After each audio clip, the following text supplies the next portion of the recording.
Welcome to Stories of Hope. Bienvenue à Témoignages d'Espoir. Mon nom est Tasha Keridin. I'm Tasha Keridin, and I'm thrilled to be your co-host for this event. Thank you. Thank you for joining us this morning. Merci d'être aussi nombreux ce matin. Je suis Jann James et très heureuse de co-animer l'événement avec Tasha ce matin. Over the next 5 hours, we're going to have an amazing lineup. Athletes, artists, historians, business people, academics, poets, and a philosopher or two, Yolande, believe it or not. They're going to tackle the most, I know, we're going to learn a lot today too, but they're going to tackle the most critical issues that we have of our time, including, of course, the COVID-19 pandemic and systemic racism, which is so much in the news today. So important to be able to tackle those issues. Tasha, you're so right about that. We're going to be hearing from Canadians from all walks of life, including Indigenous, Black, and the LGBTQ communities who will share their perspectives on how they prevailed, how they were able to overcome personal and professional struggles. And to end the event today, we will have our Canadian youth panel who will no doubt inspire us to change and implement these changes in our communities. And of course, because this is Canada, nous avons les deux langues. We have some simultaneous interpretation for portions of the panel, including the first portion we're starting with today. So let me tell you how it works. To hear the simultaneous interpretation, please go to the webinar control bar at the bottom of your screen. You'll see there an interpretation option that's shaped like a globe. So click on that, and once you do, you'll see, or you'll hear rather, select the language that you want to listen to. Pour avoir la traduction simultanée, s'il vous plaît, rendez-vous à la barre de contrôle en bas de votre écran. Il y a un symbole qui ressemble à un globe qui dit interprétation. Une fois que vous avez cliqué sur cette option interprétation, vous pouvez choisir la langue de votre choix pour écouter les témoignages aujourd'hui. You know, Tasha, this is a big moment for our country. A lot of people are talking and a lot of people want to see change. A lot of people are saying that this is a turning point. I certainly hope that this is the case. We're facing so much hardship on so many levels, but we have so much expertise, so much strength, so much reservoir of knowledge to help us face this adversity and build a stronger country. Yeah, we do. And Yolanda, that's why we're calling this Stories of Hope today, because we want to tackle the tough subjects, but we also want to move forward with optimism and hope because we really believe that we have that. We're going to hear from Canadians who've experienced issues such as racism on a personal level, so we can listen and reflect on how we can all do better. And I know that we can have hope for the future. And I think it starts with all of us. So it starts here today. Moi aussi, j'ai l'espoir. Tasha, vous savez que c'est pas un hasard qu'on se réunit aujourd'hui entre deux dates très importantes. La Journée nationale du multiculturalisme, c'est venu le 27 juin dernier, et la fête du Canada que nous allons sans doute souligner de façon unique cette année, ce mercredi, le 1er juillet. Puis oui, nous savons... Oui, hein, on a très hâte. Moi, j'ai hâte. Il n'y a pas de feu d'artifice. Ah non, il n'y a pas de feu d'artifice, mais on va être créatif, on n'a pas le choix. Nous savons que le Canada est un grand pays, puis un grand pays fier de sa diversité, mais cependant, c'est pas vrai qu'on a les mêmes chances de réussite partout au pays, et ça doit absolument changer. Et ce changement-là commence avec nous tous. Dans les forums d'échange, on va entendre des panélistes, on va entendre des experts aujourd'hui, et on veut que ces paroles-là vont sans doute se traduire par des gestes très concrets, des gestes concrets sur le terrain. Oui, c'est certainement le cas. Et ça se fait pas sans beaucoup de travail acharné et beaucoup de dévouement. Alors, j'aimerais donner des remerciements avant qu'on commence. Premièrement, l'Association d'études canadiennes qui a organisé cet événement aujourd'hui avec leurs partenaires dans l'effort Métropolis, Historica Canada, Expérience Canada et le Conseil de recherche en sciences humaines du Canada pour leur généreux soutien financier. Parfait. So we're obviously also want to thank you for tuning in and let you know that you can how you can participate in all of our panels. Our panelists will be taking questions, so please be sure to enter your questions in the Q&A function at the bottom of your screen. We also want to get this event trending over social media, so be sure to use the hashtag #HopeOverAdversity in all your posts throughout the day. So Are you ready to get things started, Sasha? I totally am. Let's go. And I'm very excited to hear from our first speaker. Is the Honorable Stephen Guilbeault, Minister of Canadian Heritage. Minister Guilbeault is a prominent advocate in the fight against climate change and has been leading the charge from Laurier-Sainte-Marie for many, many years. Minister Guilbeault's commitment to environmental issues started at age 5. When he climbed a tree to protect it from real estate developers who were about to cut down the woods behind his home in La Tuque. He wasn't having it. 25 years later, he scaled the CN Tower in Toronto to call for Canada to ratify the Kyoto Protocol. En 1993, le ministre Guilbeault a cofondé Équiterre, la plus grande organisation environnementale au Québec, et en a été le directeur de 2008 à 2018. Il a également été directeur de campagne pour Greenpeace et a été conseiller stratégique pendant plus de 10 ans chez Cycle Capital Management, un fonds canadien dédié au développement de technologies propres. Monsieur Guilbeault, la parole est à vous. Merci beaucoup, Yolande. Son Excellence, la très honorable Michaëlle Jann, distingués invités, chers amis. C'est un plaisir pour moi d'être avec vous pour célébrer le Canada et entendre vos témoignages d'espoir. Je vous parle de Montréal, sur le territoire traditionnel de la Première Nation des Mohawks, que je remercie, et je suis honoré de me joindre à un groupe aussi inspirant aujourd'hui. Thank you to the Association of Canadian Studies and all its partners for bringing us together. So often, it's sharing our life experiences that puts us on the road to healing and to more meaningful relationship. This week is a week of celebration in Canada. What better time to recognize and salute everything that we as a society owe to Indigenous peoples, Francophones, and Canadians of all origins. This year in particular, we remember how Manitoba joined the Confederation 150 years ago through the efforts of the Métis Nation. We've come a long way in all that history, far enough to start to realize how far we still have to go to make this country truly inclusive. En effet, les dernières semaines nous ont rappelé qu'au Canada, nous pouvons faire mieux. Que l'on parle de racisme contre les Autochtones, les Noirs ou les Canadiens d'origine asiatique. Que l'on parle de discrimination envers les femmes ou la communauté LGBTQ2. Que l'on parle d'obstacles à l'épanouissement des jeunes ou des groupes en situation minoritaire. Tout cela n'a pas sa place dans notre société. Et pourtant, on en voit encore. C'est même une réalité quotidienne pour des millions de personnes au Canada. C'est pourquoi notre gouvernement met les bouchées doubles pour bâtir un Canada plus inclusif pour tout le monde. Un pays où chaque personne a les mêmes droits et des chances égales de réussir.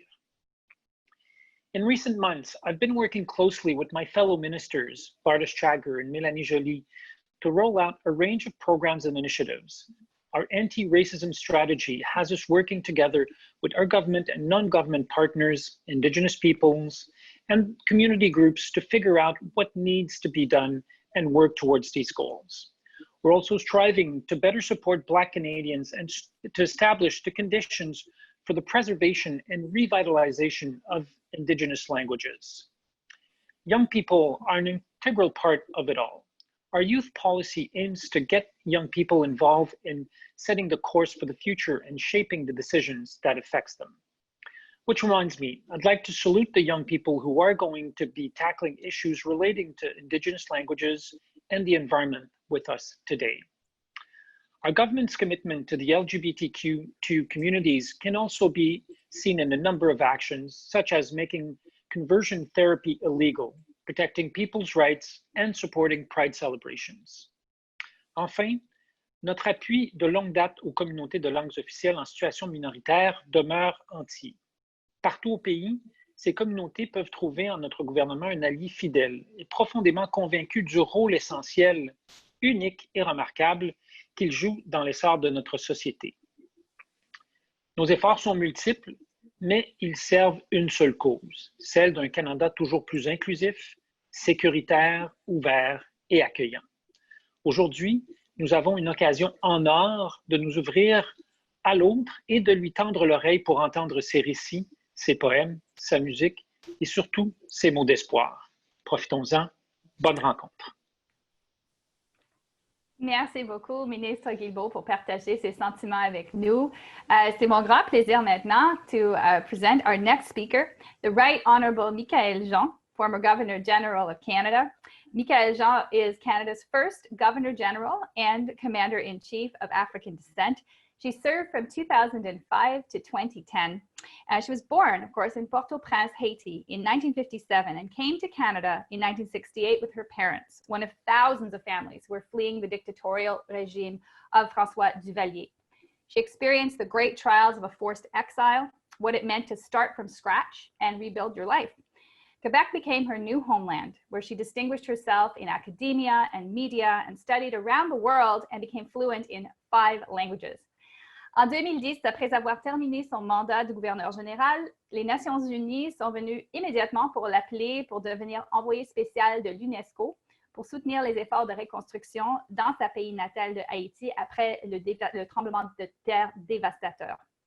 De 2011 à 2014, Michaëlle Jann a également été chancelière de l'Université d'Ottawa. Et de 2015 à 2019, elle a ensuite été 3e secrétaire générale de la francophonie. Michaëlle Jann, elle a fondé aussi avec son mari, Jean-Daniel Lafont, la fondation à son nom, Fondation Michaëlle Jann, une organisation caritative nationale qui utilise ses arts uniques pour un modèle d'impact collectif afin de permettre aux jeunes mal desservis d'utiliser la créativité pour changer leur vie et leur communauté. So I can't think of a better speaker to take us into our next section. Madame Michaëlle Jann, the floor is yours. Merci beaucoup. Thank you very much, Tasha. Monsieur le ministre, dear friends, chers amis, bonjour. Bonjour à vous toutes et à vous tous qui êtes au rendez-vous. Je veux d'abord saluer, et je le dis avec tout mon amour et une infinie reconnaissance, les premiers peuples qui portent depuis des temps immémoriaux le souffle et l'âme de cet immense, ce magnifique territoire boréal qu'est le Canada. For First Nations, the Métis and Inuit peoples, this land holds no secret. For millennia, they have been the guardians and custodians of a rich and diverse natural, cultural, and linguistic heritage of great tangible and intangible importance, only a sliver of which we can now appreciate. The loss is abyssal. How many languages and precious artifacts have now disappeared, depriving of critical knowledge not only the peoples whose identity and existence were its originators, but all of us, humanity as a whole. Nos frères et nos sœurs autochtones persistent à nous rappeler sans cesse ce magnifique trésor et cette mémoire qu'ils détiennent et qu'ils souhaitent partager avec nous et avec le reste du monde. L'importance de sauvegarder ce territoire et toute la vie qu'il abrite. Ils le disent avec ferveur, dans le cœur battant et vibrant de leurs tambours, leurs chants et leurs incantations, leurs danses et leurs récits, qui évoquent non seulement le Créateur, mais convoquent aussi les esprits des ancêtres, leurs précieux enseignements, l'appréciation de tous les savoirs et de toutes les connaissances qu'ils nous ont léguées. The depth of Indigenous words never ceases to move and amaze me. They are living testimony to the scale of the hardships, the suffering, the wounds. Above all, these are words that speak the language of resistance, tongues that stand proud and fierce to this day over no less than 5 centuries of colonization and struggles. Indigenous words speak of an incredible willpower to safeguard experience, knowledge, stories, civilizational traits, and that constant relationship to the universe, the sacredness of all creatures on the land. How hard it must be to remain perpetually excluded, kept at the margins of this very land of which they were so abruptly dispossessed, while they gave so much and still have so much to offer. Et c'est dans ces termes que les peuples autochtones souhaitent être entendus, pour que nous puissions penser avec eux un avenir en commun. Gouverneur général du Canada, lorsque le 15 octobre 2009, j'ai eu l'immense privilège de procéder au lancement de la commission Vérité et Réconciliation avec des survivantes et des survivants des écoles résidentielles accompagnés de leurs enfants et de leurs petits-enfants. j'ai eu ces mots. When the present doesn't recognize the wrongs of the past, the future takes its revenge. For that reason, we must never turn away from the opportunity of confronting history together, the opportunity to right a historical wrong.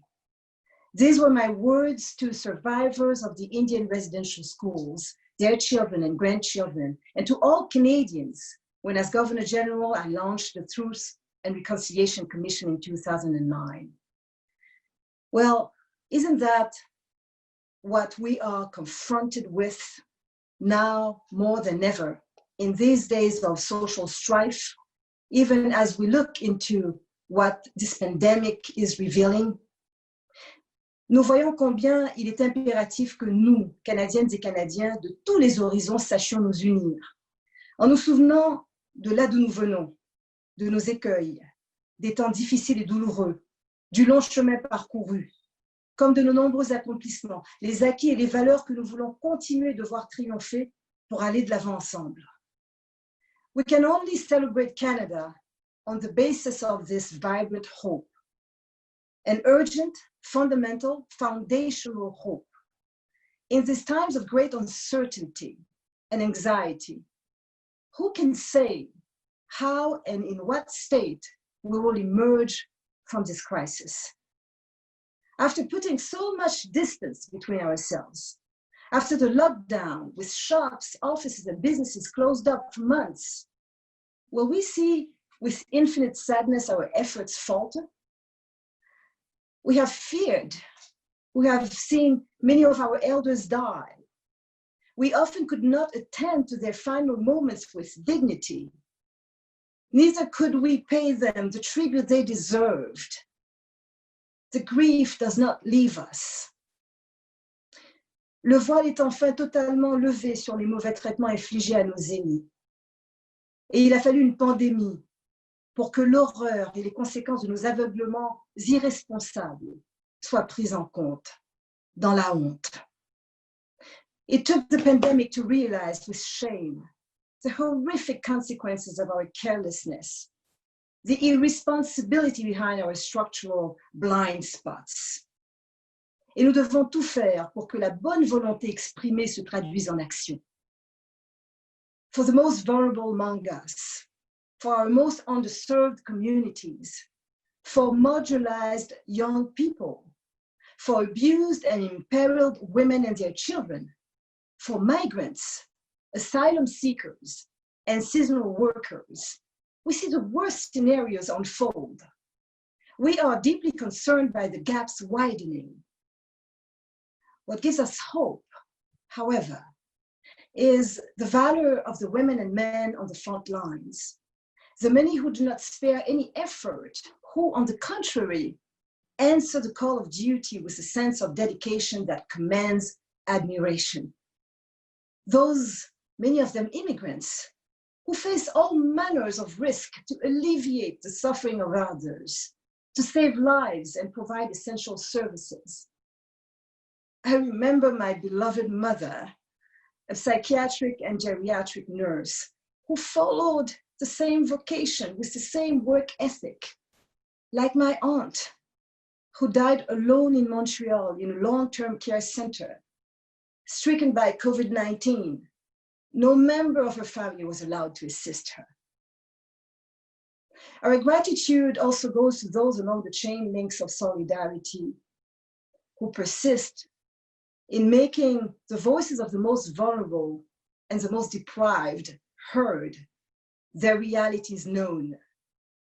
Ce qui s'exprime avec force également ces jours-ci, c'est un niveau d'exigence très élevé pour le respect de la vie, des droits, de l'état de droit, des principes et des valeurs.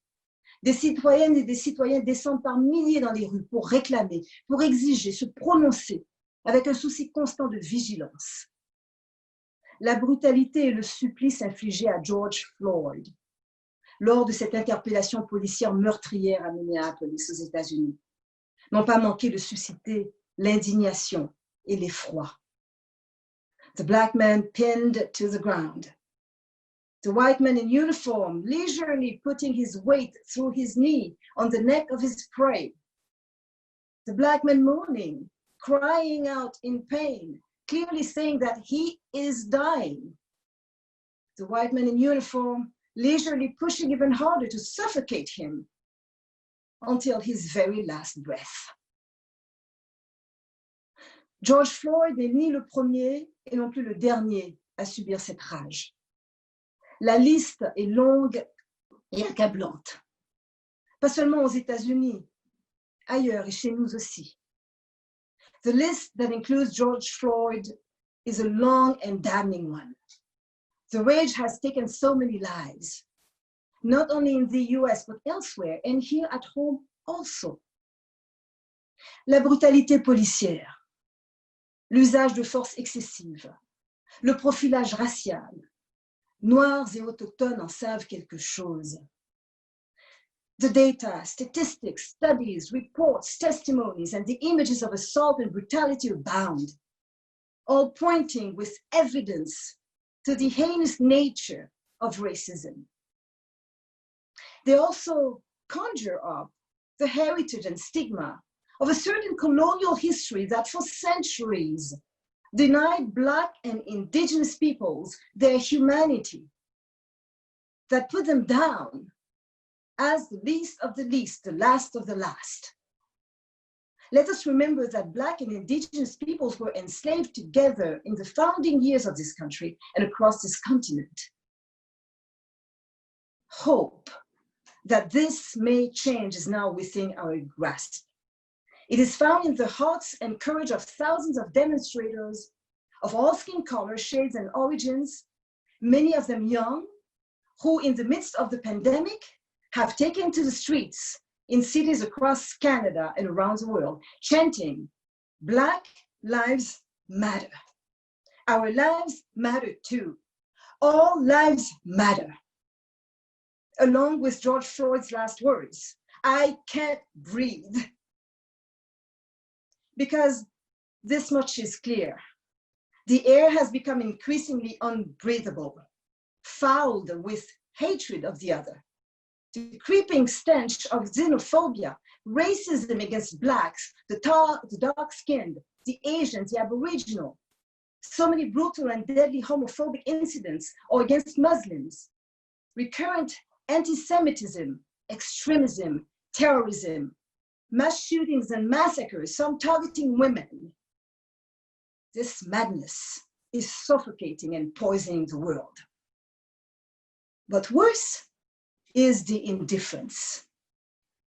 Est-ce trahir notre pays que de dire que le racisme est systémique, c'est-à-dire sournoisement lové dans les mentalités, les partis pris et les pratiques dans bien des secteurs de notre société, entreprises et institutions?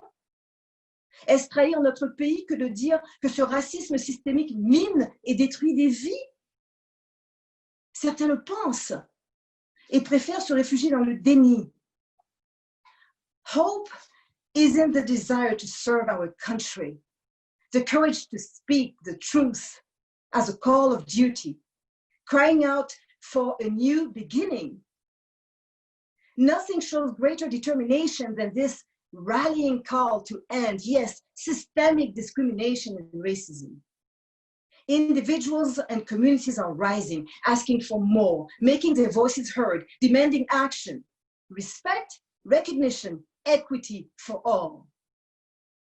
The time has come, I believe, to take action and to build together upon the strong foundation of everything we share, our universal humanistic values, and invest our best selves in the cause of justice.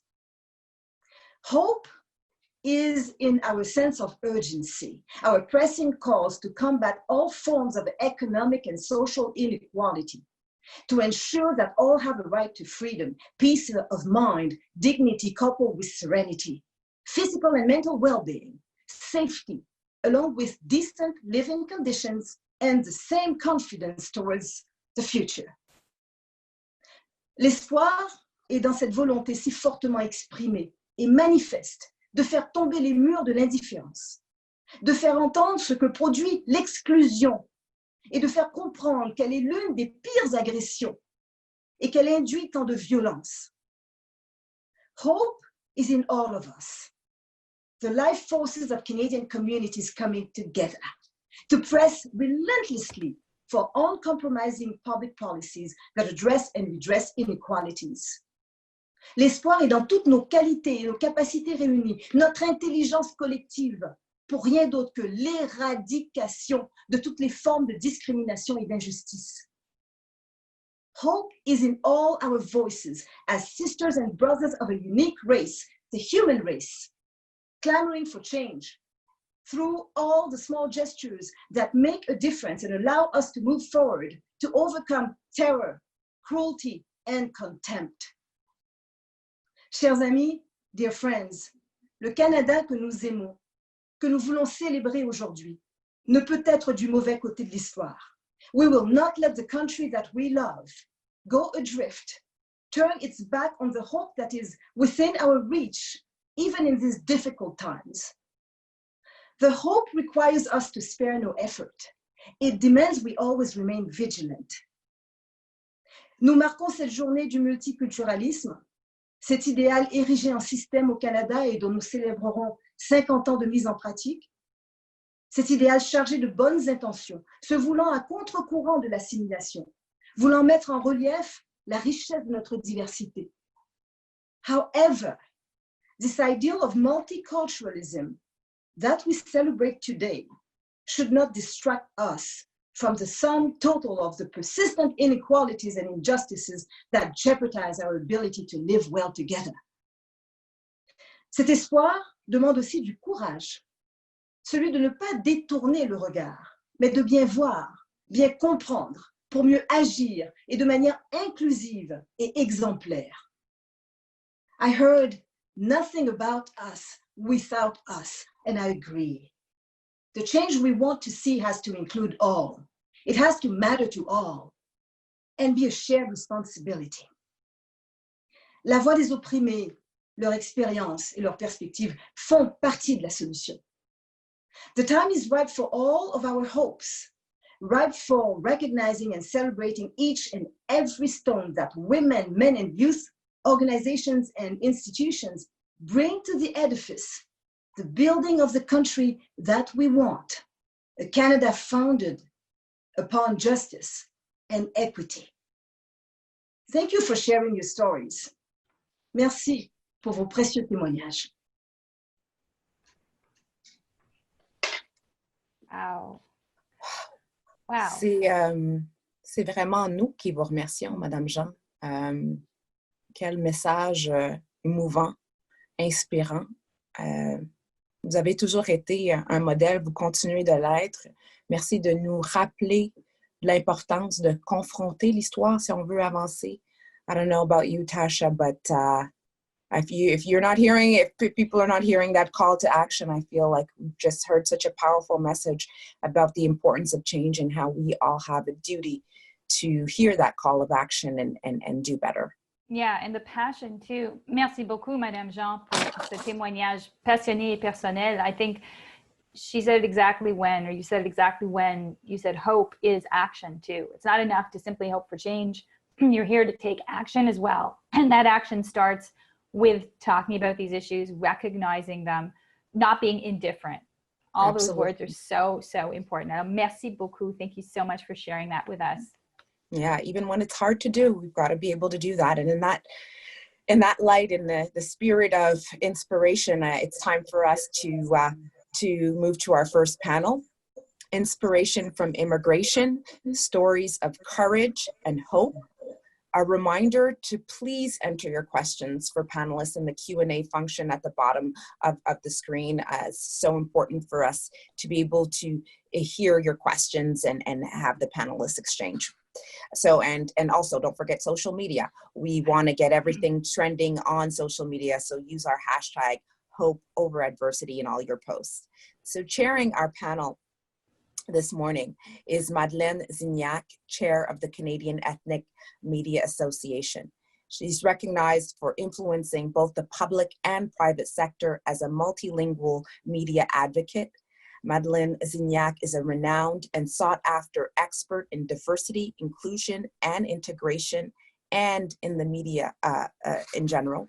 She's a celebrated broadcaster, internationally recognized as an industry pioneer. Madeleine has been involved in ethnic media for over 30 years and was most recently the National Vice President of Rogers Omni Television. Pour son dévouement tout au long de sa carrière, Madeleine a reçu de nombreux prix, notamment l'Ordre du Canada, l'Ordre de l'Ontario, les médailles du Jubilé d'or et de diamant de la Reine Élisabeth II, ainsi que de nombreux honneurs liés à sa communauté, au gouvernement et à l'industrie. Elle a présidé de nombreux conseils d'administration et des groupes de travail sur les questions touchant la diversité. Et elle a aussi elle a été coprésidente du groupe de travail sur la diversité culturelle à la télévision et présidente du jury des prix d'excellence de la Fondation canadienne des relations raciales. Madeleine, the floor is yours. Thank you. Welcome everyone to Inspiration from Immigration, Stories of Courage and Hope. And certainly the words of Michaëlle Jann, the Right Honorable Michaëlle Jann, certainly inspired me and continues to inspire me. We are privileged to have some very trailblazing guests with us today who each and every one are going to share their story. Our first guest is I'm going to introduce each of the guests, and each of them will have at least 8 minutes to tell and share their inspirational story. Our first guest is Olympian Mohamed Ahmed. He's a long distance runner. He came to Canada at the age of 11 and started running at the age of 13 and wanted to actually represent Canada after he watched Athens 2004. He is renowned for being able to, he posted a best ever Canadian result in the Olympic Games when he finished 4th in the 5,000 meter. Also earlier, he had a breakthrough performance the following year when he finished 9th at the 2013 World Championships in Moscow. It was the best ever finish by a Canadian in the 10,000 meter at the World Championships. He also went on to win the 10,000 meter gold at the Pan Am Games in Toronto. And he continues to inspire both Olympians, youth, and all Canadians. Welcome, Mohamed Ahmed. I will also now introduce our fantastic 2 other guests. Our second speaker, our second panelist will be Can Nguyen, who is a business entrepreneur. He came to Canada in 1980 as a refugee, as a boat person, escaping, of course, Vietnam under communistic rule. He did get his education in Canada, graduating in engineering, and he went on to found, as a business entrepreneur, several companies. The most recent one, he's founder and president for Nurture Growth Biofertilizer, and also initiated other companies, such as he was founder of the Kentech Automation Incorporated Company, which manufactures plastic custom machinery. And we'll speak about that more.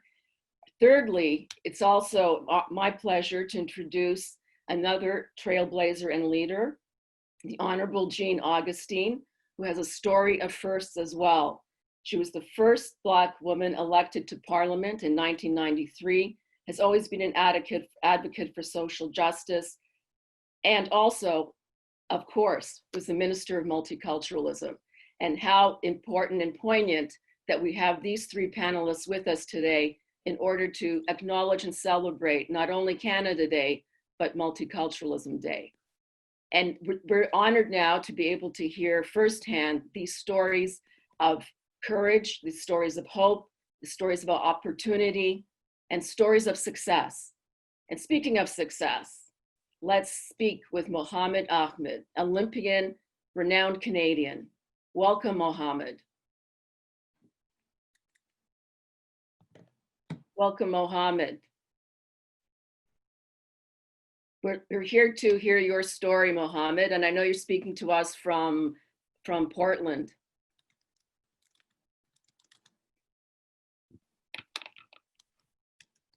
Okay, I think we're having some audio issues here, and we can hear you. Hi, Mohammed. Okay, while we straighten that out, maybe we'll turn to, oh, there we go. Hello, can you guys hear me? Yes. For yes. some reason, I can't hear like you guys, like when you guys were speaking. We can hear you. Can you guys hear me? Yes, we can hear you. Okay. Okay, sounds good. Hello, everybody. I hope everybody's good during these uncertain and difficult times and staying well. My name is, do I speak like? We can hear you. You're great. We can hear you. Okay, sounds good. Sorry. During these difficult times, I hope everybody's doing well and staying safe. My name is Mohammed Ahmed. I'm a Canadian track and field athlete, specializing in 5,000 meters and 10,000 meters. I've been to, my story, I would say, isn't all that special, or at least I don't consider it to be that different or special from the typical Canadian immigrant story.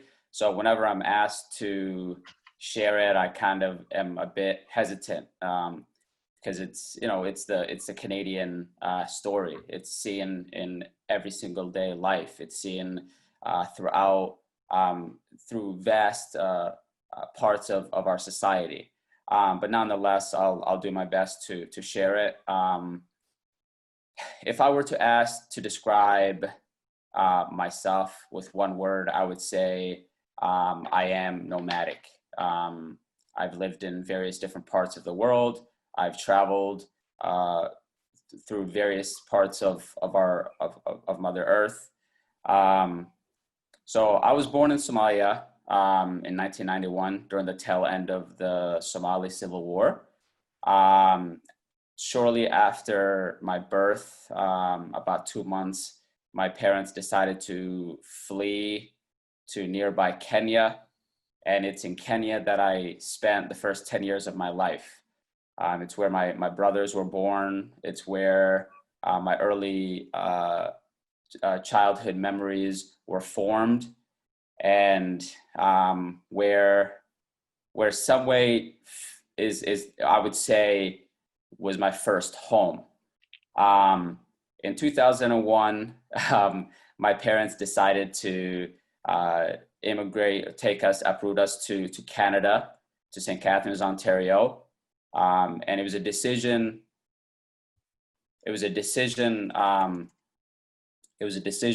that I can only describe as being made out of love by loved ones. It was a decision that me and my siblings had nothing to do with. And it changed a lot of things for me. And I would say the transition to Canada was a difficult one for my parents, for my mom. My dad decided to stay in Africa, and it was my mom and my siblings that came to Canada with me. And it was difficult for my mom, but for my siblings and I, it was actually a very, very easy transition. We were young, our minds were fertile. We're able to pick up the language, English language, very, very quickly. We used whatever forms of resources that were available to us to our society, within our society. And the one form of resource that helped us quickly adapt to our place of settlement was sports. It was track and field running that I kind of fell in love with, that I used to try and adapt and fit in within my society. Though I wasn't very, very good from early on, I stuck with it. I tried my best to learn, to quickly adapt and to quickly forge friendships and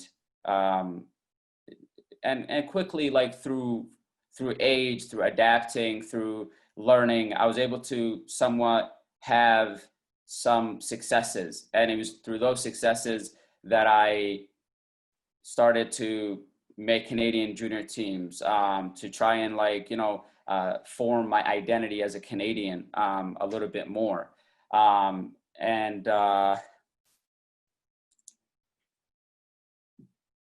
That I would say I quickly fit into my society, and made me feel more Canadian than I ever was from the beginning. You know, when we came to Canada. What was your defining, defining? So what was your defining to wrap up, what does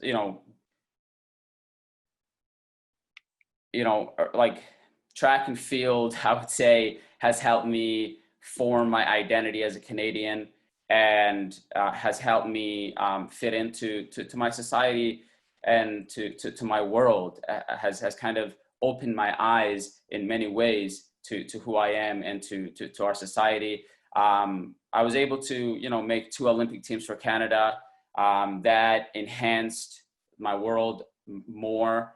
By wearing the Canadian colors, it filled me with a lot of pride, and it's something that I always strive to do, is to represent Canada as best as I can, because Canada gave me opportunities. It gave me, the life that I currently live, and I currently, and a lot of opportunities for my family as well. So I apologize for not being well prepared and having a fully thought out speech, but through our dialogue and through a question and answer, I'll answer more of my questions. So thank you very much. Thank you very much, Mohammed. What would you say was clearly a defining moment for you, as you felt, you just explained how you were able to feel so Canadian and be proud to be a Canadian?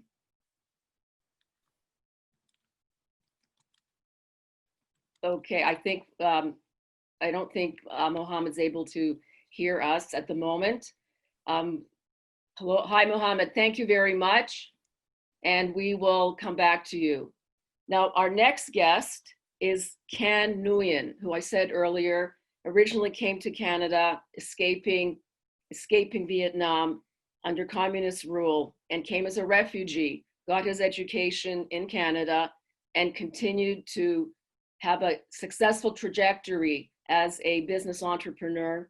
And he now is the founder and the president of Nurture Growth Bio Inc., which actually supplies products directly to wineries in Canada, to farms, to greenhouses, to fruit tree farms and vegetable farms. Can, welcome. Hello, good morning. Good morning, and I hope you hear me well, right? You do, and happy Multicultural Day and Canada Day coming up. Thank you very much, I appreciate that. And first of all, I would like to take the time and say thank you to have me here today. I'm very proud to be here and to show you really appreciate it, and where I come from and where am I right now. The word I have to say is thank you, Canada. That's the best word I ever say. But anyway, my name is Can Nguyen. I'm original from Vietnam. I left Vietnam and come to Canada in 1980. And actually I left Vietnam, I stayed in refugee camp. And I'm not sure the people probably don't hear that word, boat people. Maybe the old people, like at least 40 years old at least, they hear that word, boat people. So that the reason they call boat people is because we escaped to Vietnam by the boat. So we have the nickname of boat people. And the name is not that bad. Actually, I love that word too. I don't have the problem people call me boat people, because it's true.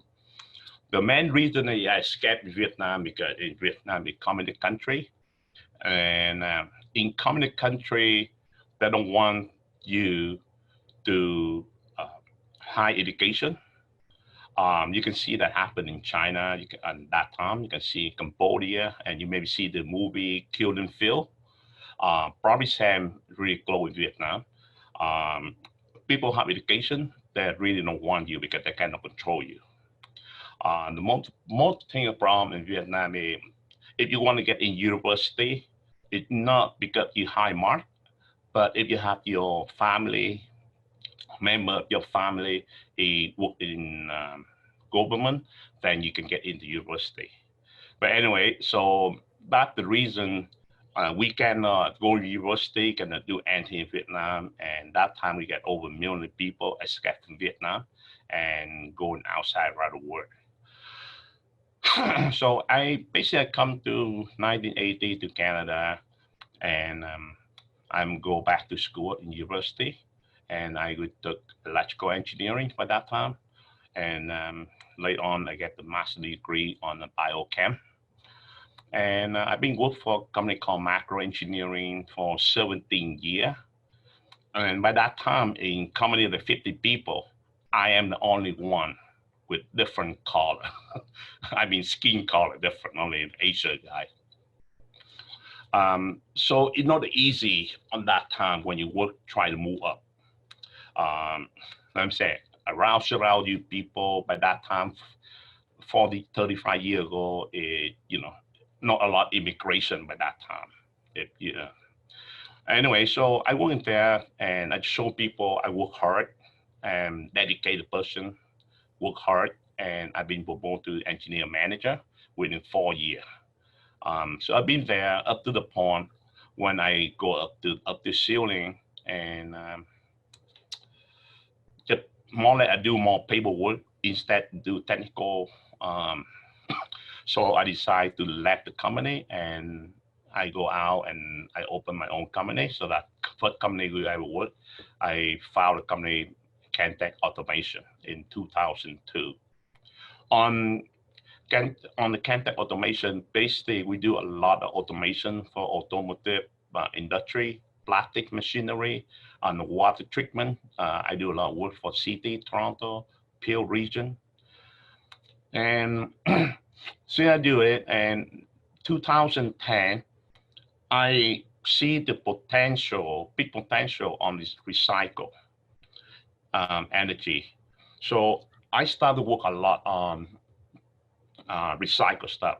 I get a pattern like I convert the plastic to the oil and gasoline from plastic, recycled plastic. And I can take recycle a lot from the regular garbage, because that time I know the green is the way to go. So that's the reason that we developing some fertilizer stuff. We found a company called Nurture Grow Bio Fertilizer in 2015. The big problem that if you recall 10, 15 years ago, almost every single house, you have the big recycle, you know, in the back, composting all the food, leaf, everything. And we look on composting. The big problem on composting on that time is that where all the fungus, that where you get a lot of insect grow in there. So when you put composting, it's great, but you put composting on the plant grow really good. Nothing wrong with that. But the problem is now you have a certain problem. You get a lot of insect together, you get the bad fungus together. And now what you go to do, the plant grow up, but now the insects start attack the plant, or fungus start attack the plant. And people have to use the pesticide, a fungicide to control that. So that's how I come out with, they call bio, you use the bio to control all the insect and control all the fungus. That's where it comes from. Basically, for 3 years of our company, when we opened it up to 2017-18, we do a lot of red tape, you know, in Canada, and we get all the certificate on our company. In our company, get all the certificate like Omri. Omri is one of the big certificate organic, and Omri get the certificate Omri US. Ombre Canada, we get a Pro shirt, and we get Eco shirt, and we get iPhone. We get all the certificate. we start to focus selling to winery down in Niagara on the winery called Legion Winery. And since 2017 and up to the point where we speak, and they're still our customer. And on last year, we decide instead do on the farmer, beside winery, we do a lot on hop, on the grape, fruit tree, strawberry, vegetable, greenhouse. But on the last year, and we decide to move to the next step, we offer that to consumer. And when you speak on the consumer, that means we sell on the small bottle, like 1 liter bottle or smaller bottle, to sell to everybody. So this year of that, and we sell a lot our product to a lot of greenhouse around Southwest Ontario, and we've been our product available in Metro Garden Center, and right now we on the top with the Home Depot. We are available on Home Depot, and we on the top with Canadian Tire. Canadian Tire right now on the testing, and they want to do the brand label for Canadian Tire. What inspires you to continue to evolve companies and be an entrepreneur, and how do you feel as a proud Canadian businessman?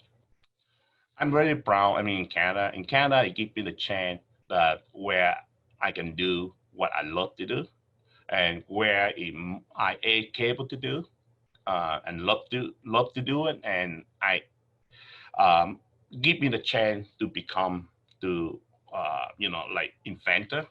I love my inventor. I love to be sick and R&D to do all day. So in Canada, it gives me the chance to do all that stuff. And if I'm in Vietnam, I cannot able to do that. Thank you, Ken. Okay. Thank you very much. Now You're welcome. Thank you. And we'll have a chance to have a discussion, all three of us. Sure. As soon as we now introduce the Honorable Jean Augustine, who is a story of firsts. And I did learn that Jean came to Canada exactly 60 years ago today. And I think it's quite poetic that you're with us here today on this panel, speaking about your experiences, your challenges, your successes and opportunities, Jean. And also applauding your advocacy for social justice, that you have always inspired so many here in Canada, both as the first Black woman minister at multiculturalism, former member of parliament, and so many firsts, Jean. So welcome. Thank you, Madeline.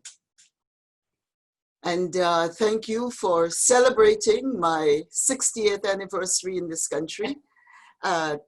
Notice that I have started to celebrate Canada Day, Multiculturalism Day, and I'm proudly flying the flag from my balcony. Yeah.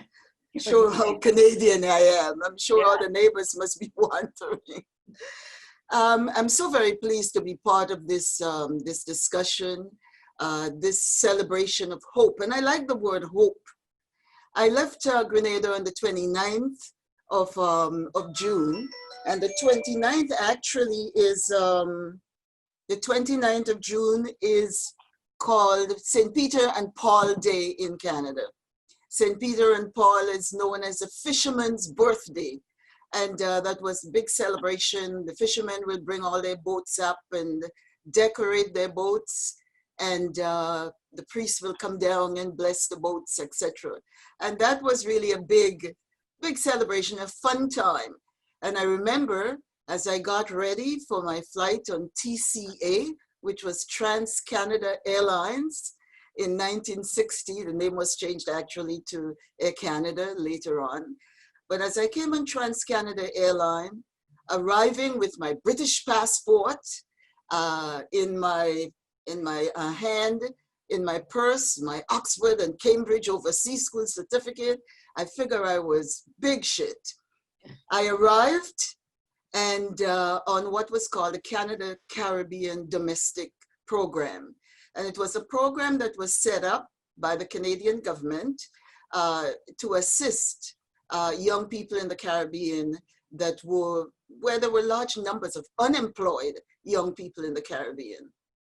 prior to 1960, and Canada's involvement with the Caribbean was really in terms of assisting in the building of schools. A number of schools were built throughout the various islands with Canadian aid and Canadian assistance.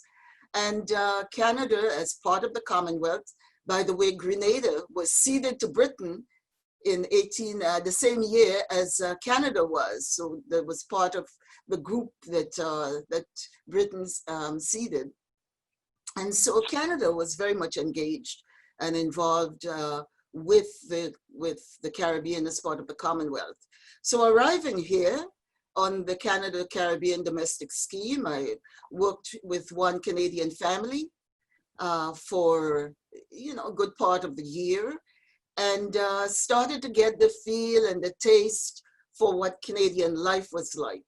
I went to high school programs, I went on to university, I went to teachers college, because at the time, if you wanted to teach, you had to go to teachers college. I have to keep going back to Grenada all the time, because that's my point of reference. I had in Grenada, after high school, I had what was called a pupil teacher certificate. And so I wanted to parlay that into getting into teachers college here. I started teaching with the Catholic School Board.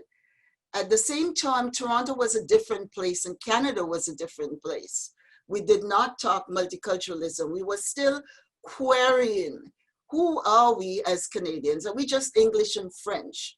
And we know that there are a good number of Canadians who had come earlier, especially from the Ukrainian and other communities out west, who were saying we were not just English and French. We are multicultural. Look around us. We're multiracial, we're multi-ethnic, we're multi-religious. And so the question that was being looked at the time, I came in the midst of all of that discussion. 1960, we had no Charter of Rights and Freedom. 1960 in Toronto, in Ontario, the issue of Human Rights Commission. And whether you complain when there were things that were done that you needed to have some discussion around. We had no SIU, the police were reporting to themselves. A number of things were happening in the community and we had to organize. And so I became almost a closet activist. By that I mean that I would do all of the background things. I'll do the placards, I'll do whatever, but I was not always in the front line of the marches. We were demonstrating and protesting and knocking on government doors and whatnot for many, many years. And many of the changes we see today that make me such a proud Canadian was the fact that we were able to get bureaucrats, politicians, institutions, etc., to listen. When we said there was no one in the media who had a brown face, who looked like me, there was no one that we can see in certain parts of our society, where we can say to the department store, you're putting out all these flyers, back to school with beautiful little kids in the flyer. None of the kids look like ours. And so we were able to be activists and to push institutions. And when I talk about being a proud Canadian, I talk about those things that we were able to do together to move the society and to move things forward. That I was given the ability and the opportunity to reach my full potential, to work in places, to be with individuals, to have the opportunity to have my voice heard in many, many areas. That I was given a YWCA Woman of Distinction Award. And I stood there with so many other women who were doing things that I proudly felt that I was just in a place where there was hope, a place where there was understanding, a place where there were people who could organize and who could tell the various and the variant stories of what Canada is and what Canada is about. So you can imagine, after I was elected in 1993 as the first African Canadian to be elected to the Parliament of Canada, I was so very pleased because as I knocked at doors And as I asked people to support me and to support my candidacy, I felt that there was some understanding that we had to begin to move the agenda. I found that there were so many of us who came in different ships, but we were all in the same boat in the Canadian scene, and that we all had to work together. I got lots of support, and I'm not going to talk about negatives because we're talking about hope and we're talking about celebration. Yes. And so when I, as a minister or as a member of parliament, was able to travel the world on behalf of Canada and as a member of a delegation, I felt that I was both bringing the message of Canada as the messenger, and that myself and my being was also the message. Because when I stood up to speak, and there is a Canadian minister, I was both the messenger and the message. And so when I talk about hope and talk about being proud Canadian, I raised 2 beautiful daughters, gave them all the opportunities that there are in Canadian society, and enabled so many other young people and mentors so many, I'm not going to get into the world of women because you know, Madeline, that my record in that respect, heading various women's organizations. So I can say that Canada has given me the opportunity to reach my full potential. Growing up in Grenada, I had about 4 avenues open to me. I could be a nurse, I could be a teacher, I could be a civil servant, or I can be a housewife. I came to Canada and I was able to do all of those things and reach what I consider to be my full potential. Sure, there are lots of things in the society. Madame Jann outlined, and I was right with her in some of the things that she was saying. But my piece today and my portion today is to talk about the fact that there is hope. With hard work, one can move oneself in the society, that there are allies and there are always supporters who would help to see the big picture. And what I'm hoping now that today in 2020, that we all would come together and recognize that we're talking about what Pierre Trudeau used to talk about, the just society, where we talk about the ability of each person to reach their full potential. And what Martin Luther King said, that we'll be judged not by the color of our skin, but by the intelligence, the contribution, and all that we have within us. And so I'm so very pleased to meet Ken today, and also Ahmed, whose story is the immigrant story. And I think that all Canadian stories of hope and celebration are really a celebration of the immigrant story, and the thanks that we need to give to the Indigenous people who accommodated and allowed us to share the land and to be here as immigrants enjoying the spoils of the society. Well, thank you, Jean. Thank you. Again, very inspirational. And we do have a question from the audience.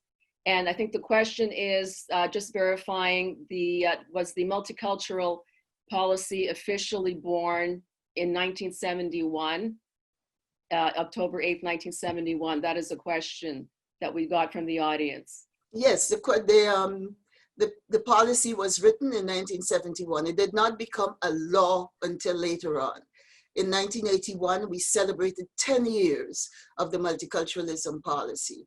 And I was very fortunate to be asked at the time to be one of the plenary speakers. But 1971, and all the years between 71 and 81, we had a whole lot of things happening around the country. There were 100 people across the country that was part of a huge multiculturalism committee organizations. We had Equality Now. We had a whole set of documents and papers that came out. Multiculturalism is everyone's business was another big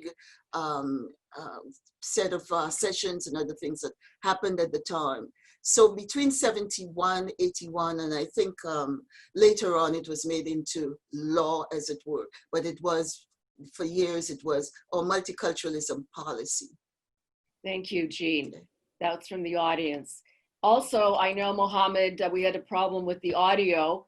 I just want to come back to you and ask you for a closing thought on this day, Mohammed. Hi there, Mohammed.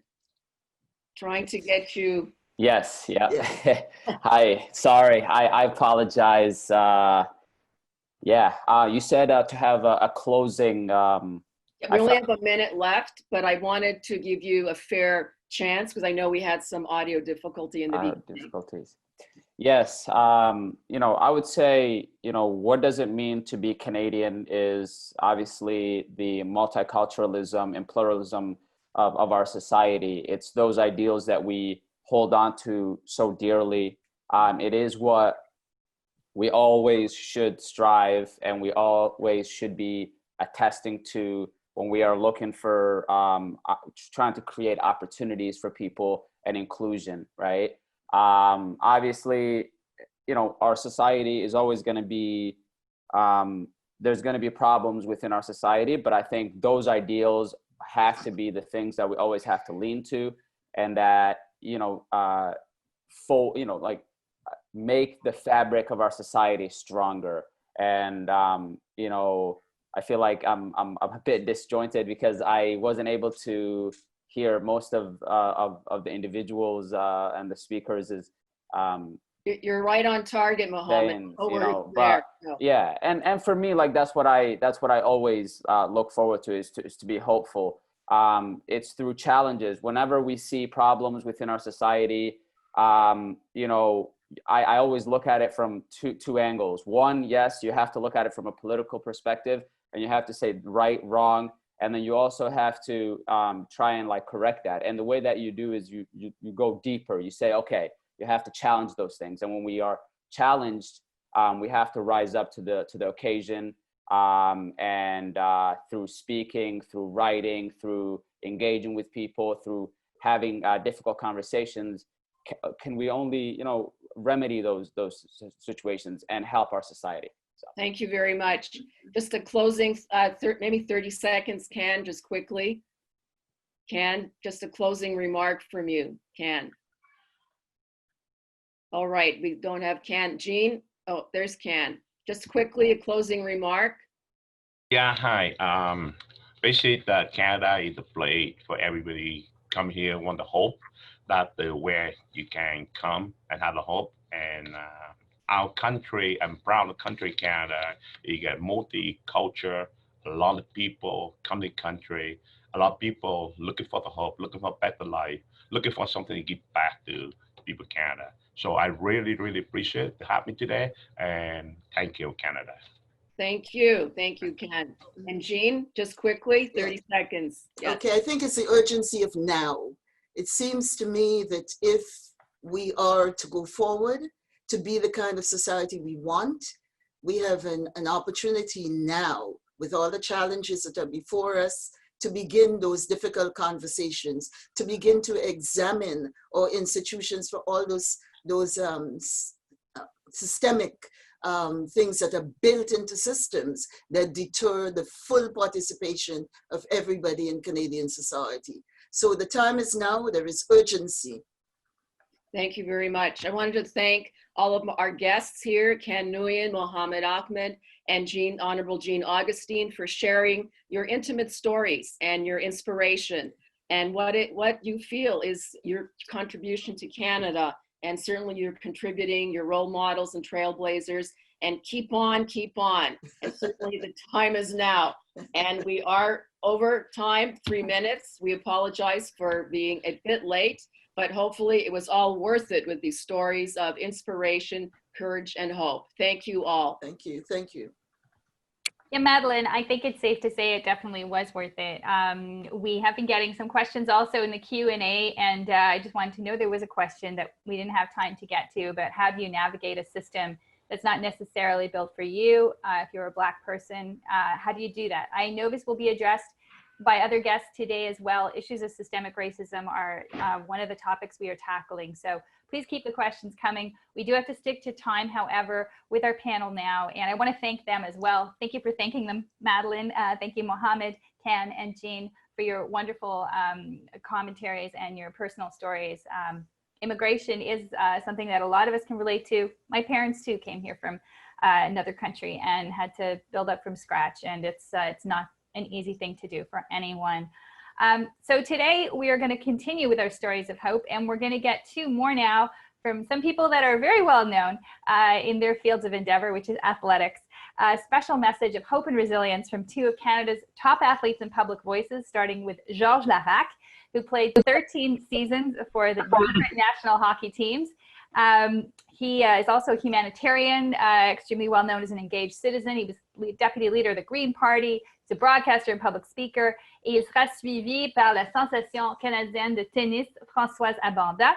Françoise a atteint un rang junior de numéro 4 en 2013 et ensuite son plus haut niveau de classement en 2017 pour le International Tennis Federation.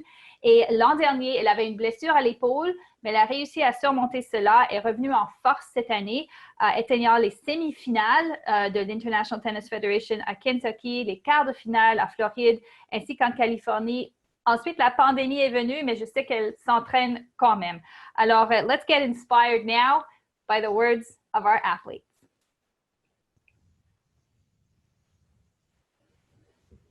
Bonjour Canada.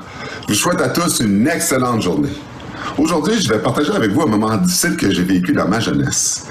Quand j'étais jeune, c'était mon rêve de me rendre dans la Ligue nationale. J'ai grandi à Sorel-Tracy, puis j'ai vécu énormément de racisme. À un point que mes parents ne voulaient même pas que je joue au hockey, dans le hockey mineur, parce qu'il y avait trop de racisme. Ça venait des parents, j'entendais des propos racistes à tous les matchs que je jouais. Mais mon amour pour le sport, ma détermination a fait en sorte que j'étais capable de mettre ça de côté, puis d'utiliser ces propos-là comme motivation, puis de percer, puis de travailler encore plus fort pour percer et me rendre dans la Ligue nationale où j'ai joué pendant 13 ans. J'ai vécu quelques obstacles par la suite en tant qu'adulte, mais pas autant que quand j'étais jeune. C'est pour ça qu'aujourd'hui, je vous dis à tous, quel que soit votre rêve, on a toujours des obstacles dans la vie à surmonter. Il y en a, c'est le racisme. Il y en a, c'est le fait que c'est des femmes. Il y a tout plein de raisons. Il y a des fois notre entourage qui ne croit pas en nous. Il y a des fois nos parents. Tassez-les. Tassez les obstacles de côté, piétinez dessus, passez par-dessus. Parce que dans l'univers, quand on a une vision, puis on fonce vers quelque chose, l'univers va toujours nous donner des coups de pouce pour que ça puisse y arriver. Mais il faut y croire avant. Parce que les bâtons dans les roues, on est les seules personnes, les seuls individus qui peuvent se les donner. Alors, croyez toujours en ce que vous voulez faire, croyez en vos rêves, puis continuez de foncer. Parce que quand on arrête de faire quelque chose à cause de quelqu'un à côté de nous, ben, un jour, on va le regretter. Parce qu'on se dit souvent, j'aurais dû aller jusqu'au bout. Allez jusqu'au bout de vos convictions. On ne va pas accomplir n'importe quoi. Il faut juste y croire. Puis si vous y croyez, la vie va vous donner des outils pour y parvenir. Bonne chance. Bonjour, c'est Françoise Abanda. Alors, j'ai un petit message pour tous les jeunes qui veulent devenir athlètes ou sportifs. Je vous encourage vraiment à continuer à croire en vous et surtout à ne jamais, jamais abandonner. Donc, moi-même, je suis joueuse de tennis et à mes débuts, une des clés importantes était de croire en moi et vraiment de jamais abandonner. Donc, on est tous là le 29 juin pour Histoire d'espoir. Donc, passez une belle journée et à la prochaine. Au revoir. Merci beaucoup, Georges et Françoise. Vraiment tellement contente de te voir en forme, Georges. Vous avez tous les deux tellement raison de nous rappeler l'importance de la persévérance et la détermination pour se rendre jusqu'au bout de nos rêves. Now I have the pleasure of introducing the chair of our next panel. This panel will be chaired by Anthony Wilson-Smith, CEO of Historica Canada.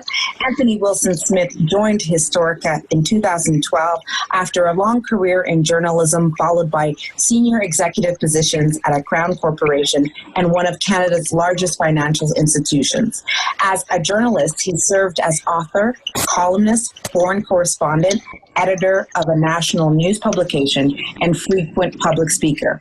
As a political and social commentator, he has appeared on many national and international radio and television networks and continues to do so. Originaire de Montréal, Anthony a travaillé dans plus de 35 pays à l'étranger ainsi que dans toutes les provinces et territoires du Canada et a une expérience antérieure dans le secteur sans but lucratif en tant que bénévole auprès de plusieurs organisations nationales. En tant que président et chef de la direction d'Historica, il dirige l'organisation, supervise toutes les opérations et en collaboration avec le conseil fournit une vision stratégique. Anthony, la parole est à vous. Merci. Bon après-midi et bienvenue à tous. Very much a pleasure to be here today. We have 4 genuinely fascinating and accomplished speakers. I am not one of them, so my role will be to do the intros and move on to let them have sway for most of the next hour. It's a tight timeline and they each have remarkable stories. So we will go through each of our 4 and then we'll go to questions at the end of that. First one up is Michaëlle Douglas. Michaëlle began her working life some years ago in the military. How she came to leave it is part of her remarkable story. Today, she is executive director of a newly established organization known as the LGBT Purge Fund, which is administering a $15 million fund established as part of the Purge class action lawsuit settlement of some recent years. So as I promised, short time for me, over to you, Michaëlle. Thank you for being here. Thanks very much, Anthony. I'd like to start by wishing everyone a very happy Pride Month. It's really my honor to have the chance to have heard people, the inspiring voices of people like the Honorable Jean Augustine, the Right Honorable Michaëlle Jann this morning. It's fuel for my activist heart. Let me start by telling you a little bit about my personal story. In 1986, I joined the Canadian Armed Forces. I was so honored to serve in the Canadian Armed Forces. I never saw myself becoming a kind of a soldier, but I realized that service is a huge pillar in my life's kind of set of values. And so when I joined the military, I thought it would work out probably like a lot of my school and university education, which was pretty mediocre. But as it turned out, the military was a really good fit for me. I thrived and excelled in an environment that was disciplined and kind of quite structured, and such an honor to have served. So I began my career, and I also had, at the same time as I was excelling in my kind of training, indeed, I'll just tell you that I was thriving so much that I finished as the top candidate in each course I took. I'll explain why that's relevant in a minute. But I also had the lovely, very human experience of falling in love for the first time.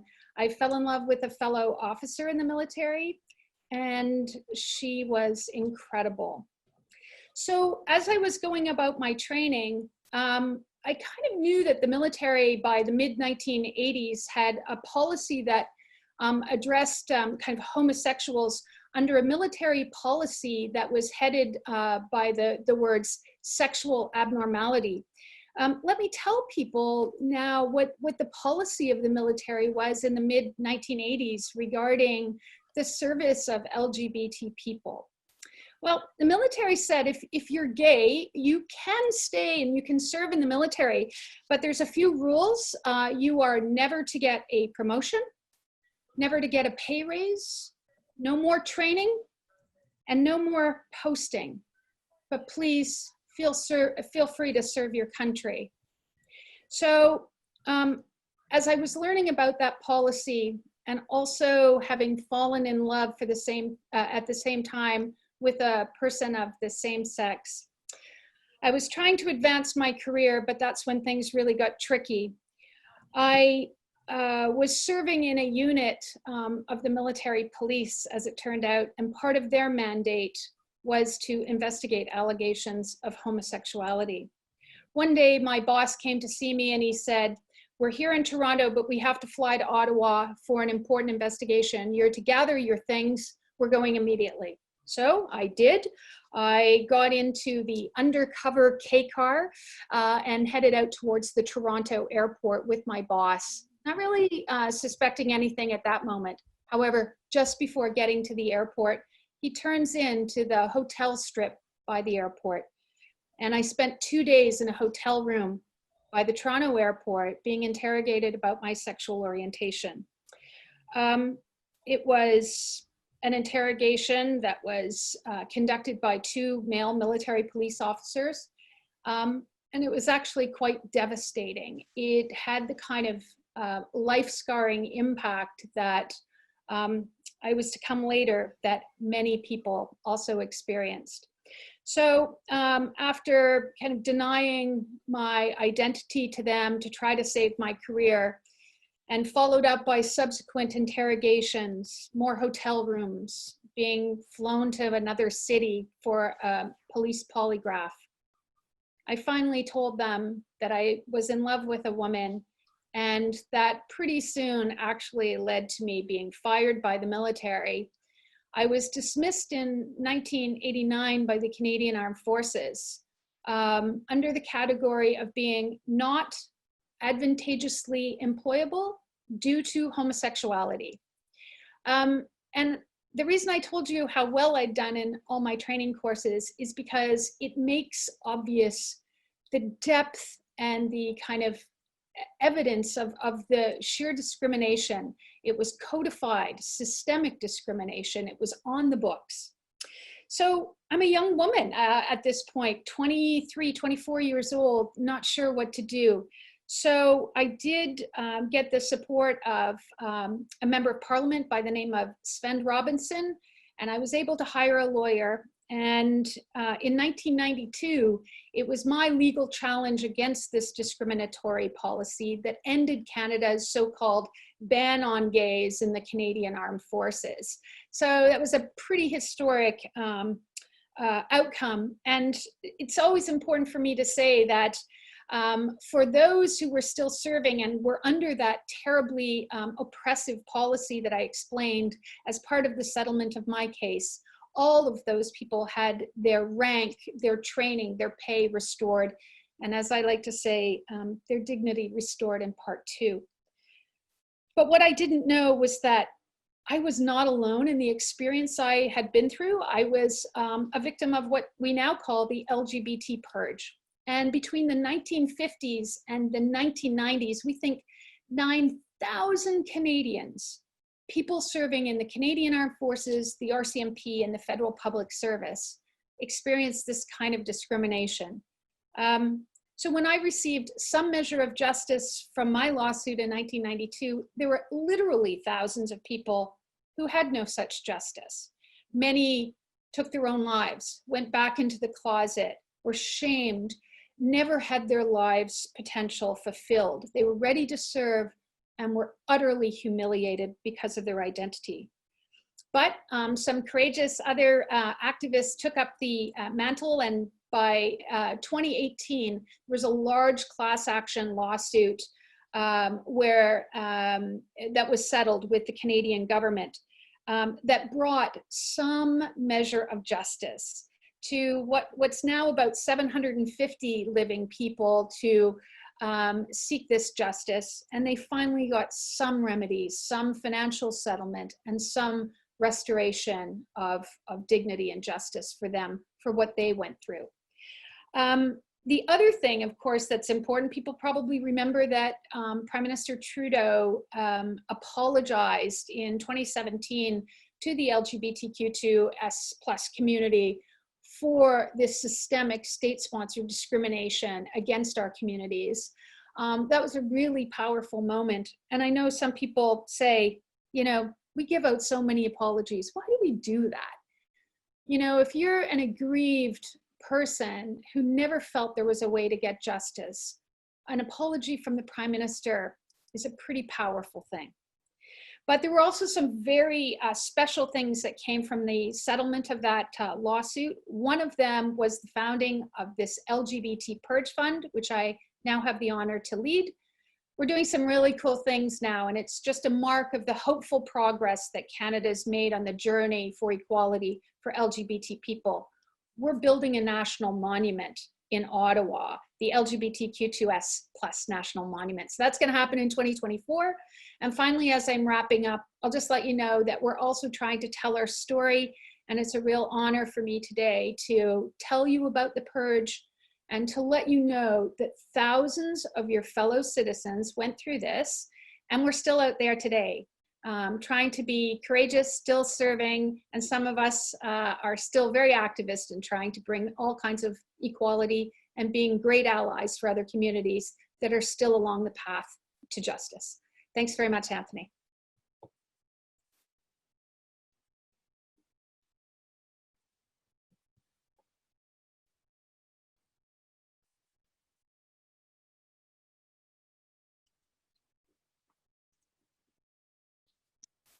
I was just saying thank you as always.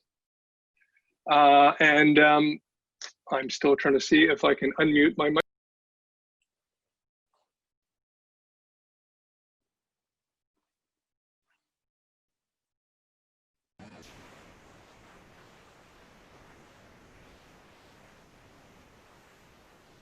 Anthony? You can't hear. Now you're okay. Now we're okay, good. Now Okay. we're okay. I said nothing of consequence, so all of you missed nothing coming in just now, except thanking Michaëlle and saying, of course, her important role in making this Pride Week and month more significant and better than it has been the case in years past, and keeping it improving in years to come. Each of our 4 speakers are joined by their contribution to Canada, to specific groups and communities, and to making the country better as a whole. Major Samson Young's story, as you're about to hear, is quite different. He came here as one of many thousands of refugees from Southeast Asia some years ago. He is now 30-something years in serving our country in the Canadian Armed Forces. He has quite literally been everywhere, done everything, has a lot of wonderful stories to tell about everything. If time permits, he may tell you about his service as well in his spare time as a snowboarding instructor, a certified one. In any event, Major Young, over to you. Good morning. Can everybody hear me? We can. Okay, first of all, I'll take this opportunity to thank you and all the person organizers. I also would acknowledge that Michaëlle, that she went to the horrible period in her life and a lot of LGBTQ people. I'm very proud to call her sister. Thank you for what you've done. Also, the previous speaker, such as Françoise, George, Michaëlle, Can, and Mohammed, were all Canadian, all in that. Okay, how do I start for this? I think I'll divide quickly to 4 sections of my life. First, from Laos. I was born in Laos. My parents lived through the Civil War. If you remember seeing some black and white documentary movie or TV series on TV called The 10,000 Day War, which is about 30 years American involvement in containment, communism, expansion in Southeast Asia. So my parents was that time from Cambodia, and because the war kept happening here and there, they moved to Laos. I was born in Laos. I grew up in Laos until 1975, and when the communists took over, and for the next 2 years, I first was jubilant about it, because of propaganda, promotion, saying, no, we are now old massive country, but we whatever we want. Well, the honeymoon doesn't last very long, and suddenly we were plunged into food shortage, control of movement, control of speech. Both my sister first was sent to concentration camp called re-education camp. Any refugee come from Cambodia, Vietnam, and Laos can relate to that. I didn't know somebody, or they have family or friend of friends who went to that. Well, it's closer to me because my older sister was sent to this re-education camp, worked from I think 5 o'clock in the morning until 8 o'clock at night, get one meal, and constantly being re-educated to according to their ideology. After 3 months, when she came back, my parents decided, say, we cannot stay here anymore. We don't know who's gonna be next. So my father have worked 50 years of his life with our family and everything, and he had to give everything up, and we fled to Thailand. And at that time, my parents say, if we all went or left at the same time, what if we all get killed? So they decided to find 2 groups. So my sister, my older sister, and I left first. It was the most dramatic time of my life. For one thing, I cannot say goodbye to anybody. My friends, school, and my mom said, we not talk to anybody about the plan leaving. So even my closest friends, because it's not you're afraid your friend will betray you, but he or she may talk to someone else, and that someone else may be reporting you. So I left without saying goodbye to my friends. I left Laos, went to Thailand, and that's another whole story. I won't go into much detail. We can write a book about that. So we lived in Thailand for 2.5 years in refugee camp. So food is given by UNHCR and the Thai Commission for Refugees. So we're giving the food. We live every day for fish, meat, or for family to cook. We live in a hut, no running water, electricity only lasts a few hours until it's 8 p.m. At that time, I was too young to know what's going on, but my parents were worried. Are we going to stay in Thailand? Are we going to be sent back? And are we going to be accepted by a nation to the country? If so, how will we know where we're going? How will we survive? What skill do we need? That time, my parents said, wherever we can go is better than here in Thailand, a refugee camp, which we're not citizen, can they find a job, work outside. Although I did work outside at the table, doing bicycle repair. And so we submit any request, any application, every nation who would accept us. And we're so glad that we came to Canada. And we know nothing about Canada, of course. And when we arrived in Ottawa in 1980, so after 2 years and a half, refugee camp came to Ottawa. And for the first time, my parents see the leaves all in color. So every year when the fall comes, I will bring me back there. Sorry.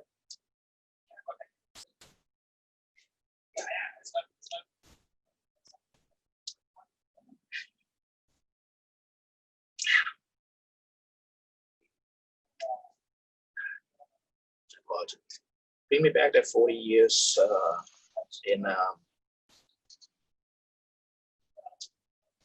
it kind of makes you hope. And I still have lost.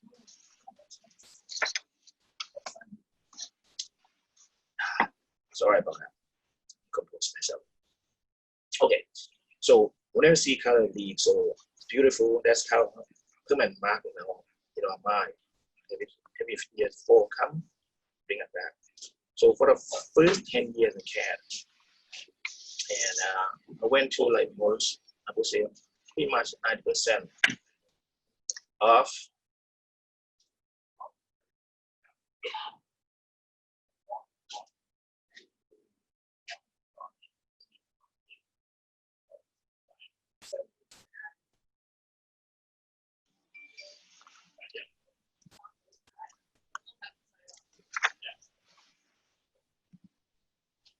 We can take a break, Major, if you like. Or... Okay, I'm good. Sorry about that. Okay, so no when worries. Most refugee experience is a multiple shock. Talk about food shock, right? Different kind of food, weather, language, custom, culture. So I went to ESL, English as a second language. Study ESL in school, and for the first 10 years, worked 3 part-time jobs to get my pocket money. And then after 10 years, I graduated from after high school, Fisher Park High School. This my high school. Yeah, I made a lot of good friends, accent teacher and friends that welcome me like just one up Canadian born. So then I graduated back on college in computer engineering. So I started coding, my writing code for a company. And I'm good at that. But I think I want more. I was looking around me, say people behind the keyboard with all day long. Is this life? It's a good job, but I think I want something more. So then I decided this is my second stage of life is to join the Canadian Army. When I announced that news, my family, my friends, just go berserk. Are you mind? You know, we just left the country because the army took over the country and oppressed us. Now, you understand, most people come from a third world country. The military and the police force are merely the tools for the government to use it to impose their will on a policy on the people. So with that, of course, my parents, my sibling, all my friends My ex-family said, you are totally out of your mind, join the army. Except for one friend, who said, I think you've been the right choice. One friend was Kenyan born, so he said, army is good for you. So I did some research and tried to convince, to convince my parents and siblings that I understand where we came from, the military and the police force, quite not scary to us. But Kenyan forces is governed by law and code of service discipline. So there's no way you can do things we saw in our country, the country of birth, I think. So my mom said, okay, let's see how long they'll last in the army. Okay, as teenagers, we slept in a lot. And see, they get up, you get you up at 5 o'clock for once, how long it will last. So you just wait and see thing. So for the first time in my life, that I made a decision that's drastic, I quit a good paying job to join the army, which I don't know if I would pass my basic training. So flown to Jedwab in 1991, and about 60 candidates of all trade and 3 elements, Army, Air Force, and Navy, went to basic training. In the room there, I think it's about 2 Asian, me and another Indian friend, with them good friends. He retired now. So went to the training. Of course, English is not my first language. So a lot of nuance I didn't get. So the tasking for this testing, you can pass a lot. I misunderstood sometimes, so I get a lot of trouble. But all in all, I passed my basic training. So out of about 60 or 80 people, I think we have about 40% pass, I think. Right away, we were shipped to Quebec, to Saint-Jean-sur-Richelieu, pour apprendre la française. Je suis content de ça, parce que j'aime la langue. De langue étrangère, mais au Canada, c'était français et anglais, c'est pas langue étrangère, mais de mon point de vue, le français et anglais, c'est langue étrangère pour moi, parce que anglais, c'est English is my 5th language, and French my 6th or my 7th, I lost.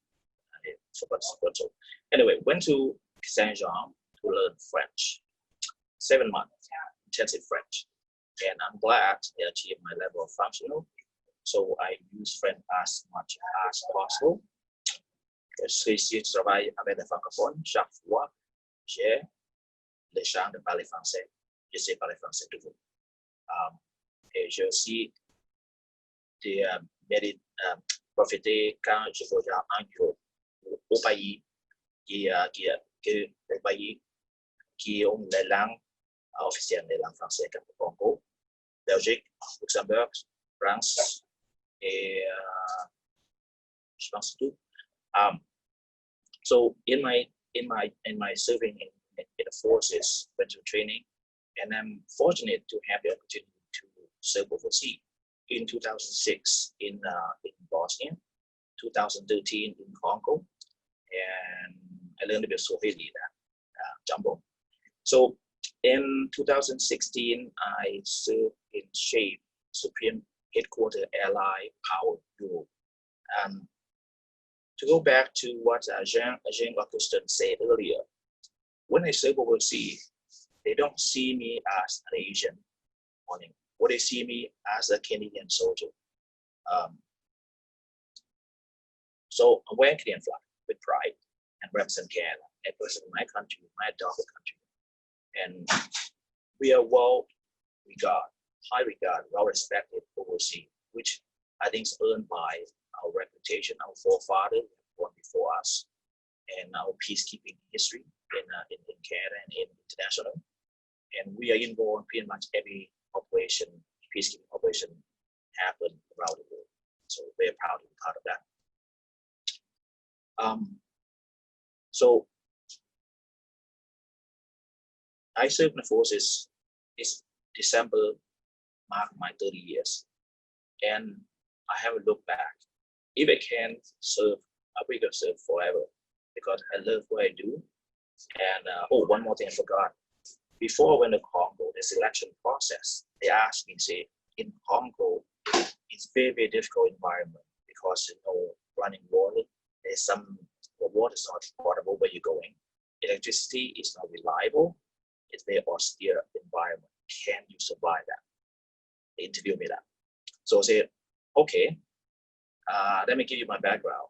I live in refugee camp 2.5 years in Thailand. And that end the one that no question that you can go. So I think my refugee experience served me in many ways I did not expect. So up to this point, I serve here in MPC, military person of command, as a level 1 ISSO, Information System Security Officer, and very proud to serve Michaëlle, and happy candidate coming up to everyone. Thank you. Mute my volume.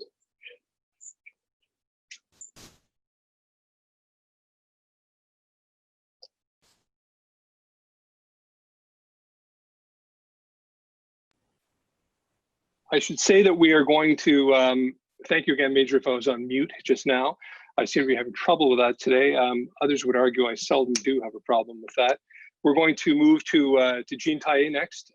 Jean has achievements as does Major, too long to mention. So I will simply say that she is a lawyer, an activist, an artist, a dancer, a choreographer, among other things. The great grandniece of Louis Riel, and that is quite significant. And the author of her most recent book is "The Northwest is Our Mother: The Story of Louis Riel's People, the Métis Nation," and that is available, of course, at all good bookstores, coast to coast to coast. Jean, can you pick it up? Thank you, Anthony, and hello, everyone. I've been very inspired by the stories I've heard so far. I want to talk today about where I come from. My history is mostly known as being the great-grandniece of Louis Riel, and truly I was raised with that. My grandfather was very engaged in writing the first history of the Métis Nation that the Métis themselves wrote. It was published in 1935, and I've just written, I think, the other one that was published last year. But the point of that story and me writing it was to tell history from a different point of view, because I was raised to reject the state's version of history, which is what most people are taught in school, because that's the memory that the state has constructed, and it hasn't anything to do very much with what the people themselves did and what they thought and what was actually happening. So let me give you a perfect example. We're coming up to July 1st, which we call Canada Day. But in 1870, right at this very time, we're coming up to July 15th, the 150th anniversary of Manitoba, and in fact, 2/3 of Canada being brought into Canada.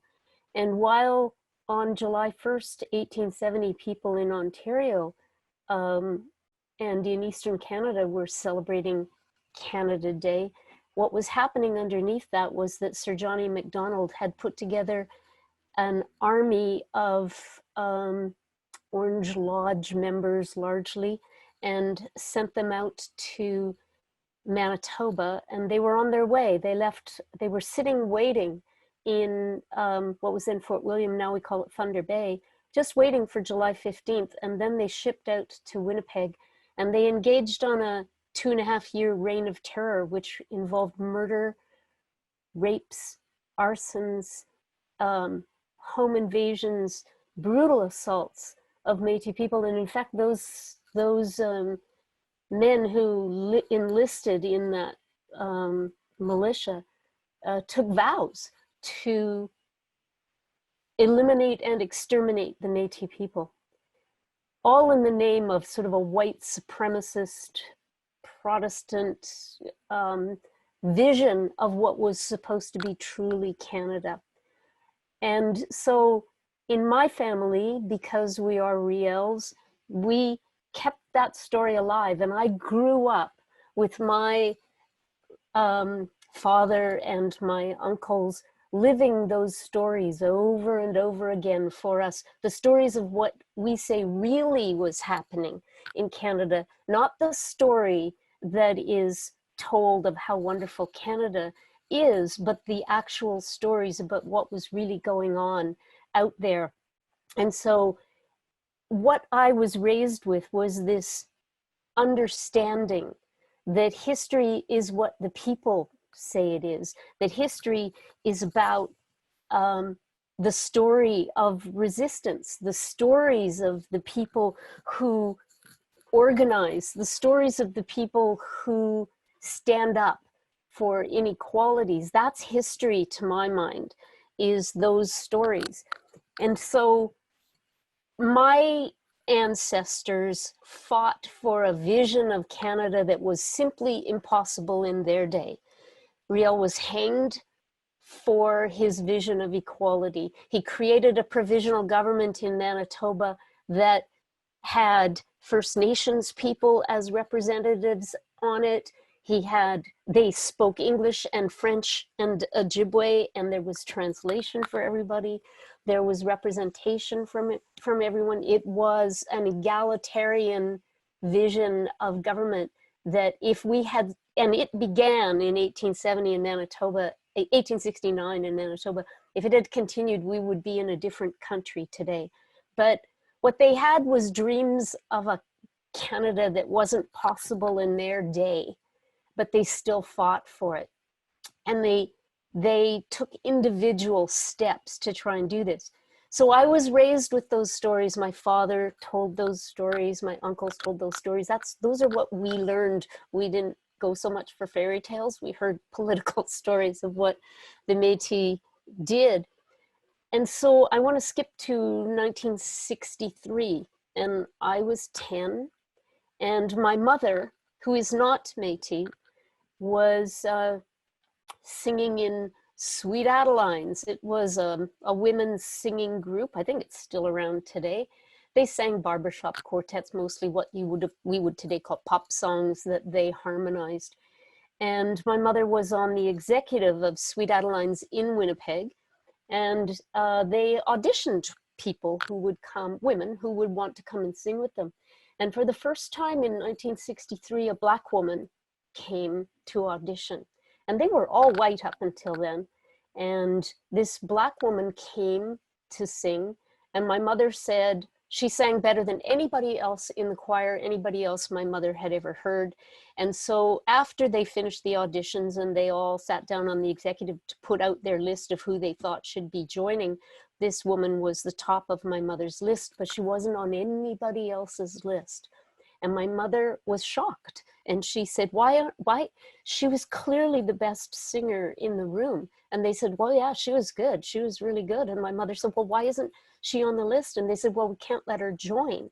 And my mother said, why not? And they said, well, it's against our bylaws to have Black people sing in the choir. And my mother's response naively was, well, let's change the bylaws. And they said, no, we can't do that because we compete. We're part of sort of a subsidiary group, the main organization of which is in the United States. And in 1963, when they competed and went down to the States, they wouldn't be allowed to come because they couldn't have a Black singer in their group. And so my mother came home, and this is where me, 10-year-old with big ears, sitting on the stairs listening to my mom really upset about this.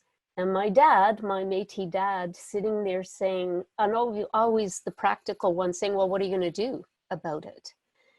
And so they talked about it, and my dad was telling again his stories of the Métis and how they stood up for things. And so then my mother said, well, then I have to quit. And my dad says, well, are you going to? And she said, if I don't stand up and do the right thing now, how will our kids ever know that they have to stand up when something's wrong? And so they agreed, and they even crafted a press story and everything, and my mother quit, and she knew, they knew, and they talked about it.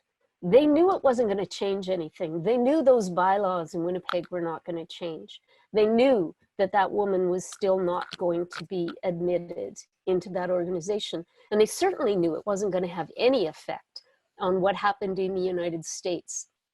But they did it for what I think it's called, there's a phrase coined by, I'm sorry, I can't remember who, but they call it the resources of hope. And I think I know that's why my parents made that decision, that my mother would quit, and it would be a very public act of quitting, and she would make everybody know exactly why she was quitting, because of the prejudice, the racism in that organization. And the resources of hope weren't about changing the institutions. It was about me and my brothers and sisters. It was about, we were the resources of hope. She couldn't change the institutions, but she could change us. She could make sure that we knew about injustice, which we already got a big message from my Métis family. But my mother standing up at that time, making a very public statement about it, was also investing in children as the resources of hope for the future of this country. And that's what I think is the message. I remember that very clearly, that has inspired me, that statement, that action by my mother and my father at that time has been an inspiration in my life. So it is real. But I thought at this moment, when we're talking about institutional racism against Indigenous people and Black people, that it's important that people know that all along in our history, there have been people who stand up for what's right. And they stand up because they want to invest in children, to make them know that they are the resources of hope for our future. And I do believe that there is a future for this Canada that we have, that has so many racist elements and institutions in our criminal justice system, in our education system, in our judicial system, in every part of this country. But I also believe that it can change. And so I want to give a message of hope out, that it can change, and it is changing, because it isn't the way it was in 1963.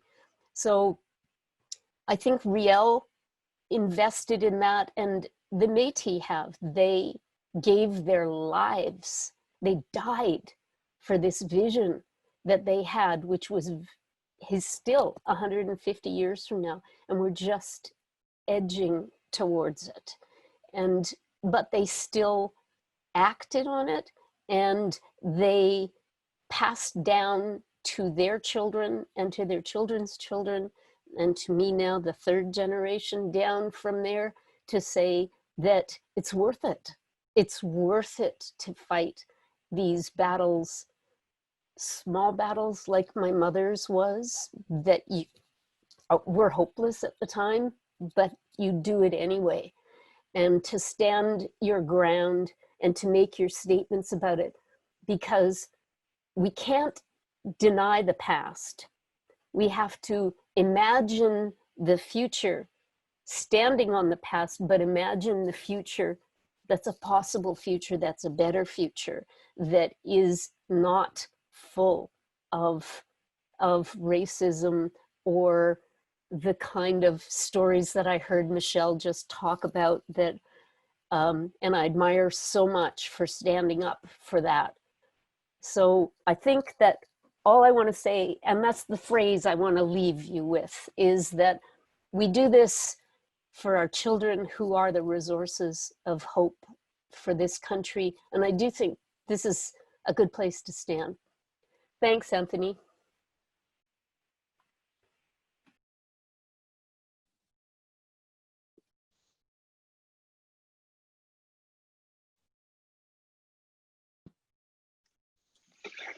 Thank you, Jean. And two things that strike me in closing. One is, you all should know, because I think it's a very nice close to it, that I mentioned Jean as an artist earlier, that she has a beaded piece of hers hangs in the law school of the University of Toronto as a symbol that two different peoples may embrace different legal regimes and still establish a working relationship if that relationship is built on respect and honesty. And that's a very nice metaphor for what we're talking about in this regard. And I also think, Jean, you should know that whether you consider yourself to be this or not, many of us consider you to be among the, quote, resources of hope to which you refer. So thank you again.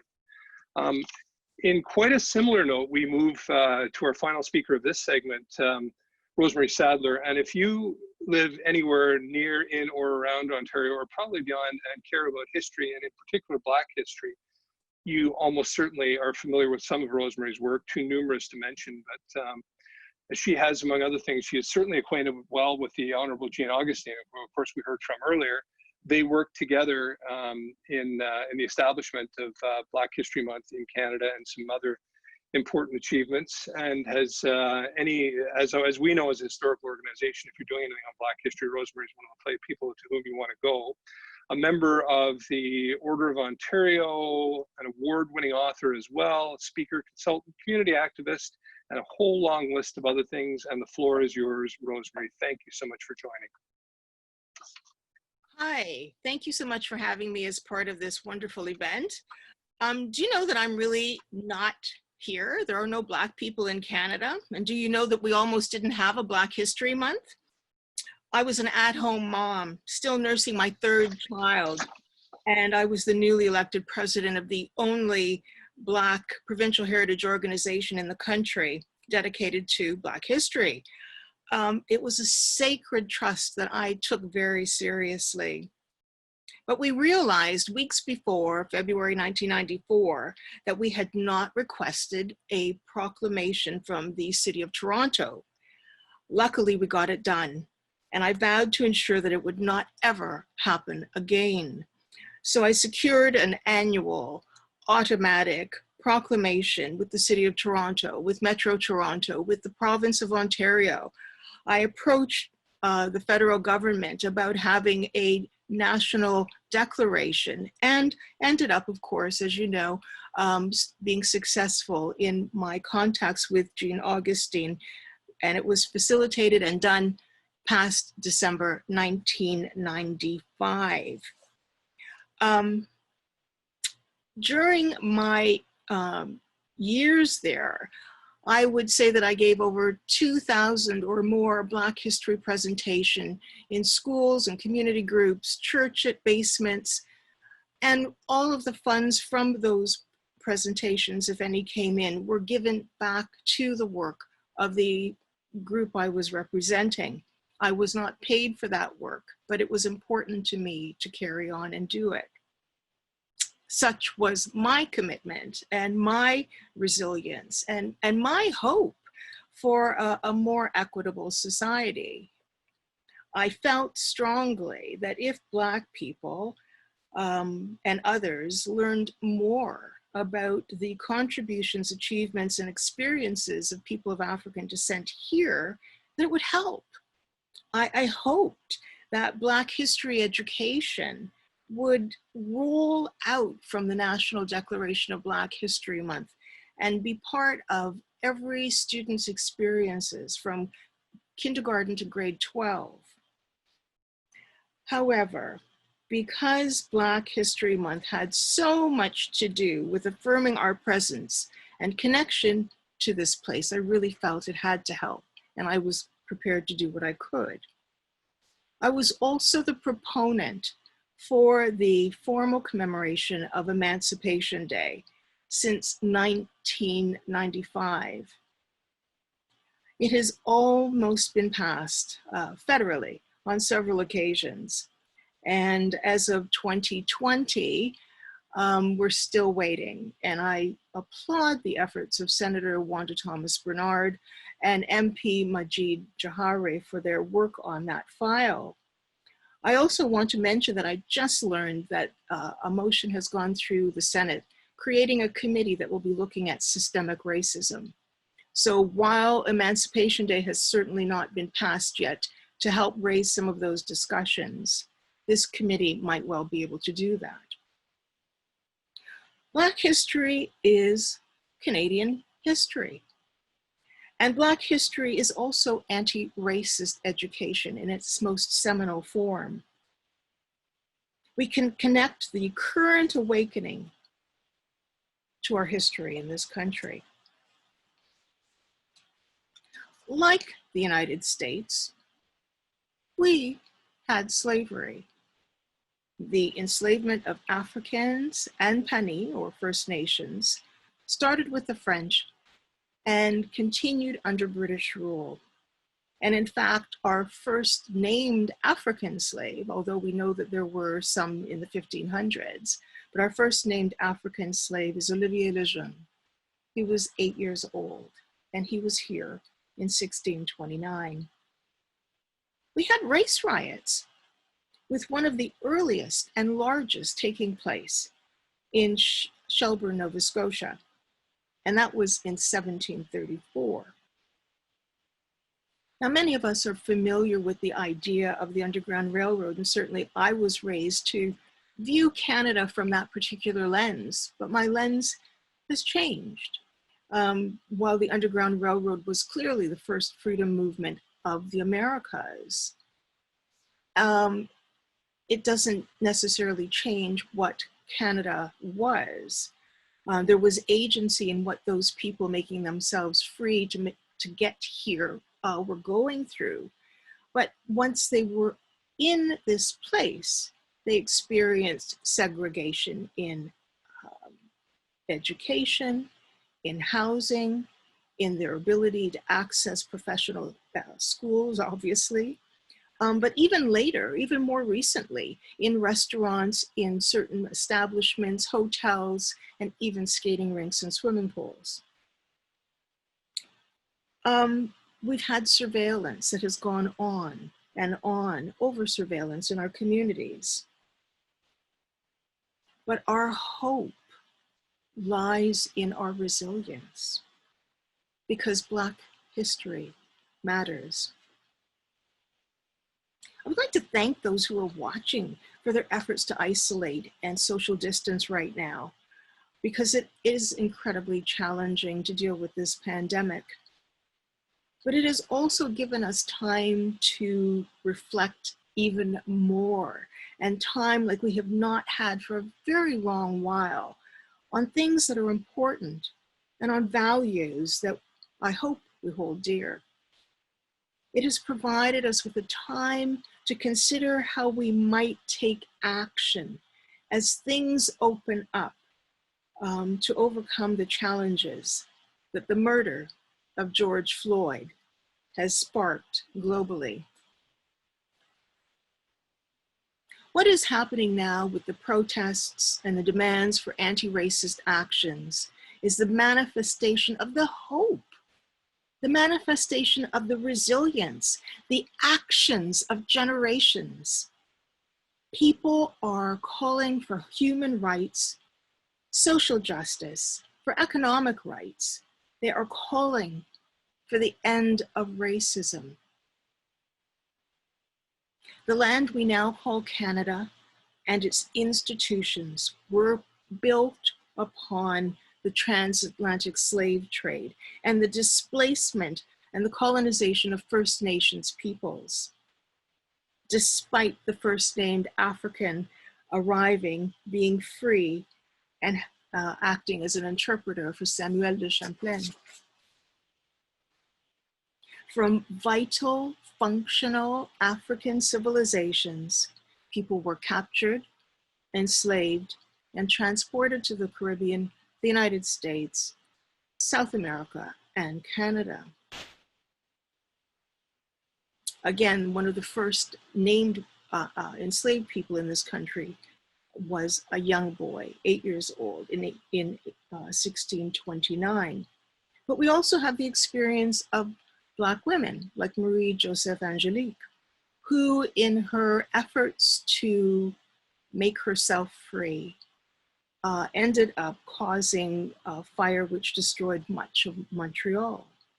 Or Chloe Cooley, who in being captured, bound, and transported across the Niagara River against her will, was able to allow people to know this was not what she wanted. And people who were still holding slaves in government in what is now Ontario worked to bring about what essentially became the first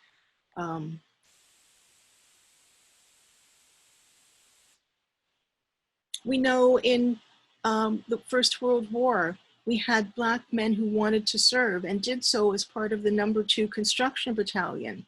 But we also know that about the same time out west, we have people protesting against the settlement of Blacks from the States, indicating that they were deemed unsuitable for the climate of Canada. The list goes on, and certainly out of consideration for time, I won't go on to mention too many more historical examples, and really encourage you to make a point of checking out some of those on your own. But I am here because of the resilience, the action, the hopes of generations of people of African descent in Canada. I am the hope of the Black loyalists. I am the hope of the late loyalists. I am the hope of the refugees of the War of 1812, and I am the hope of the descendants of the Underground Railroad. I am the hope of those first 4 major waves of migration to this place we call Canada, because my presence here is built upon their agency, their survival, their perseverance, and their hope that things would be better in this place we now call Canada. Their stories of hope. Black history is what I have worked on to affirm the Black community and to assist non-Blacks in learning and understanding the long-term presence of us. I'm also hoping, I also have the hope of my children.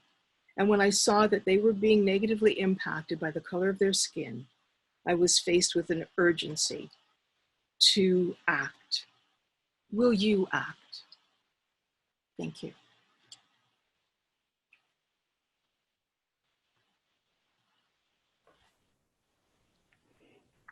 Thank you. I hope I've been battling with mute all day, as you know, but thank you, Rosemary. And I think you've probably brought at least a few more to say yes, and hopefully many more. We will not have time to have questions, for which I will take the wrap. I felt that each of our speakers had such remarkable stories and relatively little space that I therefore decided that we should give them a little bit of room to run with it. I'm sure if you send in questions, we can find a way to get responses to you. But for the rest, I just want to, of course, thank Michelle Douglas, Adrienne Sampson, Jean, and Rosemary for remarkable stories, for remarkable contribution. I think what we're seeing today from these and other panels is 2 reminders. One is the extraordinary amount of work, of course, that we have to do as a nation in creating a place of proper equality. But the other is the remarkable amount of work that has been done in getting to this point, for which we can certainly thank everyone who's taken part here and otherwise, and also be aware that they and the efforts of others like them and the willingness of people collectively to listen to these compelling arguments is what gives us what we, will hopefully give us what we need to get to the place where we need to be. So thank you all for that. Thank you particularly to the association, to Jack Jedwab, to Tasha, and to others for making this responsible. We've been delighted to take part and look forward to the rest of the day as well. Good afternoon. Thank you. Thank you so much, Anthony. And thank you, Michelle, Sampson, Jean, and Rosemary for those incredible and moving presentations. A reminder that we have to remember history, but we can't remember it unless we know it. And I think that is the biggest takeaway I felt in terms of things I did not know, and things that we need to teach, and things that we need to honor, and realize how we can also do better. So thank you again for sharing everything that you did today. We're going to now move to some musical inspiration. Artists are often at the forefront of change, And we're going to hear from two great Canadian artists who certainly have a lot of views and certainly have a lot of things they say through their music and also their words. And they're going to share both with us. I also want to first, before we get to them, because this is, of course, a social event, it's time to get your social ready. So the hashtag is Hope Over Adversity. Feel free to tweet, live stream, anything you choose. We really want to reach as many people as we can today. So our next two presenters are two great Canadian talents, starting with Jann Arden, who's a singer, songwriter, broadcaster, author. She, of course, is much celebrated for her multi-platinum selling albums, big songs like I Would Die For You, Insensitive. She's released 14 albums with 19 top 10 singles, won 8 Junos, 10 SOCAN Awards. And of course, she's also a TV star, a writer, and a recipient of the Order of Canada, and a philanthropist as well, raising funds for World Vision, Fashion Cares, and Gilda's Club. And she's going to be followed by Tyler Shaw. He's, of course, the winner of the Much Music Coca-Cola Covers Contest of 2012 and rose to fame with his debut single, Kiss Goodnight, through Sony Music Canada. It was certified gold in April of 2013. And he also has been very busy during the pandemic.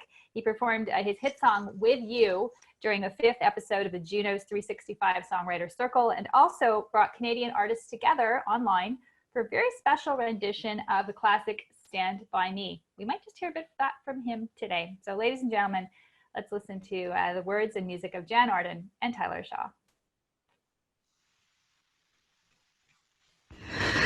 Hello, Canada. I have been asked to talk about how I find hope on behalf of this amazing nonprofit online event, Stories of Hope. And my answer is very simple, and it's the same every single time that I am asked a similarly posed question. And it is all about my friendships. My greatest accomplishments are my friendships. My greatest success stories are my friendships. My greatest comfort are my friendships. It's certainly been the last, few months that has been more meaningful for me than I could have ever possibly imagined. And that is because I truly realized what wonderful friends I had surrounding me, the support, the mentorship, the inspiration, the camaraderie, the empathy, the altruism, all of those things. So that's my answer to that. And I'd like to sing you a little something. Thank you for doing all that you're doing.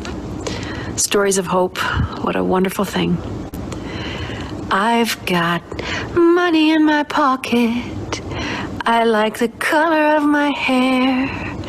I've got a friend who loves me. Got a house. I've got a car. I've got a good mother. And her voice is what keeps me here. Feet on ground, heart in hand. Facing forward, be yourself. I've never wanted anything, no, I've never wanted anything so bad. Hey everyone, this is Tyler Shaw, and I'm here to say hello to our beautiful country and hello to Stories of Hope. I'm also here to kind of let you know about how I find hope. Now, hope to me is a feeling of positivity, and in every single situation, I try to find the positive in the outcome. I know that's easier said than done, especially in many, many cases. However, when you practice this over time, you'll find that hope is easier to grasp, and you can hold on to it for a lot longer. And speaking of hope, do not forget when you're in troubled times to lean on each other and lean on your friends and lean on your family.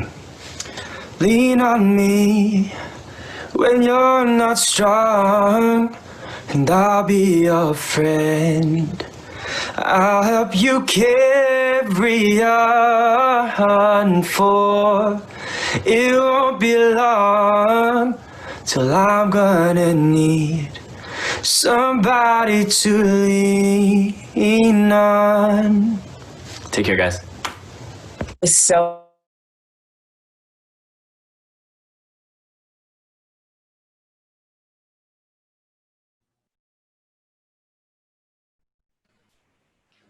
Thank you so much for those wonderful tributes.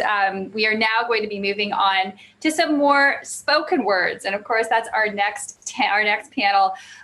Who I see are already ready there. They're so eager. They're already in their boxes waiting for this moment. So let me introduce our panel chair. I'm pleased to introduce Miriam Taylor. She is the Director of Publications and Partnerships with the Association of Canadian Studies. Myriam est titulaire d'un doctorat en études religieuses de l'Université d'Oxford, avec une expérience diversifiée dans les domaines de la recherche, de l'éducation, de l'administration et des services communautaires. Myriam est spécialisée dans les questions d'immigration et de diversité. The panel Myriam is going to chair is going to present some very interesting findings. So I would encourage you, if you have questions, Q&A, let me remind you, the functions at the bottom of your screen. Please put questions for the panelists who will be discussing these findings after we hear from them. S'il vous plaît, mettez vos questions en bas de l'écran dans la fonction Q&A, non la fonction chat, Q&A only. With no further ado, Miriam, the floor is yours. Thank you so much, Tasha. Bienvenue au panel numéro 3. Au Canada, comment nous sentons-nous face à notre pays, où nous sondons un groupe de jeunes entre 12 et 17 ans et nous interrogeons sur entre autres, sur leur sentiment d'appartenance à notre pays. Now, it makes sense that in a conference focusing on hope, that we should look at how young people feel. In these uncertain times as we build a new Canada, they will be inheriting what we build today. And we need to do our best to make sure that they're equipped to face the challenges into the second half of the 21st century and going forward. So we have a survey to present to you, and presenting those results is my colleague, Ashley Manuel. And now Ashley came to the Association for Canadian Studies with a master's in Education and Society from McGill University. And she is the managing director of ACS. And apart from heading up a number of research projects on immigration, education, and human rights, she also touches on every single aspect of the operations of our small, but I like to think mighty organization. And one of the reasons that I'm focusing on Ashley's versatility is that I really think it's a feature of our panel as a whole. So we will follow Ashley's survey presentation with commentary from two panelists, Ilona Doherty, who is the co-creator and managing director of the Youth Innovation Project at Waterloo University. And not content to simply be a neuroscientist tapping into the potential of youth, she's also a social innovator, and she has co-founded a social enterprise, for example, called Apathy is Boring, that tries to encourage youth to exercise their democratic rights. Next, we also have Adrienne Batra, who is the editor-in-chief of the Toronto Sun. And I'd like to point out the first woman of color to be editor-in-chief of a major metropolitan newspaper throughout North America. So no stranger to breaking down barriers. And she was also, however, a lieutenant in the Canadian Armed Forces Reserves, press secretary to Toronto Mayor Robert Ford, and a director of an advocacy group. So we have a multi-talented and a panel that benefits from multi-perspectives. And I think that's very interesting in this context, because looking forward to the future, we anticipate that our youth will have to have polyvalence in order to tackle the challenges ahead. Alors, je laisse la parole maintenant à ma collègue Ashley Manuel, qui vous présentera les résultats de notre sondage. Thank you so much for that warm welcome, Miriam. I'm just going to get my presentation up right now, and I think we're good to go. Okay, good afternoon, everyone. I have the pleasure of kicking off this session by highlighting the results of a recent survey we conducted here at the Association for Canadian Studies. And the youth survey that we conducted touches on many of the themes that have already been addressed at the conference. And it will give us the opportunity to hear some firsthand responses as to how youth are feeling today. So this survey was conducted in partnership with the organization Experiences Canada, and we invited children between the ages of 12 and 17 to participate. Youth from across the country responded to questions as to how they felt about Canada, their personal identities, diversity, discrimination, and how they're coping with the current COVID-19 pandemic. I'll be highlighting all of these themes within my presentation today, but overall, our survey aimed to better understand how recent events are affecting Canadian youth. Now, this presentation is going to be showcasing two types of responses. First, our quantitative responses are going to be derived from the most recent survey that we conducted via SurveyMonkey. It was just administered this month between June 12th and 25th, and we were able to get 344 responses from across Canada, giving us a probabilistic margin of error of about 5%. Now, the qualitative responses that you're going to see dispersed over the course of this presentation come from an open answer question that we asked in a survey that we conducted back from April 29th to May 5th of this year. This survey was a COVID-specific survey that we conducted, and so we had a much larger sample due to the topic as well as the timing of when we conducted the survey. June is a tough month to get kids to complete surveys. But to start, we presented youth with a list of Canadian symbols to see what resonated with them the most. And as you can see in this diagram, universal healthcare, the Charter of Rights and Freedoms, and multiculturalism are the top three sources of personal and collective pride for Canadian youth. These three had over a 90% response rate. And as you can see, the monarchy seems to be the lowest at only about 40% in terms of resonating with youth. We did provide youth with an other option and received various responses like Tim Hortons, maple syrup, Canada's landscape, Indigenous cultural sites and monuments, veterans, as well as other sports besides hockey like soccer and basketball that seem to resonate with youth today as well. Next, we also asked a question with regards to levels of attachment, and Canadian youth seem to be the most attached to their country at 90%, followed by their language. And then we also saw a very high level of attachment at 80% with regards to the world at large. And I think this speaks to the fact that many youth today see themselves more and more as a global citizen, and have a stronger attachment to that version of their identity more so than their province or ethnic group or religion, as we see in the results here. We also presented youth with a list of topics in Canadian history and asked them to rate how interested they are in each topic. As you can see in the graph here, Canadian youth appear to be the most interested in learning about Canada's history of social movements at 61%, and girls seem to be the most interested in this topic relative to any of the other ones on the list. Boys tend to be the most interested in learning about the history of Canada's international roles. Another option, was provided as well, but we received very few responses. Kids seem to select among these options. We also asked youth about their perceptions around discrimination in Canadian society, and 64% of youth believe that Canada has always welcomed refugees and immigrants, with about 73% reporting that racism is a serious problem in Canada.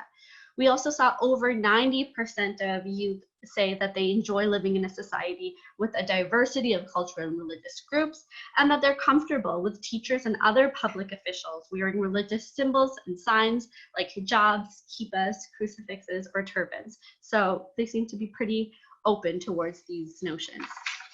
When we look at this breakdown by gender, and here I mean males and females, we did have an other response, but unfortunately we didn't have enough of a sufficient sample to present those results today. But here we can see that boys are more likely to strongly agree that throughout history, Canada has always welcomed refugees and immigrants, and that Canada is very accepting of diverse ethnicities and cultural traditions. Whereas the girls were more likely to strongly agree that racism is a serious problem in Canada, and that their generation is less racist than that of their parents or their grandparents' generation. And we can see again here that over 80% of girls strongly enjoy living in a society with a diversity of cultural and religious groups and are comfortable with teachers and other public officials wearing such signs, wearing religious signs and symbols, rather, at 84% each. So when you look at this table broken down by age, we see that 12 to 14-year-olds are significantly more likely to strongly agree that Canada has always welcomed refugees and immigrants, and that Canada is a country very accepting of diversity, more so than the older age cohort of 15 to 17 years old. Now, to go back to that statement that racism is a serious problem in Canada, in the open answer question that we asked in the previous round of surveying, we asked youth to think about the future and how life will be different, better, or worse. And we received a mixed range of responses touching on various topics that I'm going to be showing you today, some of which were racism specific, and the following responses were submitted. I'm concerned about the increase in racism. COVID-19 will create more racism in our world. And I think that xenophobia surrounding Asians has been a lot worse because of this pandemic, which makes me feel scared.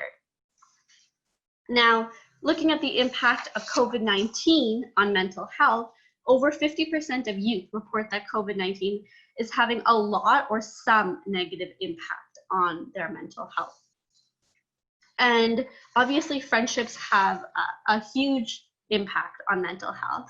And we can see here that when we explore youth friendships, all youth are more likely to have friends that share the same cultural background as themselves, predominant more so than, and you see that more so among females at 71% versus boys who are just at 59%. So the majority of youth have friends that are similar cultural background of themselves. And over 50% of youth reported that COVID-19 is having a lot or some negative impact on their friendships. Now, when you look at the open answer questions we received on friendships, we received responses like people might avoid new friendships out of fear. I think it might be hard to start making new friends as I move to university due to people maybe not trusting each other. But we see positive responses as well, with some youth saying that I will be really glad to see my friends again, and that I miss my friends and I miss all the plans we never got to do, but I know through this I will learn to appreciate the time that I do have with friends. Sorry about that. So when you look at extracurricular activities like sports, teams, dance, and music, 82% of youth reported that COVID-19 has had a lot or some negative impact on their extracurricular activities. And again, we see a mixed range of responses as well. One respondent indicated that social distancing has allowed me to focus on my music and creativity, and another one said that they missed playing sports. Several concerns were also raised that had to do with their future. One being, I may need to take a gap year to make up for this year where I didn't get the volunteer experience I need for university. And another saying that I might not be able to get a scholarship for sports, which could impact my plans. Then when we look at the impact of COVID-19 on the school year, over 60% of youth reported that COVID-19 has had a lot or some negative impact on their school year. And youth between the ages of 12 to 14-year-olds seem to be doing better, as they believe they're doing a better job at getting their schoolwork done from home compared to the older cohort of 15 to 17 years old. And when we look at returning to school in the fall, the strong majority of respondents are looking forward to it and are also worried that they won't be able to go back.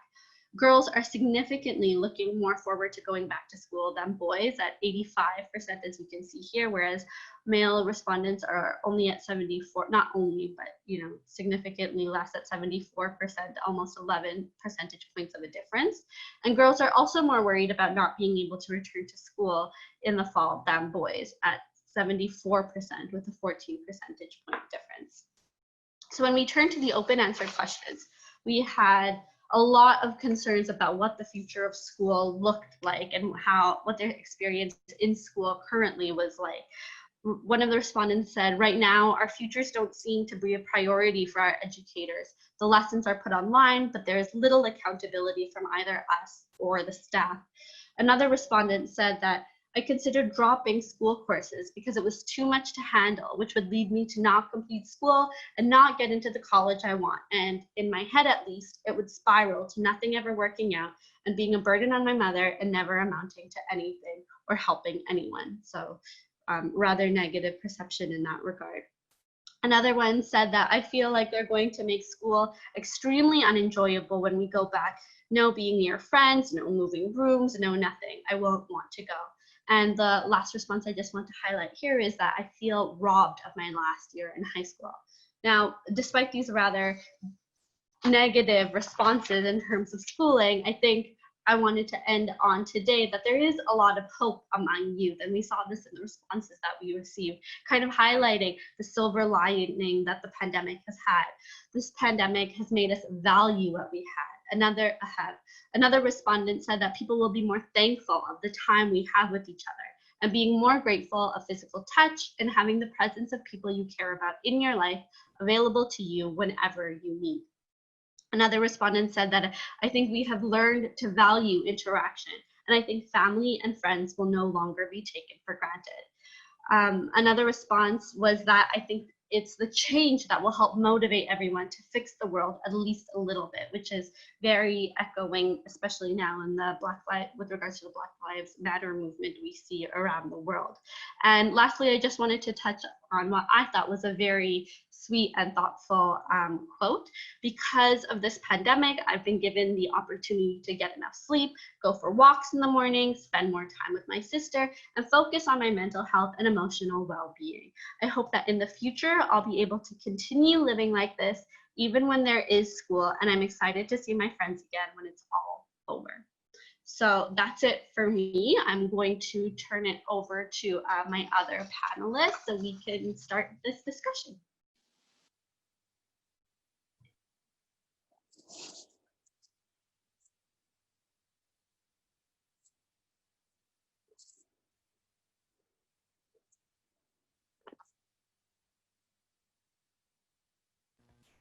Hello.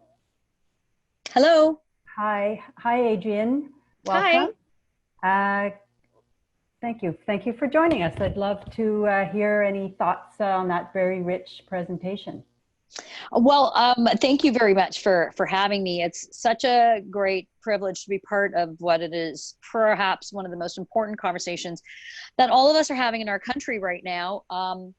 You'll have to forgive me. I'm at my parents' house, and so I'm trying to figure out if I'm configured right and if I'm looking okay. I'm used to doing this in my own home, but nonetheless, okay. Thank you. I really found the results of the survey very interesting, and I look at it through the lens. I have a 10-year-old son. And I think if my 10-year-old son was asked these questions, I don't know what the heck the results would have been, because, a couple years difference, ages 12 to 17, they're far more, thinking more broadly. But I think a few themes emerge and are important and instructive for all of us who are in the world of decision-making, policymakers, media, journalism. We're the ones making decisions for their future and help crafting that. But I think we can take a few takeaways from this. Most importantly is the connectivity of these kids right now. They don't know, and certainly I'm aging myself, but they don't know the concept of cable. They don't know the concept of going and changing physically getting off your couch and changing the channel on the TV because you didn't have a remote control. They are so forward thinking when it comes to the advent of technology that we, at this generation, that are the policymakers, are the decision makers, we're so far behind them. And so we need to do a better job of keeping up and catching up and ensuring that policy decisions that are made for their healthy, prosperous future are at the forefront. And I know that there's always discussions about having youth engaged and this, and cognizant of the fact that many of the kids who did participate in that survey were likely the more engaged ones in school, and meaning that they're being part of the student council, they're on the co-curriculars. Whereas, I think of my 10-year-old, all he cares about is playing Fortnite and, sports, which are all canceled right now. So he's not perhaps the best example. But so the takeaway from the fact that they feel like they're part of a global community, I think is important, because all they know is the internet. All they understand is that notion of being able to pick up their device and connecting with someone in India, in China, in Venezuela at the drop of a hat. They don't have to get on a plane. They can just connect through social media. They can connect through these concepts now that we're all doing through Zoom or whatever it is. That's a very important key takeaway for me. But the other takeaway for me was how much pride they still feel in their own country. And that makes me proud. That makes me proud that we're doing something well in the education system, though it has its challenges. We know that. I feel proud of the fact that they recognize that they are, a Canadian first, and that matters to them. Their flag matters to them, and their national anthem matters to them. So those are my first initial takeaways. And I guess overarching, because I know we're going to dive in more, my overarching sense is I feel good about those results. I feel positive about them. You always say that you want to leave to the next generation of that thereafter something positive. I feel comfortable that our future will be in their hands. Lovely comments. Ilona, do you care to pick up where Adrienne left off and share your thoughts? Sure. So our work at the University of Waterloo at the Youth and Innovation Project is really looking at 15 to 25-year-olds and their role in society and the economy. And our work is really based in neuroscience and developmental psychology. So what do we know about brain development from 15 to 25? And how can that help us understand how to meaningfully engage this cohort and really understand what the unique abilities of this cohort is? So I think the survey kind of touches on a number of elements that are certainly reflected in the reading, a lot of reading I do about young people. And two things, I think there's this incredible sort of tension between a sense of hope and optimism, which is always so incredible to see amongst young people, but also this reality of instability and challenge that young people are facing. So we hear about mental health being a crisis. I mean, it was a crisis before the pandemic, but certainly there's a lot of conversation about that being part of kind of the next pandemic we're going to see as a result of all of us having lived through COVID-19 is significant challenges around mental health for all of us. But certainly with young people, we see that this is heightened. So it's this tension again of instability and challenge and facing a future that is really impossible to predict, and it was impossible to predict before COVID-19, but now it's, I mean, even more so. But at the same time, this desire to contribute. I love that the young women are really interested in learning about the history of social movements. That's so fascinating to see. So a desire for purpose and meaning and to contribute, but at the same time, really a sense of hope and caring in the face of these challenges. So those were my main takeaways. Wonderful. Well, actually, I love the idea of trying to tap into their unique abilities to exploit their potential. And I think engagement is a key element of that. And also, I guess, health on all aspects of health, including mental health. But I know, Adrienne, you have experience in retail politics. Mm-hmm. And I know that social movements are very big right now and taking a big place. But what can we do to make sure that our young people are inspired to seek elected office, right, and that we get the diversity of our youth and women in particular, yeah, mm-hmm, seeking elected office? That's a great question. You know, I often get asked to speak at sort of these candidate recruitment meetings, or, you know, Equal Voice is an organization that really talks about engaging women in getting involved directly in the public policy process, because it's women that are making the majority of the decisions at home. It's women that are making a majority of decisions when it comes to childbearing and rearing. It's women that are really, with respect to public policy, it affects us far more than it does. So how do we get that?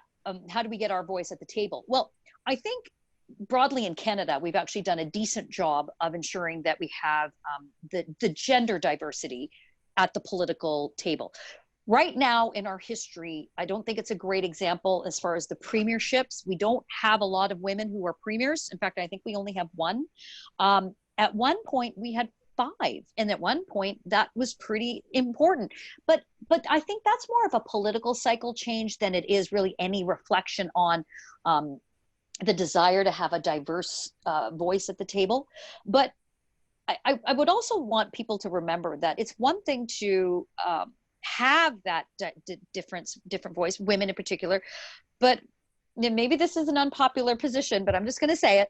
Women are also equally can fall into the same trappings as their male counterparts when it comes to politics. It's a beast. It's a tough system, but it's not an insurmountable one. And I think to your question about with respect to making sure that we have those different voices and getting more women involved, there's a few basic things we can do. We can take down some of the barriers in terms of the rigor it requires in order to even get your name down on a ballot, be it that be the number of signatures, be it, you know, the community in which you live in, be it the financial, you know, obligation. Those are some basic things. But you know, we often say that, you know, women don't want to get involved in politics because it's dirty and it's messy and it's ugly. Well, you know what? If there's anybody better qualified, it's women, because, you know, we deal with a lot of this stuff on a regular basis. You know, be it in their own careers or be it in their own family. You know, raising children is the hardest job ever, and it's now even just more exasperated because I don't know what it's like for a number of you, but I'm the homeschool teacher, I'm the mom, I'm the cook, I'm the cleaner, I'm the editor still, I'm the friend, I'm the therapist. I mean, you take on all these roles. So being in government or being in the political realm, you're already prepared. You're ready. You have better training ground than anybody. So just purely on the basics with respect to certain obstacles, I've already mentioned 3, but also we need to be mindful of the fact that a lot of women just don't like it. They don't like it. It's not even not the gamesmanship of politicking. They just have other priorities. They have bigger things that they want to accomplish. They have other things that they're doing. So we are changing the system in a way, meaning those women politicians who may still have a young family. I remember when my son was a year old when I started working at City Hall. He was 1. I just finished nursing. I used to bring him with me. You know, I would bring him to the office, and it's a requirement upon employers as well, and that's including political, to make accommodation for those that are still in that position where they still have a young family and they still have an obligation, they have a responsibility. So I think I think that's really sort of just touching on what you've asked, but those are a few starts. I love the idea of making the workplace more family friendly, and sure. Recently, we've seen some young MPs breastfeeding in the House of Commons. Absolutely. Wonderful. Yeah. Ilona, because you're such an expert on the unique abilities of this age group, what do you think? And you've worked directly in encouraging them to exercise their democratic rights. What can we do to tap into those unique abilities to get them engaged, whether politically or in social movements? Well, the first thing is to really value the unique abilities that young people have. So in our research at the University of Waterloo, where we've looked at the latest research in neuroscience and developmental psychology, what we've found is that young people from 15 to 25 are in a heightened period of neuroplasticity, but they also have, by 15, the full intellectual capacity of adults and a lot of really incredible raw brain ability. That's the height of our raw brain abilities by 24, and sorry to break it to anybody who's over 24 like me, by 24 our raw abilities actually start to decline. And we start to improve at other things. We start to get better at strategic planning, big thinking, and emotional intelligence. But young people have really incredible, unique abilities while they're young that we do not possess when we're older. So it's really essential that we tap into those unique abilities, especially if we want to solve complex problems. So we like to say that young people are the innovation engine of our society and of our organizations. So the first thing we need to do is really value young people. The second thing we need to do is to ask them to get involved. And the research is very, very clear. One of the number one reasons that young people, especially young people who might be racialized or might face multiple barriers, the reason they don't get involved is because nobody asks them to. So it's a really, really simple thing. And I think this goes to women in politics. It goes to any kind of engagement. We need to ask people from diverse backgrounds to get involved. So that's absolutely the number one thing that we need to do. But we also then, when we ask them to get involved, we can't just have young people being kind of the muscle, who are gonna lift boxes or do that kind of thing that often young people get kind of mundane or menial labor as tasks. We also need to use their brains. Again, this innovation ability is incredible and it's necessary, especially in a moment like this where we're facing a crisis and we need as many innovative solutions as possible. So we need programs that encourage them to come on board. Yes. And then set things up in a way that they can really feel that they're contributing. So it's not just about traditional volunteerism. It's not just about young people licking envelopes or being frontline staff. Certainly that's absolutely important and we need young people to fill those roles, but we also need diversity around the decision-making table, and that includes intergenerational diversity. It means making sure that we don't just have folks who are all the same age making decisions, but that we really make sure that we have young people who have different perspectives, and as Adrienne mentioned, understand technology and get this stuff. I would argue, we don't need to catch up with young people. We just need to invite them in and listen to them. They're a 16-year-old. I have had a 15-year-old. I borrowed a friend's 15-year-old for a chunk of the pandemic, because teenagers and their families during the pandemic is, quite an adventure. So I had a 15-year-old living with me for quite a while, and she has 48,000 followers on TikTok. and I'm never going to have 48,000 followers on TikTok. And I don't even really know how TikTok works. So me trying to catch up to her makes no sense. But me asking her for advice or, how does this work? What should we be doing? That's the right thing. So it's really about listening to young people and valuing their opinions. Oh, I love it.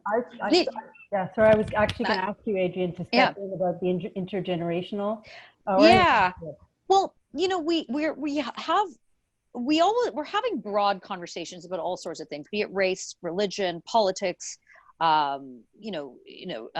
discrimination. We're having all these broad conversations, but we've been constantly discussing the notion of how do we get more women on boards, for example? How do we get more women in the workforce? It just makes economic sense to do that. Look, women, for example, we're 51%. They need us at the table. It makes good economic sense. I would argue it's a similar sort of situation when it comes to those who are youth. I love the notion of just simply ask them, then they feel engaged, right? Who doesn't want to be asked something?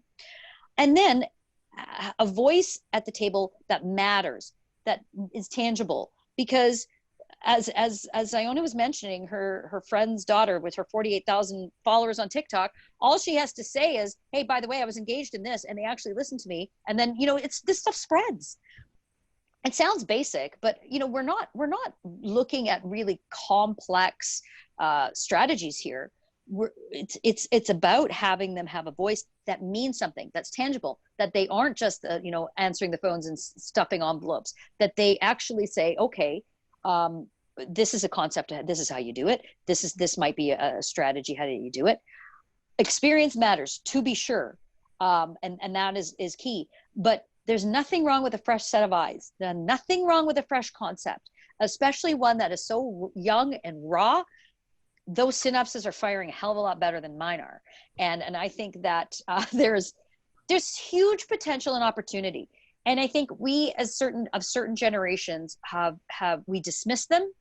We forget about them because we always think they're just kids. They don't know any better. Well, frankly, their world is moving so quickly that we are at fault if we don't have them engaged at the table. But to me, the key is having them there, but also see one of their suggestions, their processes, their ideas actually become something.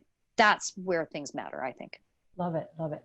Now, coming back to the values that they expressed in the survey presented by Ashley, I was really pleasantly surprised with their support for multiculturalism, for healthcare, for our Charter of Rights.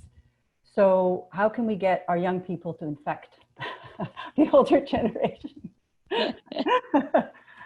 Anyone care to comment on that one? Sure. So, I mean, we know that actually young people often are big influencers within their households in terms of their parents' views. So we've seen this, and there's been studies that have shown this, both in terms of how parents vote. Young people sometimes have a significant impact on how parents are voting, but also how they feel about a variety of different issues. So I know, environmental issues like whether a family recycles can sometimes be influenced by young people. So I think young people are influencing conversations in families. And I think one of the really hopeful things about the pandemic is the fact that we are living in an intergenerational context, more so than perhaps we have been in the last 50 years, right? Intergenerational families living in together in the same home has been something that's been less common in the last 50 years in a Western context.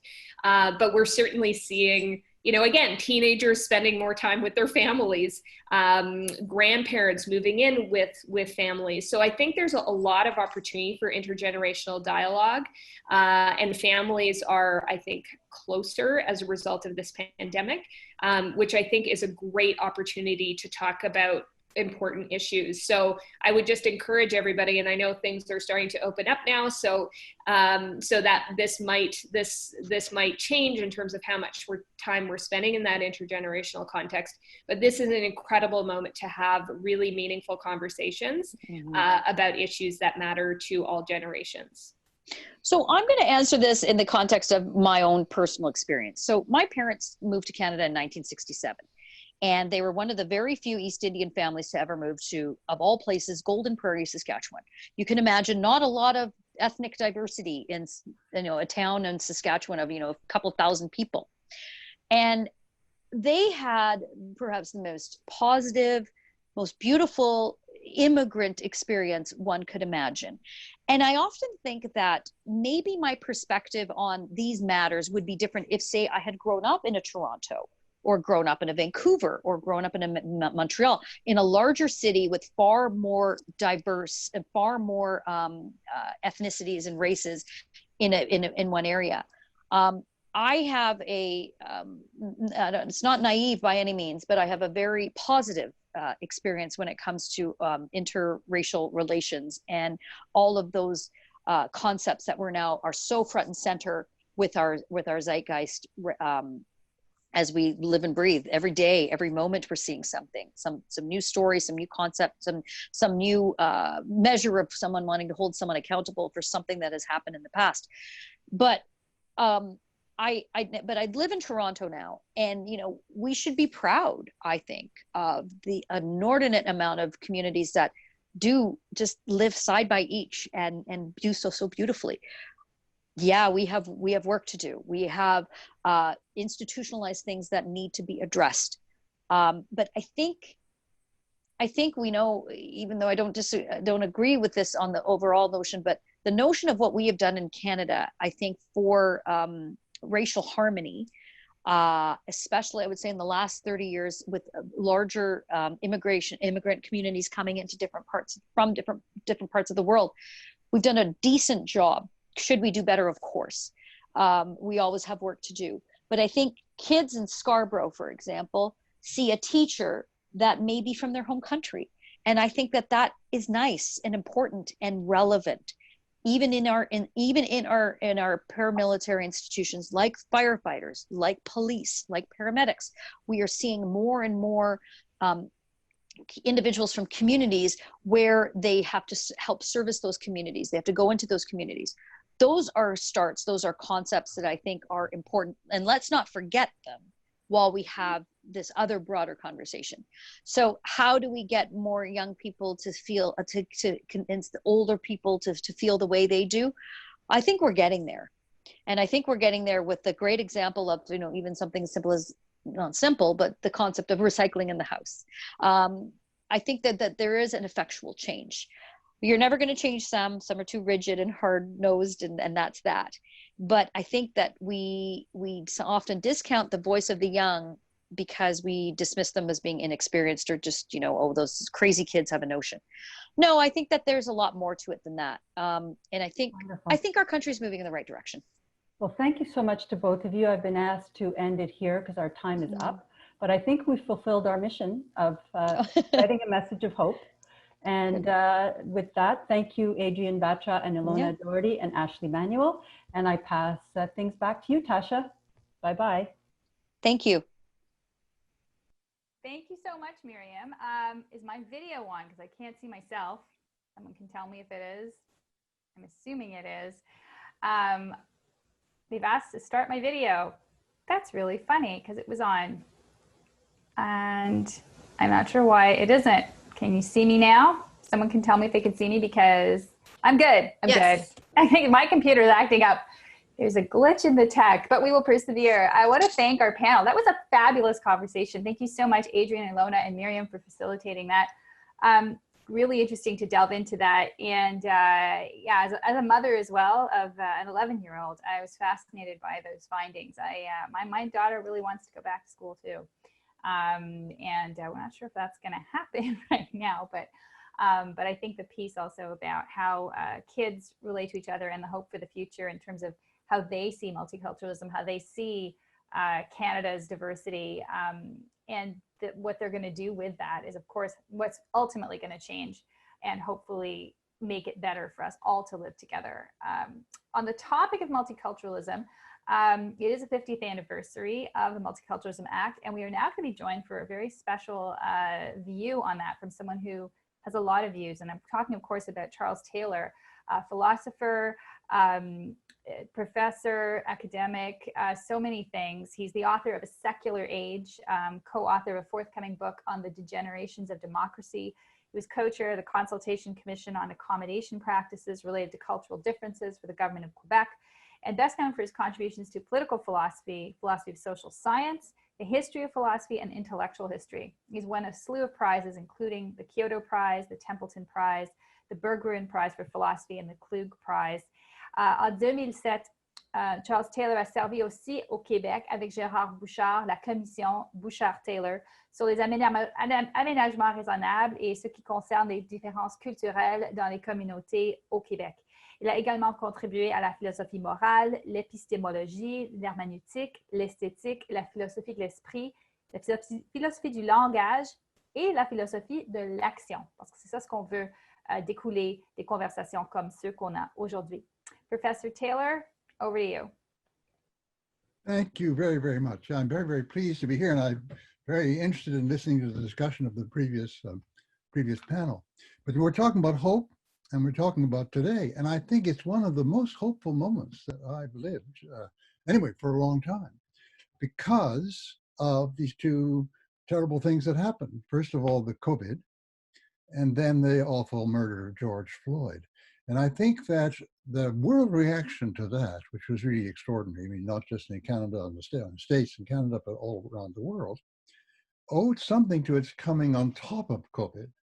See, I think that what COVID did was, people have said this again and again, it's become a kind of cliche, it's like the equivalent of a war. everybody feels threatened. Anybody could get the disease, or maybe if you're less likely to, you have relations that are very likely to, so it threatens everyone. And that can produce, and did produce, a real wave of solidarity in our Western countries anyway, and certainly I think almost all the countries in the world. It's something quite remarkable. People who were fighting before now feel they have to come together. We've got to work together. And that we also got to learn very quickly about the things we'd neglected to do, which made the threat of COVID all the greater. For instance, our health systems in many cases were run down. The provision for older people were really very, very severely lacking. There are a whole lot of things of that kind, which suddenly came clear, which were hidden because we really had the wrong priorities in many ways about, putting the production of goods for individual consumption much too high and the production of goods for collective needs much too low. And that really came back and haunted us. And we also saw beginning to see the great inequalities in our society, because it was clear that certain populations in certain areas were much more vulnerable, were suffering much more from COVID than others, for reasons to do with their conditions, the absence of health institutions in their area, and so on and so on. So, on a créé une espèce de compréhension de notre système, on a vu une espèce de radio du système dans lequel nous vivons. Avant la venue de cet événement complètement traumatisant pour moi, pour tout le monde, je crois, le meurtre de George Floyd. Et ça nous a ouvert à des réactions qui sont beaucoup plus fortes et beaucoup plus saines. Because I think that the sense already, because George Floyd came from one of these minorities which were being, affected way outside the proportionality, and came in a moment when we were ready for a movement of solidarity. And that's why in the United States, but also in a lot of other countries, you got this tremendous movement. I'm really astonished by it. I mean, I'm not so astonished by it in the States. I'm not even so astonished by the fact that it comes across the frontier and we react in Canada. But through the whole world, what was it exactly that produced this? Now, this is the ground of hope, because we have now people, lots of people, and I think it's disproportionate to the young people for reasons that actually Manuel was setting out in the previous panel, but it's also not only young people, which are really demanding change. And they're demanding, first of all, that we equalize, that we create equal conditions, but they're also demanding that we break down some of the barriers, that we become united as we never have been before. And I think this is the very nature of solidarity. So it's a tremendous wave of solidarity. And what are being aimed at? I mean, first of all, ending the discriminations, the inequalities, and producing a greater communication between people. But I think there are a couple of things that really worry people in our present situation that has suddenly become unbearable. One is, a lot of us live in very privileged conditions. I include myself and my family and so on. And because of the technology, because of all the richness that our economy has produced and so on, we've had lives which in many respects are way beyond those of our ancestors. I'm just thinking, you're looking at an old man and I'm still here. And this is a really very, very significant thing, because I'm way beyond what would be considered the normal age 50 years ago. That's just one example. Yeah. But we become aware when we see what happened in COVID, that in many ways our privilege is at the expense of other people who happen to be given these privileges, who've been shut out and so on, and the resources have come to us as against to them. So that is one of the really big things.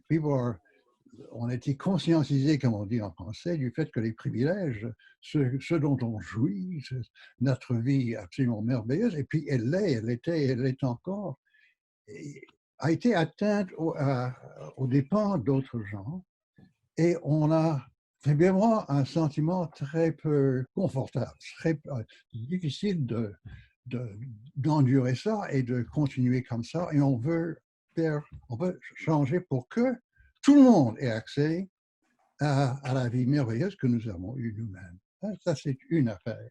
La deuxième affaire, c'est que les barrières entre les différentes personnes, les différents groupes, soient abattues finalement, et puis on puisse se gratter les uns aux autres sur un pied d'égalité. These are two things that I think are very, very powerful.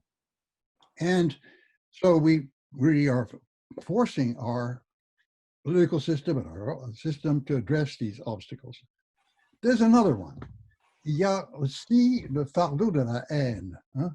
Il y a beaucoup de haine dans nos sociétés parce qu'on a été un peu montés les uns contre les autres, parfois pour de bonnes raisons. Et on est très adepte à adopter des attitudes de haine, de mobilisation contre l'autre. Hein? Et la haine, ça constitue un fardeau. C'est aussi, c'est vrai, un carburant qui nous aide à agir, etc., à court terme.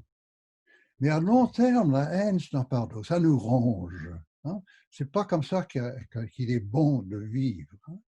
So this burden of hatred, this is something people can throw off. The moment you feel, yes, we're all together, and these are our brothers, our sisters, our concitoyens, you can throw that off, and it's a great relief. And so I think there's a moment here, but that's the problem. It's a moment, see, that this can pass. This can be forgotten. Look, there's one part of us which, going through these times, which are dying to get back to normal. Somebody was mentioning earlier about teenagers or the young people feeling that they might not be able to get to university and so on. They can't see their friends. We're dying to get back to normal. On the other hand, we really want to get back to not that normal. We want to get back to a new kind of normal. And you know what's going to happen? These two drives are going to be driven apart. And there's going to be some political forces who are going to be saying, look, we're so indebted. We're indebted up to here. We can't possibly afford to have better health system, better conditions, promote certain populations that have been excluded and so on. And other people are going to be saying, no, on the contrary, we can't go back to what we've seen before. We've got to go forward, and we have to take, not to speak of the challenge of global warming, which is threatening us at the same time. And we're going to have a huge battle, to quote Saddam Hussein, like the mother of all battles, political battles around which of these directions we take. And there's no doubt in my mind which one we should take. But if we take the wrong one, if we take the get back to normal one, this wonderful moment of opportunity will have been just wasted. And that would be a great tragedy. We have hope today because there's real grounds for hope, and we got to take them right now. Il faut en profiter maintenant. Merci beaucoup. Thank you so much, Charles Taylor. Thank you for that. And you're right. It is a moment to seize. And these moments, when they come, you cannot let them go without change. And I think we will see change. I'm hopeful that we will see change. And having these conversations today is part of that, raising awareness and also encouraging people to act. And people act in all sorts of ways. Our next panel will be really interesting. Somebody who's very interested in politics, myself, and women in politics. We're going to be hearing from 3 women in Canadian politics, former senators who have a lot to say about how their experiences were shaped in our country by their communities and their personhood. And I look forward to that. I want to just make a note, though, for this panel, we also have simultaneous interpretation. There's going to be, to go to the bottom of your screen, you'll see the globe there, which says interpretation. Click on the globe symbol, and then you can choose the language of your choice. Nous avons une interprétation simultanée pour ce panel. Si vous voulez accéder à l'interprétation, s'il vous plaît, allez en bas à votre écran, touchez le petit globe et choisissez la langue de votre choix. And now I'd like to present to you the panel chair, Donna Dasko from the Senate of Canada. She was appointed there by Prime Minister Justin Trudeau in 2018. She's formerly the Senior Vice President of Environics Research Group Limited, which she built from a small consultancy into a household name, one of Canada's best known leading research firms. During her career, Donna led major research studies for federal and provincial departments and agencies, private sector clients, and NGOs in areas including pretty much everything: the economy, budget, tobacco control, health promotion, national unity, many others.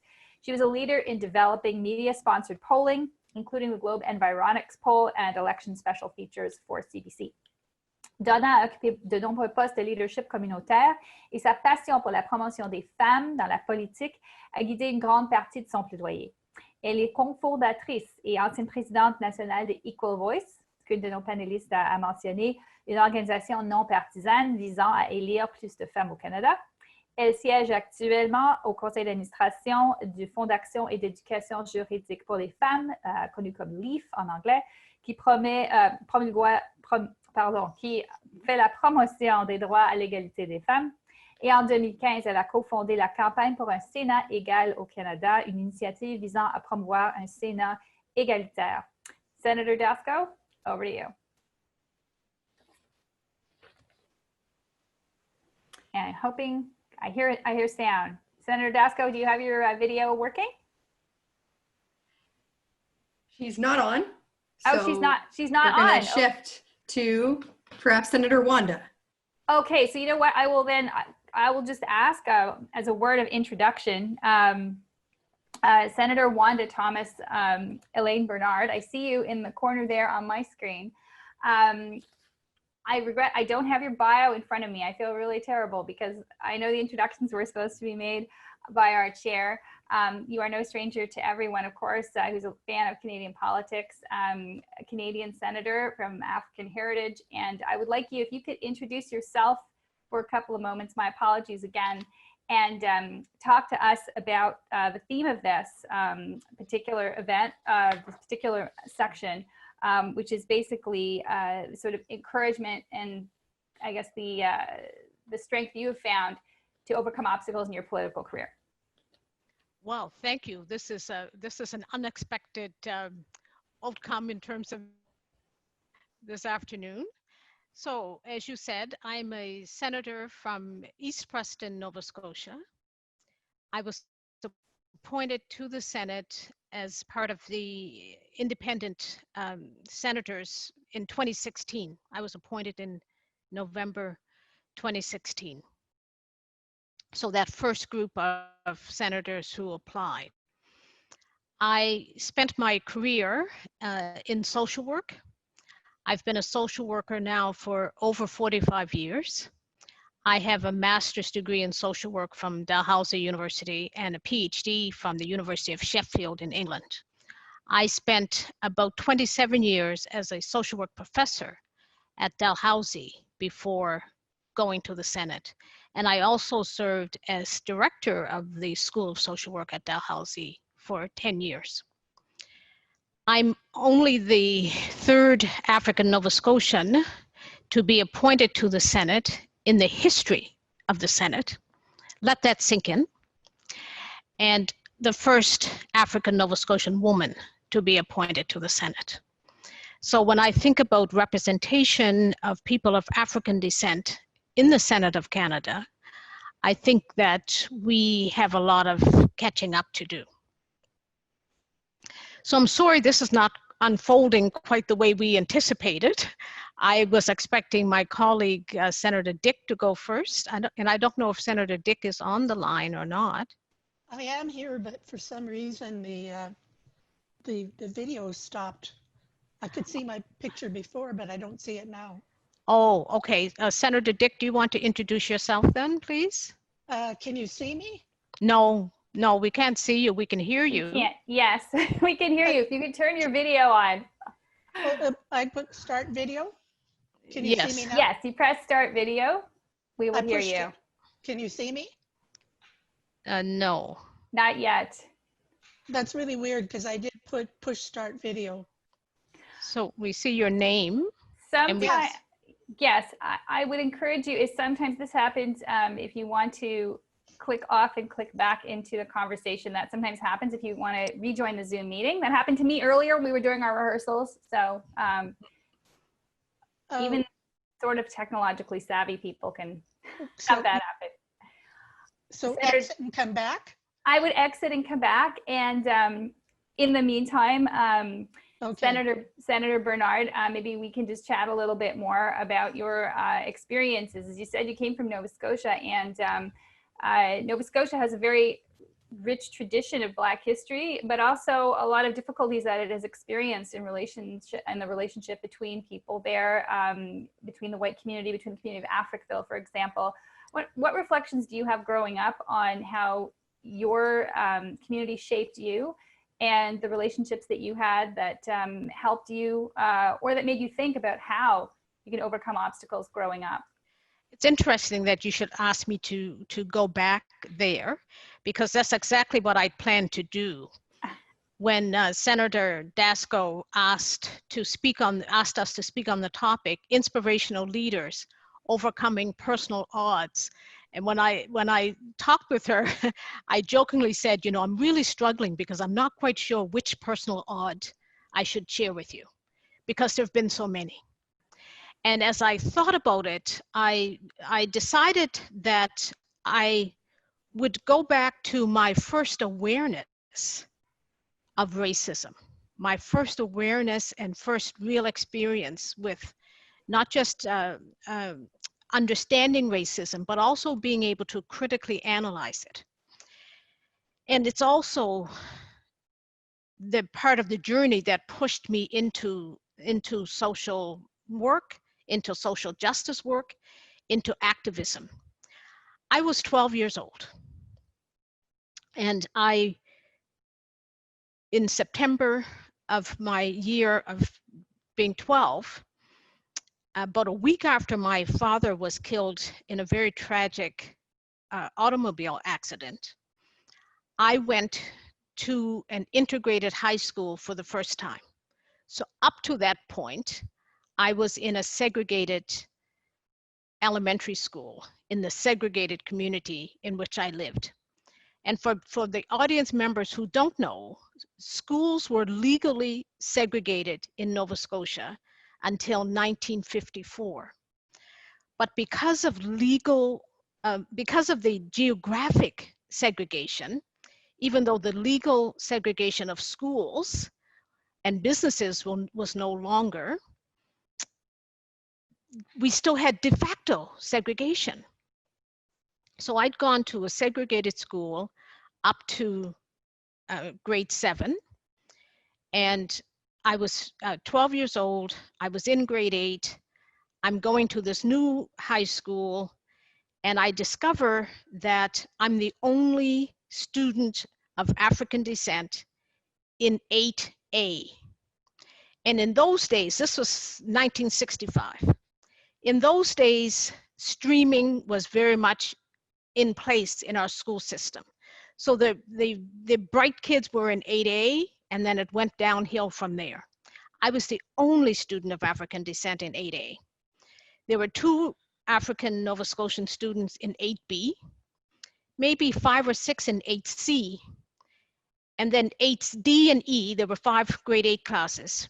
Grades 8D and E, so the lower 2 levels in terms of academic placement, were about 95% students of African descent.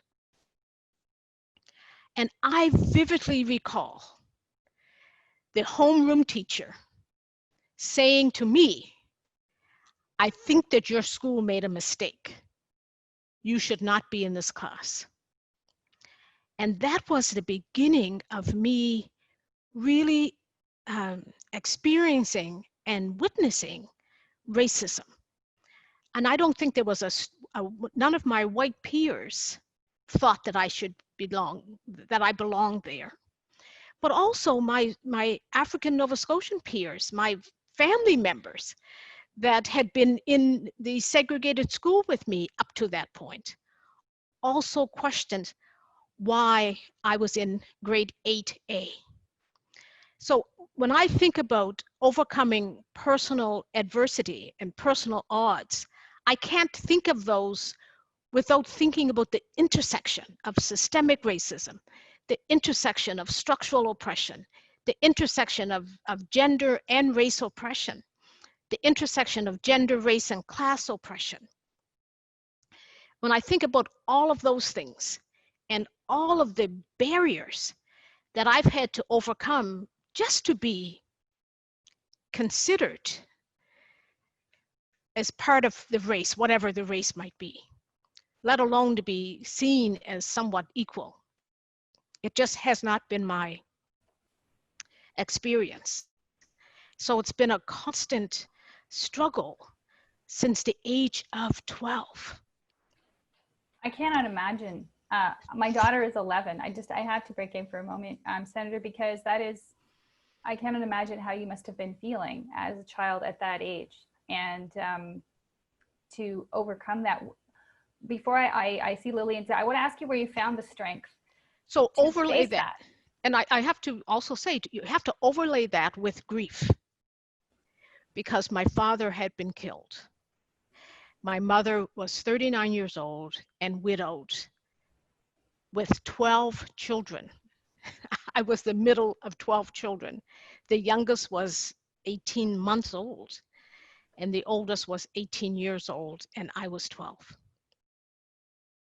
And so our family certainly has weathered many storms, and the strength of my mother, witnessing her strength, the strength of my sister, who was just a bit older than me, the two of us, we really stepped up and became mom's helpers with the younger siblings. And so we worked together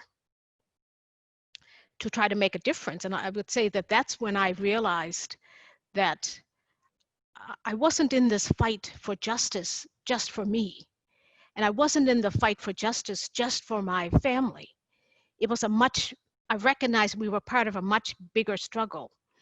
And what really helped me during that time was being part of the civil rights movement. I would say that a lot of my strength came from the civil rights movement, both the civil rights movement that we were witnessing in the United States, but also the civil rights movement that was happening right in Nova Scotia.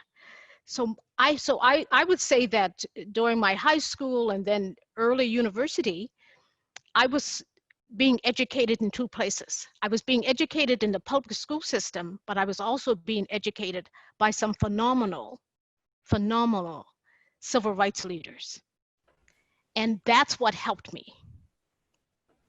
That's what helped me to persevere, to stay in the struggle, to continue to work hard, to recognize that working 2 or 3 times as hard was what I had to do if I was even going to be seen with any level of credibility. And that's been the journey. Thank you for sharing that. I will come back to you after we hear a bit from Lillian and Dick. Yes. Lillian, are you able to join us now? Is your video working? Doesn't seem to be working. I logged out, I logged back in. The only thing it'll do is the rear camera, which shows you my stove. And I don't think you want to watch my stove. Oh. Unless you stand behind the stove. I don't know if that will work. But we can hear you, and we want to have you in the conversation. So I think if our audience will bear with us, I'm sure they will be. I could try and stand behind my... You can actually, stand. but you know what? I actually had that experience a couple of weeks ago as well. And if you go into settings and go into camera, there's a setting there for rear view or front view. That's what I did. And it still won't click to the front. Oh, wow. Okay. Well, you know what? We can still hear you, and we want to hear from you. So after this very, this very moving exchange, and thank you, Senator Bernard, so much for that. Senator Dick, you hail from 2 communities, both the First Nations community of Canada, the Gordon First Nation, I believe, is you are a member of that, and also from the Chinese Canadian community, or First Generation. So you have a unique perspective as well on the challenges that women and BIPOC Canadians face. So share that with us, how it was growing up for you, and what obstacles you faced and how you overcame them to become the senator and the person you are. Thank you. I'm of Chinese heritage as well as Cree heritage. I grew up, I was born in 1945, and I think it's important to put this into the context of almost being 75 years ago, 75 years of age. I, from the earliest possible age, our family, my dad ran the Chinese cafe in a number of small prairie towns across Alberta and Saskatchewan, and we pretended to just be Chinese. We passed as Chinese. Most people could not know the difference. And of course we were, my brother and I both were Chinese as well as being Cree Indian. But we were picked on from, I can't ever remember feeling as though I was part of any group. We were always the only Chinese family. There were never any Indian people in any of the small towns that we lived in. So for my whole life, I felt like an outsider. And I was interested that Senator Bernard, you talked about streaming. I have always been a straight A or A plus student my whole life. But when I moved to the little city of Swift Current in the mid-1950s, I was put in the slower room as well as my brother, even though I was always top of the class. But I never knew that I was smart until grade 9 or 10, I forget which. I received the Academic Proficiency Award. And literally, I'm sitting in the audience and the whole room is thinking, who is this girl? Well, how come she's getting the Academic Proficiency Award? And after that year, then they put me in the smart room from there on in. So I achieved extremely well academically. We were always the only racialized group. There was a couple of girls in my high school, twins, that were Japanese Canadians, but there were no other Chinese or definitely no Indian First Nation children in school. So I would say that all of my life I have faced incredible racism. I've also faced incredible sexism. And the sexism, I would say, was most prevalent when I went to university and when I became an employee, became a professor. I faced such incredible harassment as a professor. People trying to prevent me from getting promoted. I was threatened with being fired. I was told I didn't need a job because I had a husband. My marriage fell apart. Couldn't stand the stress of what I was going through at work. And like you, Senator Bernard, what kept me going was I received almost like a message from my mother. My mother passed away when I was 10. My dad passed away when I was in grade 12. So I've been pretty much on my own. We have a very small family. We lost contact with all our relatives. My dad's relatives are in China. My mom's relatives are in Gordon's Reserves, and we're too ashamed to go back. She left us with that legacy of shame. Don't tell anybody that you're an Indian. Nonetheless, at my worst moments, I just felt my mother, and I said to myself out loud as I'm walking home, crying my heart out on the street, and I thought, if my mother could survive what she survived as an Indian, I'll be damned if I'm going to let some man push me out of my job. And from that moment on, I have had incredible strength. I also joined a feminist group that helped me understand it's not just me as a woman. And then later on in my years, as I got to know other Indigenous women, I started talking to elders who helped me regain my pride as an Indian woman. And then once I gained that weakness of the shame didn't totally disappear. Some is still there, but I work at it. Getting rid of that shame of who I was as an Indian person was a huge piece to me being able to get back my strength and be able to stand up and never give up. That's one thing, I've never given up, and it creates a lot of frustration sometimes and fatigue, but I found ways to kind of rebuild my energy. That energy, it seems it came a lot from your family and from your mother and your relationship with also other women, strong women in your life. And one of the discussions I know that Senator Daska wanted to have with both of you is, of course, how you as a woman have persevered in politics, never mind the other obstacles that you have faced because of your community or the way people would perceive you or the chances they wouldn't give you. But as a woman, and I'll start with you, Senator Dick, what do you feel was the greatest, I guess, obstacle? You mentioned discrimination in some forms, but the greatest thing, and how did you tackle that? What reserve of strength did you find to deal with that? Well, I think by joining the feminist group at the university was a big turning point. But of course, that only addressed the female side of who I was. Up until that point, I thought it was just me, because I was a neurochemist. So I knew nothing about, the social science of oppression. I knew nothing about feminism, and I thought it was just me. There was something wrong with me. So that made me recognize that it was a process. And having that knowledge gave me a lot of strength. And then you're working with a group. Unfortunately, at one point, I had to leave that group because they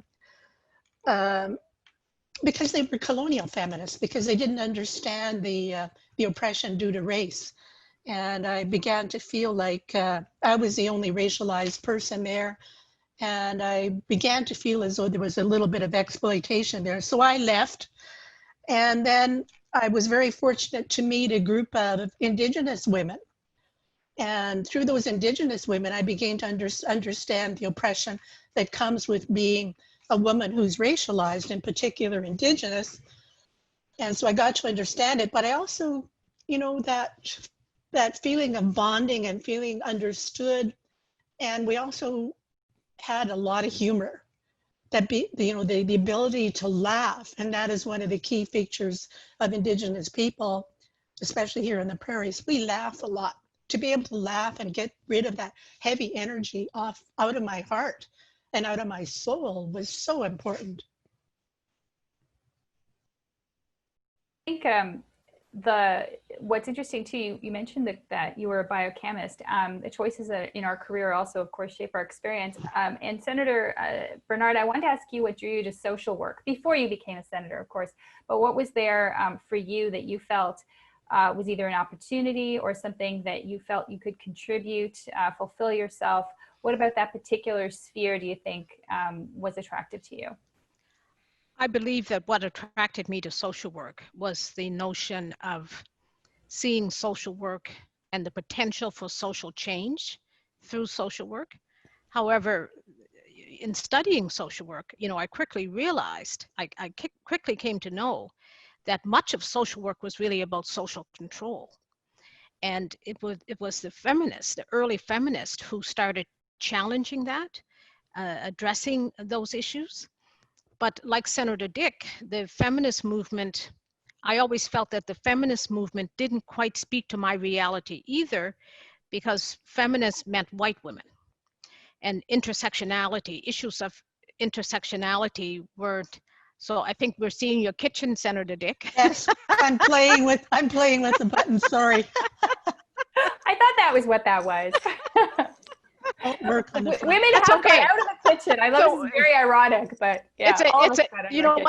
It's a heavy heavy topic. So you said we needed humor, so thank you for that.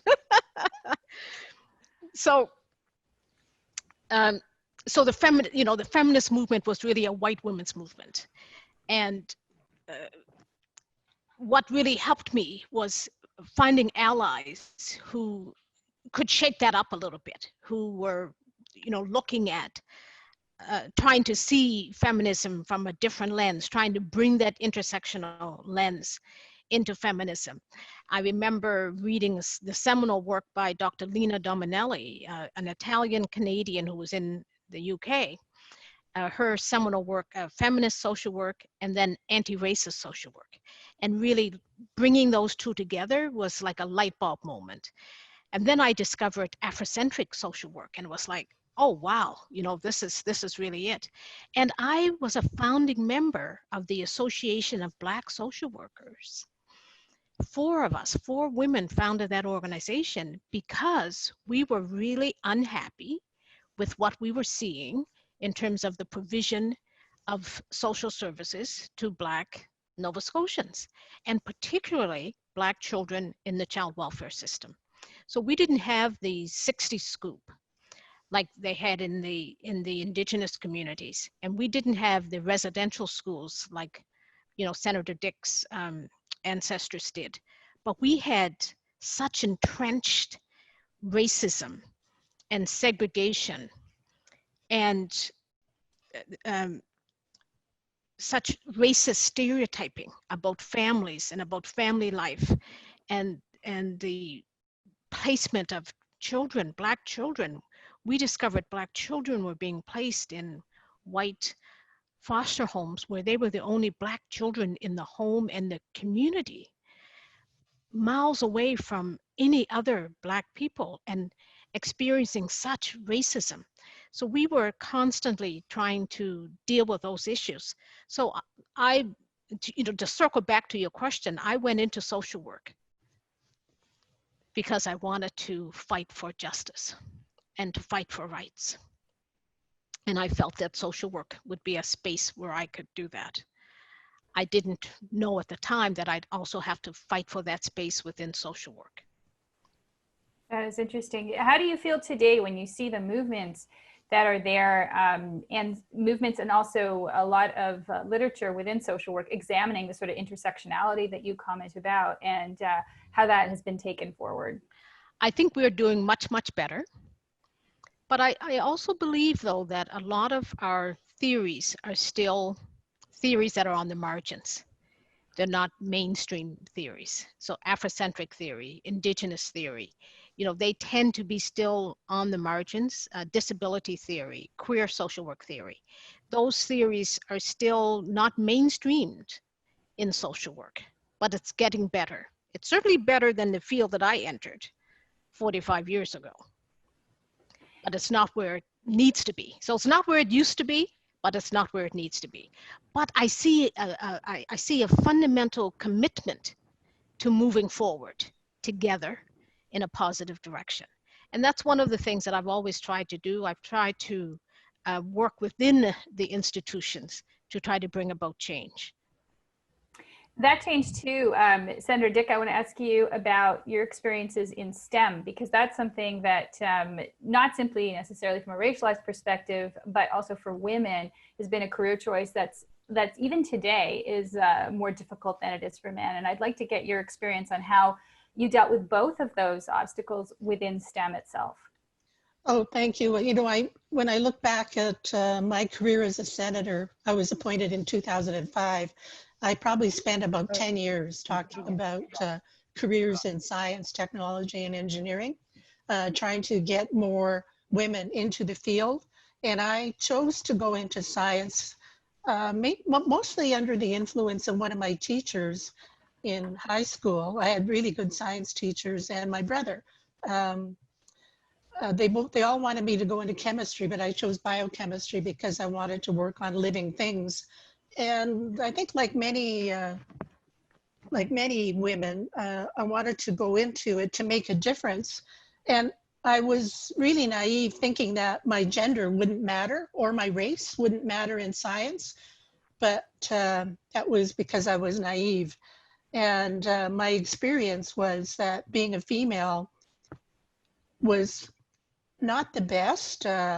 And actually, thinking back when I took organic chemistry, the third year of organic chemistry course by sort of an internationally renowned chemist, by an internationally renowned chemist, the first thing he said at the beginning of the course, and there were 4 women in a class of about 36, he said, "I don't like women.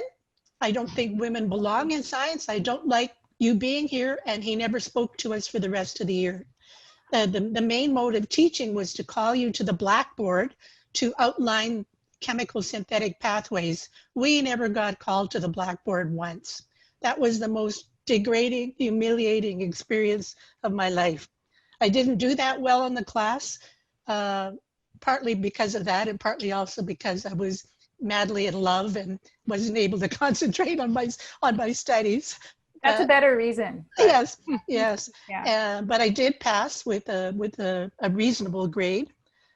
But I think one of the defining moments for me was when I was at a neuroscience conference, I came across a book written by a neuroanatomist talking about feminism and science and how women are weeded out. And that was like a life changer for me, realizing that, science is really dominated by white males, and it's difficult for women. We don't get to know our male colleagues in the same way, and I was always the only woman in my department, so I was one woman amongst 6 or 8 men, and I always felt excluded from meetings. Fewer resources, not a good picture. But yet I love science, and I always felt conflicted, because I wanted to get more girls and more Aboriginals into science, but yet I also knew my experience was not the best. So it was kind of a double-edged sword. But I think the only way we will make it better is to get more women and to get more racialized people into science. And now it's really refreshing that at the undergraduate level, women actually dominate in science, but we need to get them at the top as well.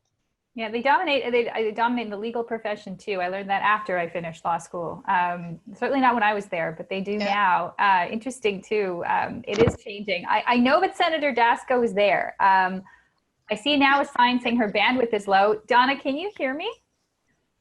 Senator Dasko? Yes, I can. You can. I can see you after half an hour of struggling with invalid numbers. Here I am. Well, I'm really glad to see my colleagues here.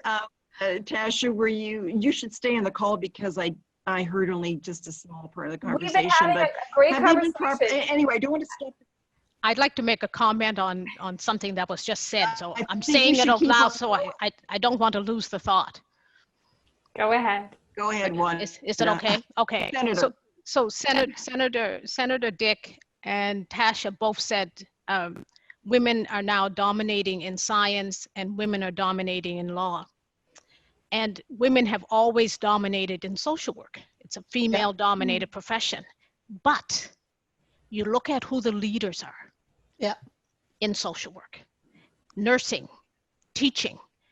You look at all of these female-dominated professions, and you look at the emergence of women in science, in the STEM, and in law, and then you look at the leadership. Look at who the leaders are. They are not women. And so even though we have more women in these various fields, those women aren't necessarily moving forward into leadership positions. And if that's happening for women, you can rest assured that it's certainly happening for Indigenous and racialized people as well. I agree with you entirely that we need to get more, like the same idea, how many women in science are in full professor positions, how many are, heads of department, how many are deans, associate deans, and, vice presidents and so on. And presidents. Yes. Right. Yeah, there's more now. Yes, absolutely. Heads of agencies, and that's right. Heads of departments in the health fields. Yeah. And I just have to share this anecdote. When I was promoted to full professor, we were never tenured. We were on what's called grant money, but I did put in an application for promotion to full professor, and the person who was my supervisor was trying to block it. And he tried to open a letter to me from the department head on the outcome of my application for promotion, but the secretary wouldn't allow him to open it. He brought it to my door of my office and said, "Open this and read it to me." Can you believe that? This is like ouch. 1990. Well, when I was struggling. I think that's Senator Dasko. I want to hand over the chairmanship of this to you. It's just hard to hear sometimes, so go ahead. I'll just hop in if I have to facilitate some more. But I think you should probably stay, Tasha, because I haven't heard the conversation. Okay, but I was just going to say, with regard to women, can everyone Can everyone hear me, first of all? We can. Why don't you Okay. tell us your experience too? I could, we want to hear from you as well, and in terms of as a senator, because we haven't talked about that yet. The politics piece of how women are in politics. We haven't got to that stage of everyone's career. Well, I was just about to say I've spent many years fighting to get more women in politics, and we have a parliament that is only 28% female after all these years, and I've convinced that we need to do something that's much more serious than what we have. Rather, we have to go beyond the voluntary measures that we've been working with so many years. We need to do something more because it's been decades, many decades that we've been in this situation. Women in the Senate are 48%, and that's partly because it's an appointment process, and different kinds of pressures come to bear when people are appointed than when they are elected. And I'm not saying, that everybody has to be appointed, but it is a different process. And I think we have a long way to go. And I think we need to do something that's more serious than what we've been doing now. But the experiences of women in universities are fascinating. There's the first female head of the physics department at U of T is just taken her job a couple of years ago. So there has been progress, but there's so much left to do. So, Senator Dick. Yes. Women in politics. Sorry, go ahead. If we could get each of your experiences, starting with Senator Dick, and then also Senator Bernard, on your experiences as a woman in politics and how that either maybe encouraged you or discouraged you, and maybe some advice you'd give to women in politics today too, based on that.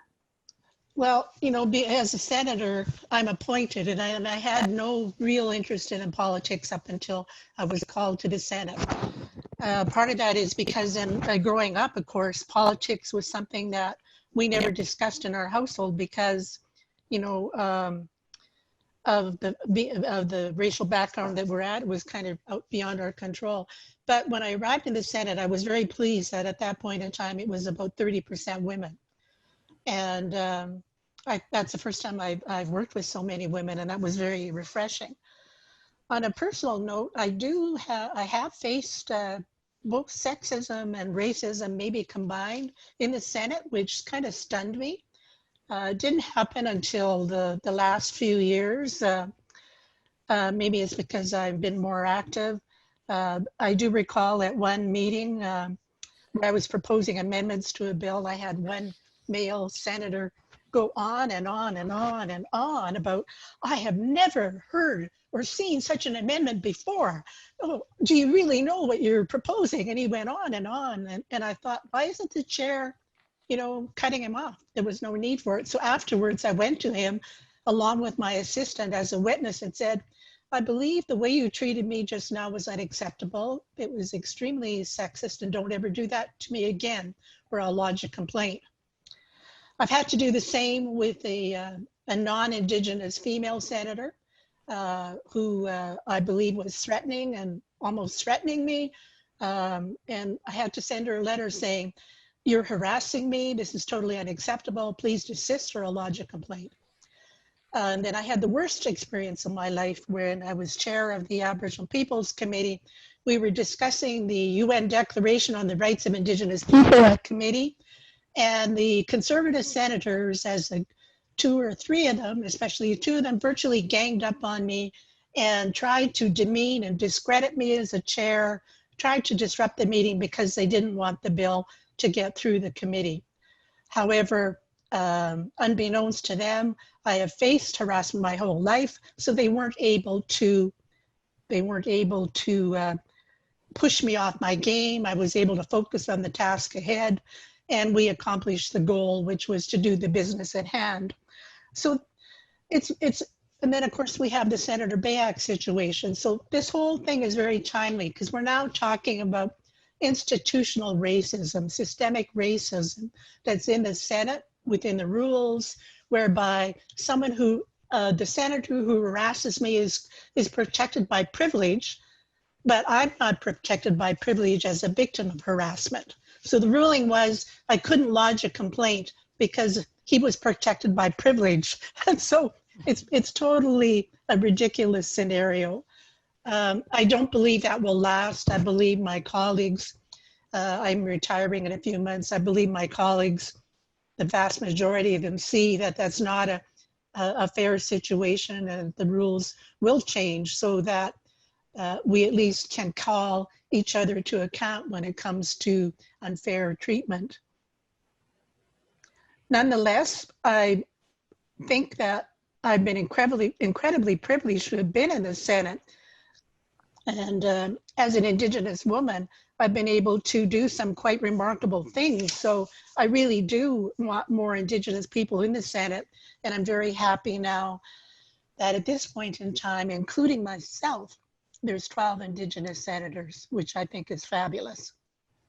Senator Bernard, what about your experience in the Senate and in politics? And is that ultimately, I guess, to make change happen, is politics ultimately the place where you know, things will move forward? I mean, you were active in social work for many, many years, but do you feel this takes it to another level?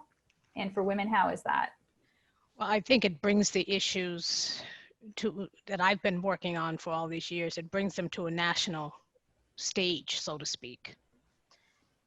I would say that I haven't had direct experiences of racism in the Senate, but certainly microaggressions are an everyday occurrence. And the systemic racism, as Senator Dick has said, is certainly very present. I would also say, though, that the only reason why I'm actually in the Senate was because the appointments process was changed. And the only reason why I applied was I was testing the system, because I could not believe that the system was going to work as Prime Minister Trudeau was saying that it would. He was saying that it was going to be a fair process, that people would be adjudicated based on, you know, the contributions they'd made to Canadian, the work that they had done in Canada. And I had faced so many concrete ceilings throughout my career. White women have been talking about glass ceilings for years. And I realized that I had broken through a few glass ceilings only to discover there was absolute concrete there. So the expectation was, we'll let you go so far and that's it. When I applied, and I faced a number of structural barriers even through that application process, but I did not expect to be accepted. I did not expect that the work that I had done over 30 plus years around social justice issues would be viewed in a positive light. What I'm discovering, though, now that I'm in the Senate, is that there's a tendency to pigeonhole you into, you know, particular areas. So people may look to me for expertise around race issues. I have expertise in some other areas as well. So you almost have to force that on people to get them to take you seriously. And it reminds me, you know, to that grade 8, my 12-year-old self in grade 8, when I had to prove that I was indeed in the right place, that I did indeed belong there. I would also say, however, that every process that I've been through, every barrier that I've had to overcome up to now has helped to prepare me to work through the barriers that I face today in many different ways. Thank you. Senator Dasko, I see you. I see you now. So I didn't mean to cut you off there, Senator Dick. I just wanted to, if you were able to address the same issue. Can you hear me? We can hear Yes. you. Yeah. Can you hear me? Okay, good. I would like to ask Senator Bernard, sorry, I'm not sure if people are aware that Senator Bernard has taken a leadership role in the current anti-racism activities. And she has put forward an initiative to create a special Senate committee on systemic racism. And I just wanted to make sure that people were aware of that. I guess wanted to ask Senator Bernard if you feel that the efforts to create this committee will cause some real change. I certainly hope so. The whole idea of that committee is not that that committee would study systemic racism.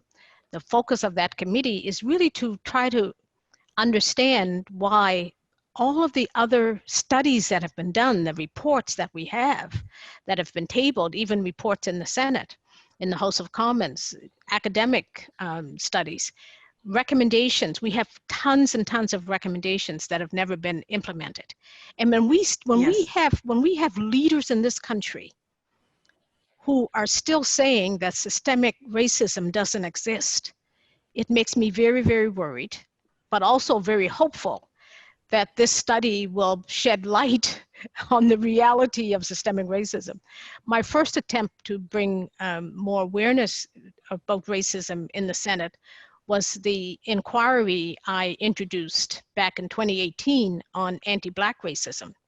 And when I listened to some of the speeches that happened in the last 2 weeks, it's like people weren't even present for that inquiry. And several senators spoke on that inquiry, but no one seemed to even notice that it happened. I mean, that is so incredibly annoying because it's like it doesn't exist. What's wrong? My 8-year-old grandson would say, "What's wrong with these people, Nanny?" But Senator, don't you feel, I mean, right now in this environment, I just feel people are really mobilized on this topic. I mean, so many of your colleagues, including myself and so many others, have been really very, very motivated to do something. I don't know, it feels different to me. I don't know if it feels different to you or not. In all honesty, it doesn't feel different because I have this, and I really have to work at having that glass half full as opposed to half empty. But here's my worry. My worry is that a lot of so what's happened here is we have the pandemic of COVID has collided with the pandemic of racism. And so we have this greater awareness across the country, for the most part. We have this greater awareness about the pandemic of racism. My worry is that it's a moment. Once things simmer down on the health front and we're able to go back to our quote unquote normal lives in this country, I believe that we will no longer be seen as a priority. That's my worry. And so the focus, I feel the focus needs to be, and that's one of the reasons why we initiated some of the things we did in the Senate, because we want to keep these issues before the public attention. Yes. We want to, and also before the attention of leaders, so that when life goes back to quote unquote normal, that we won't forget. When I think about the people who are taking to the streets and protesting because they want an end to the oppression, they want an end to the violence of racism, in whatever sectors it's happening, in all sectors. When I see those people, I have hope, but I also have worry. And the worry is that people will very quickly forget. Mm-hmm. I want to see this as more than a moment. This is how the committee can. I want to see this as a movement. Where the committee can help. Exactly. So that's the hope. Yeah, exactly. That's one way we can keep it going. Right. I don't want to end this conversation too early. We have a couple more minutes before we go to our next block, but I wanted to see, Senator Dick, do you want to add something here? Yes. We can still hear you. Do you want to comment on what was just said in the committee and what you think is the hopeful way forward? Is it that, or is it other things? It's a combination. I think we're at a pivotal point in time, as Senator Bernard was saying, and I don't think it will subside, because I've never seen anything like this, and even on the Indigenous file. And I think that's where it's important to have more people in the Senate. When you talk about Indigenous issues, we're talking about legislation, and that's really important too. So that as an Indigenous senator, I was able to help bring forward changes to the Indian Act, and the Indian Act governs every aspect of the First Nation lives across the country. So it's really important that we not allow this whole issue of racism to die. And I don't think it will die, because I know that once you set up the committee, you'll keep attention on it. Also, it's up to individual senators to keep accepting interviews, writing opinion pieces, following issues and bringing them up in the chamber during question period to keep it live. And I do very much get the sense that it is live, because I know I've been talking about discrimination since I've been a senator, but never have I heard so many other senators get up and say something. And so I think we've reached a tipping point, and it's going to go forward. And I think the hope for that, from my perspective, is the youth. The Indigenous youth that I've met over the last 15 years are incredible. I won't say their names because I'm afraid I'll leave somebody out, but they are aware of the academic history of oppression. They are aware of their cultures. They're proud of who they are.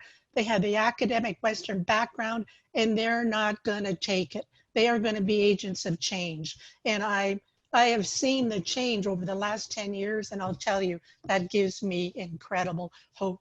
They will not suffer the way we did. You know, that you've just taken you've made my job really easy here, because that is actually the next panel we're going to hear from after our next special guest is a youth panel, including some Indigenous youth who are doing amazing things. So I want to take this opportunity to thank everyone who's been participating here, Senator Donna Dasco, Senator Lillian Dick, Senator Wanda Thomas Bernard. Thank you so much for your perspectives and sharing your experiences with us. Before we get to our next panel, we have a treat for you in the form of poetry, spoken word poetry, in fact. Desiree McKenzie is a spoken word poet and editor and educator. She hails actually from the suburbs of Brampton, or the city of Brampton, I should say, not far from where I'm sitting here in Toronto. She has touched many stages throughout the GTA, sharing her truth as the co-director of Toronto BAM Youth Slam and the 2019 Canadian Festival of Spoken Word National Champion with Up From the Roots. She is a keen arts educator and a poetess in the making. And she says poetry proves time and time again to be her therapy as she turns to stories of complex relationships, growing up and struggles with self-love as self-described Indo-Caribbean queen into tales of perseverance.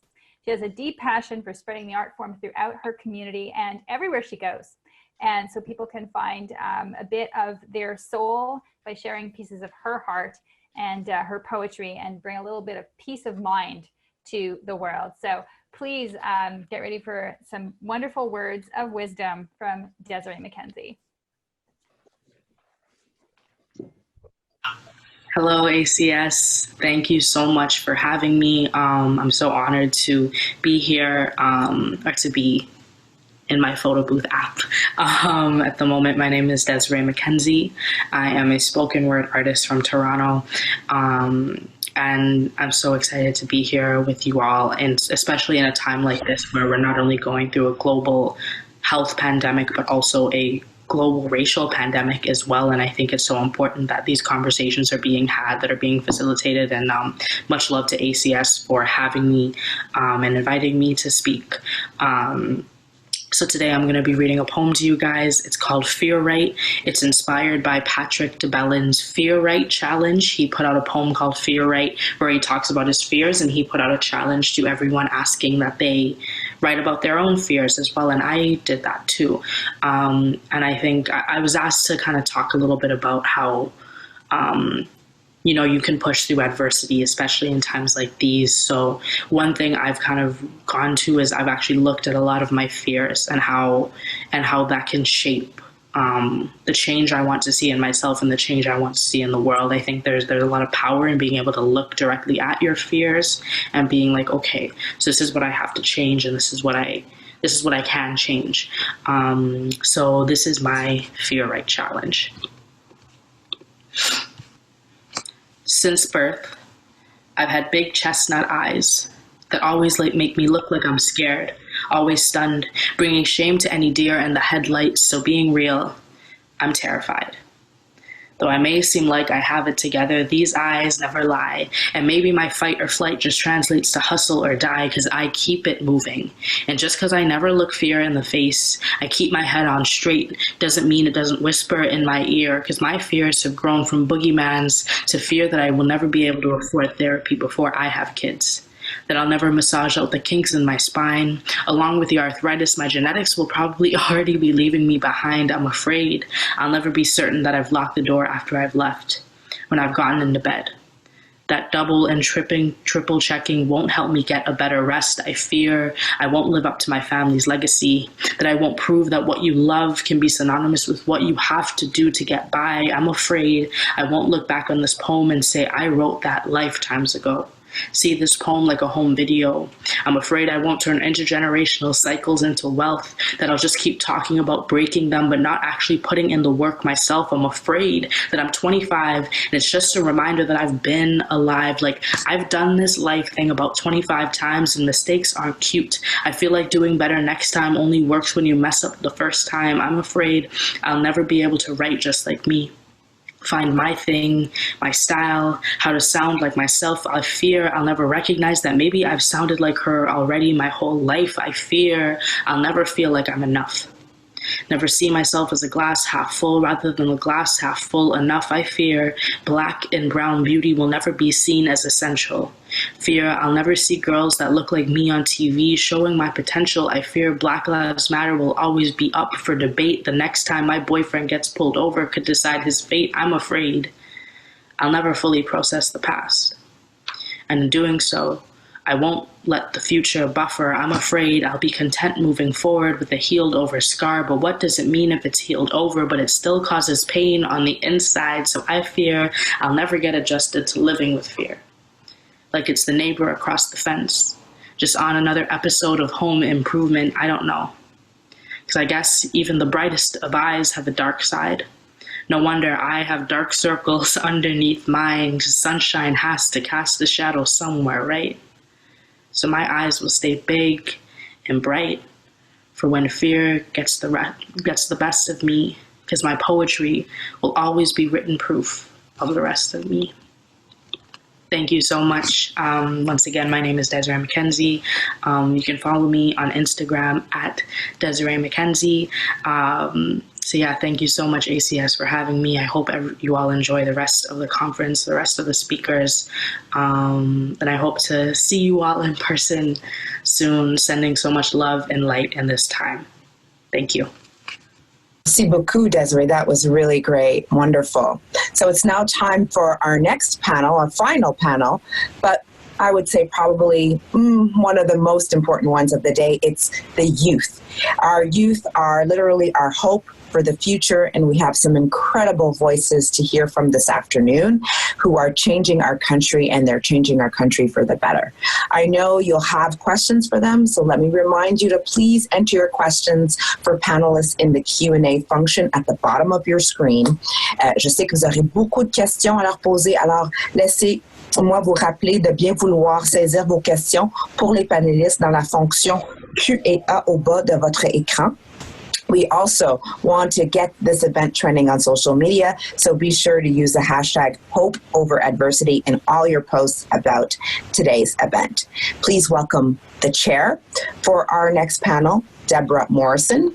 Deborah is the president and CEO of Experiences Canada, the largest and oldest youth travel and exchange program in Canada. Her previous experience includes over 10 years as president and CEO, as well as publisher of Canada's History and Kayak, Canada's history magazine for kids in Winnipeg, where she was instrumental in creating the Governor General's History Awards.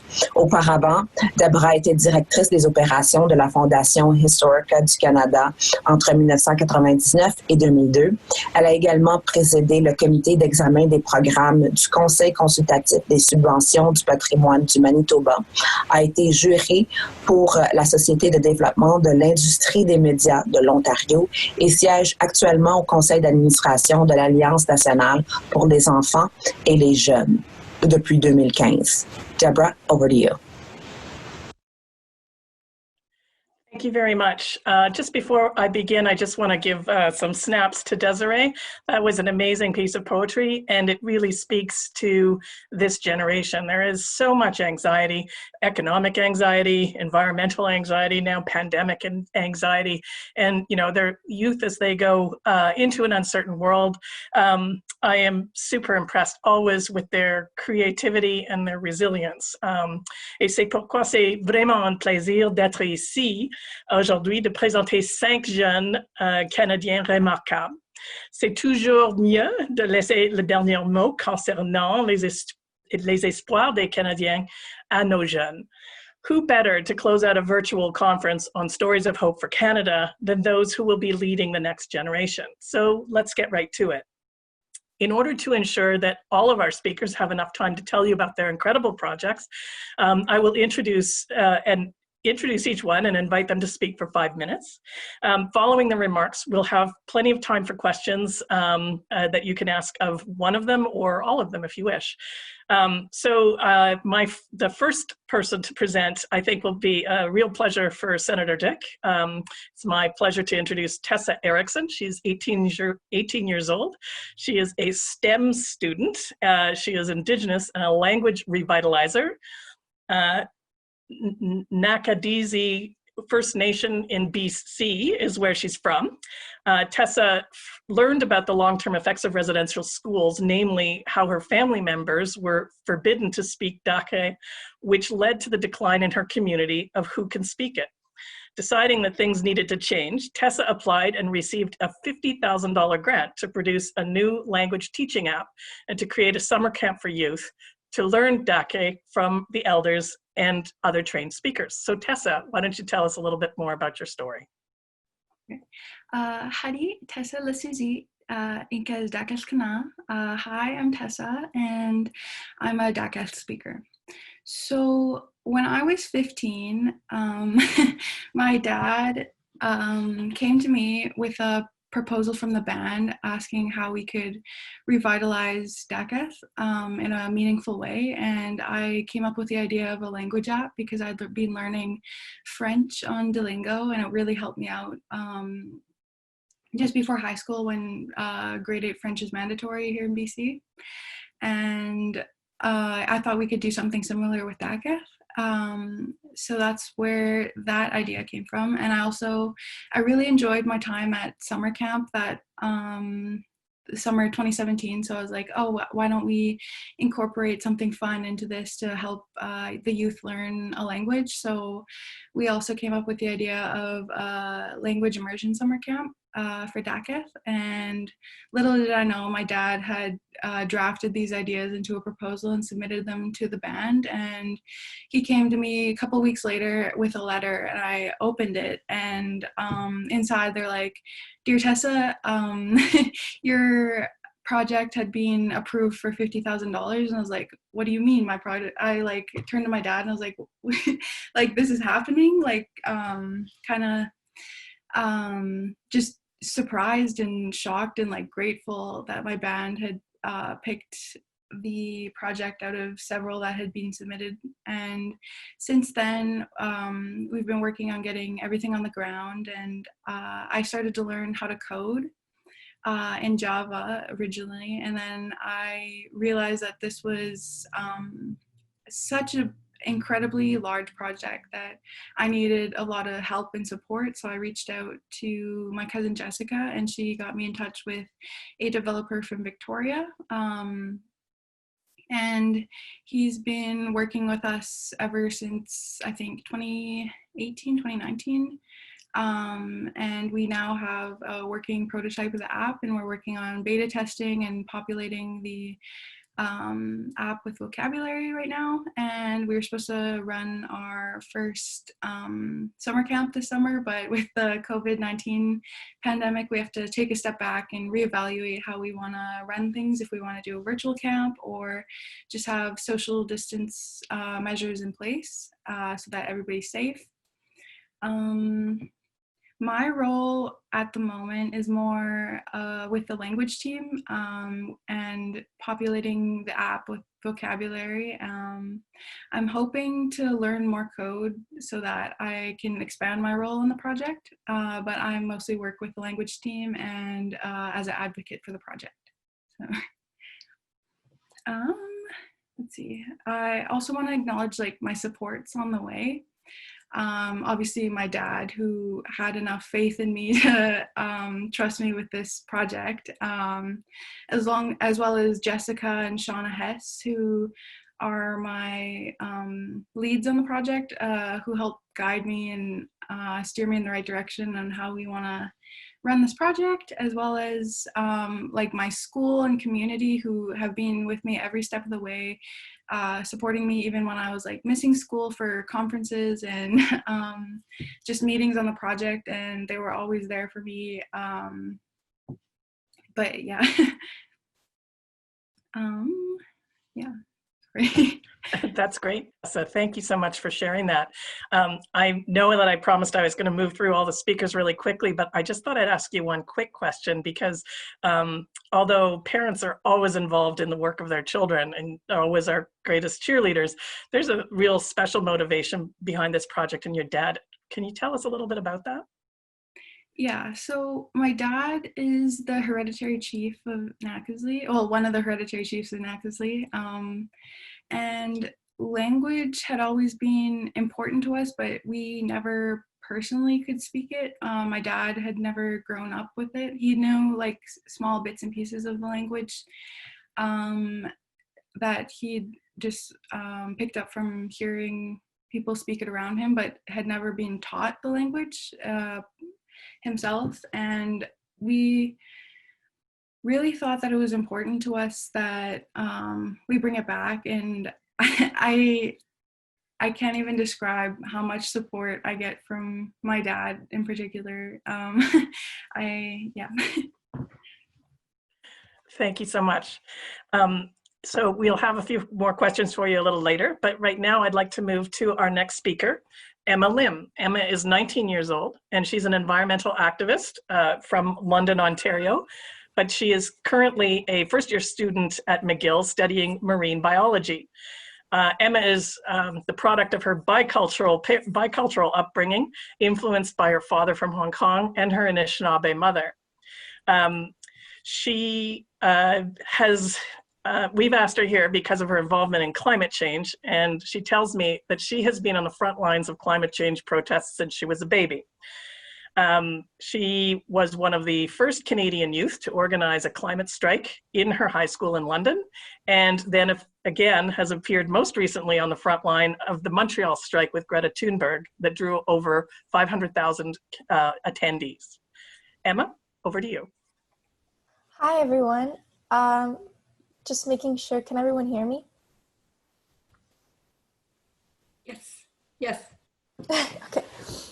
Hello, Anin everyone, bonjour, Gwendin, Kanishiniakwe, Njistakash. My name is Emma.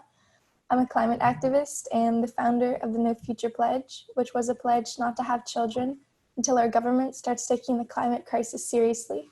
Specifically, until our government develops and implements science-based climate policy that will see us reaching net zero as soon as possible. In September, as a climate activist, I helped mobilize 500,000 people in Montreal and over 1 million across Canada. But of course, I didn't do any of this alone. I have always been a part of a network as a child in my community, and now as a community of young activists across Canada. And it's that community that I want to speak about today. When people talk about climate activism or activism in general, there's a tendency to focus on individuals like Greta, single people, when in fact, whenever you see an action, there's hundreds or even thousands of young people behind it. And I'm so inspired by my community, by the people just like me who work to create these actions, that I think it's kind of unfair whenever I am recognized. In Montreal specifically, there's a fantastic structure. People have unionized their their CEGEPs, their high schools, their universities, and they'll vote on whether or not they want to go on a general strike. And when they vote to go on strike, then the whole school strikes. And we're trying to implement that structure in the rest of Canada. So that's how we get such massive numbers. And I think part of that is that my generation is tired. We've grown up hearing about climate change, and we've grown up feeling helpless. And so there's that kind of drive behind everything that we do. For me, I feel like I'm an activist because I have no other choice. I have no other choice because I'm in a position where I'm able to do something. And if I don't think that I could live with myself. And from a scientific perspective, if we don't reduce our emissions, we are on track to see a rise in global temperatures exceeding 3 degrees. 1.5 degrees is what people call the safe limit, because at 3 or more degrees, 25% of the world will face a water crisis, and heat waves will make part of the world unlivable. Animals will go extinct and then never come back, and we will leave a broken world for our children. I think it's impossible to be an activist without hope, because part of activism is fighting not just for your own future and your own community, but then for the generations that will come after you. And so I'm an activist because even if I don't think it's possible to win every fight, I do think it's possible to shape a better world for my children. And so that's what motivates me to get out of bed and to plan actions and to, sit down in a street and block it, or to develop something like the pledge. It's the idea that the only thing we have is what we leave for our children. Thank you. Thank you very much, Emma. Very powerful. And I have a ton of questions for you too, but as promised, I am going to get all the speakers their time first. So I'm now going to move and introduce Stella Bowles, who is our youngest panelist at 16. She is also a scientist and an environmental activist from Nova Scotia. Her grade 8 school science fair project in 2017 prompted 3 levels of government to commit to a $15.7 million cleanup plan to rid the Le Havre River of illegal straight pipes. Stella's going to talk to us on her water testing project and how it got started and how she was able to enlist the 3 levels of government to help and where the project stands today. Over to you, Stella. Thank you. So if I share my screen, which one is it? You just have it up. Yeah. Is that sharing screen?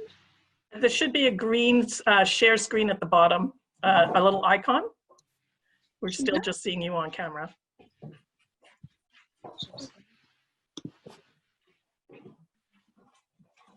that one. That's what this is. Won't let you. That's okay. It won't let me share it. That's all right. So if I can hop in for one, you can share if the host permits you to share. So I don't know if Jillian, if you're listening as a host here, if you want to permit a share. I'm sure we'd love to see it. So I know you probably worked hard on your presentation. Yeah, you should have permission, and I'm going to make sure it comes up. Okay, but start talking, Stella. Great, thank you.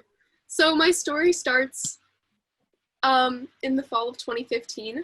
So it's called Oh Poop, It's Worse Than I Thought. It's how my science fair project created positive change for my small community. So like I said, the story starts in the fall of 2015. So I live along the Le Havre River in Lunenburg County, Nova Scotia. And I live in a family home that's about 180 years old. And our home has never had a straight pipe. We live along the Le Havre River. A straight pipe is a pipe directly from a home's toilet into a waterway. So there's no filtration whatsoever. Everything that you're putting and you're flushing, it's going directly into our beautiful waterways. It's not ideal, and it's really gross. When I was 11, I found out that straight pipes are along the river I live along, my river. And I had so many questions for my parents. I asked, what do you mean people flush their septics into the river? Is that legal? How many houses do this? Is it safe to swim in the river? Because I was 11 and I wanted to swim, and my mom always said, no, it's too dirty. And I didn't know what she meant by dirty. And another question was, do people know that this is happening? So are people aware that the river might not be safe. So after all my questions, my parents got in contact with a local organization called Coastal Action, and they led me to a retired medical doctor, David Maxwell, and he had previously been testing the Lahave River for fecal bacteria. So we met up with him for tea, and we discussed and we talked about how this could possibly be a grade 6 science fair project. So he taught me how to do all the river testing in my kitchen, which was really cool, and do such amazing things without a fancy laboratory. And we chose 4 locations to do testing. So we chose Bridgewater, which is our town, Dayspring, which is a boat launch, so it's a popular area for being in the water, Upper Lahave, right in front of my home, and then the yacht club. So there's a lot of people in these areas, and these were also places that I saw my little brother swimming, and other people as well. So at the level 70, you're not supposed to swim, and at the level 170, you shouldn't have the water in contact with your skin. And in our town, Bridgewater, we had levels over 1,000. This was really bad, really scary, really gross, knowing that this was the levels of our water. And if you were to go in and stir up the bottom, stir up the sediment, the levels would be even worse. So my findings suggested that, is it safe to swim in the Lahave River? Absolutely not. Please don't. So based on Health Canada standards, the Lahave River is not safe for swimming. Some testing even suggests you shouldn't get the water in contact with your skin, which is really scary. And I wanted to tell people that the river is not safe for swimming because nobody was telling anyone that it's not safe. I was the only one trying to tell people that it's not safe. So I asked my mom for a Facebook page, but she said, no, you're 11. So we compromised and we got a big sign put up on my wharf, and it said this river is contaminated with fecal bacteria. Then I had people coming into the door, we had media, everything happening, so we decided that it would be all right to have a Facebook page if we ran it together. So my mom and I used social media, and I found that social media makes such a huge difference. It really gets the message out there. One share can go so far. I stayed positive with all my posts, and my mom would draft them because I was 11 at the time, and I would rip them apart and say, Mom, no one wants to read this. It's so negative. I stuck to scientific facts, and you can't really argue that straight pipes are a good thing. They're 100% illegal and really gross. So to make a long story short, the communities along the Lahave River came together, the 3 levels of government came together, and there's now a $15.7 million cleanup plan to get rid of all these illegal straight pipes. Since my project began, a lot has happened. I've won many awards. I've had the opportunity to travel to many places, such as New York, Sweden, Ecuador. I've met so many important people. I do many presentations whenever I can, wherever I can. I love sharing my story. And I even won a silver medal at the Canada-wide Science Fair. Can you imagine if every young person was encouraged to take on a single cause like I did? I'm proof that one little girl can create change. Thank you. Thanks so much. That's such an inspirational story, Stella. Certainly, I feel like I was a shirker when I was 11, and I can't even imagine what that gold medal science fair project was. I'm pretty sure they've solved the cure for cancer or something like that. But your story is just amazing, and I am so pleased to see the recognition and can't wait to ask you a bunch more questions in just a few minutes. But first, we're going to hear from our last presenters. These are 2 people. This is Abe and Sukhmeet Singh Sachal. They are brothers from Delta, BC, and they like to call themselves cultural connectors. And I am going to let them introduce their project and tell their story in their own words. Take it away, you 2. Great, thank you so much, Deborah. So my name is Abe, I'm 18 years old, and I'm a second-year student at the University of Toronto. Hi everyone, my name is Sukhmeet, and I am a second-year medical student at the University of British Columbia. And together, we are the Satchel Brothers.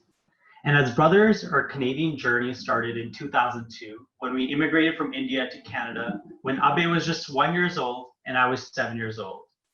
The reality that I heard about and the perception that I heard about Canada were very different than the reality that I faced.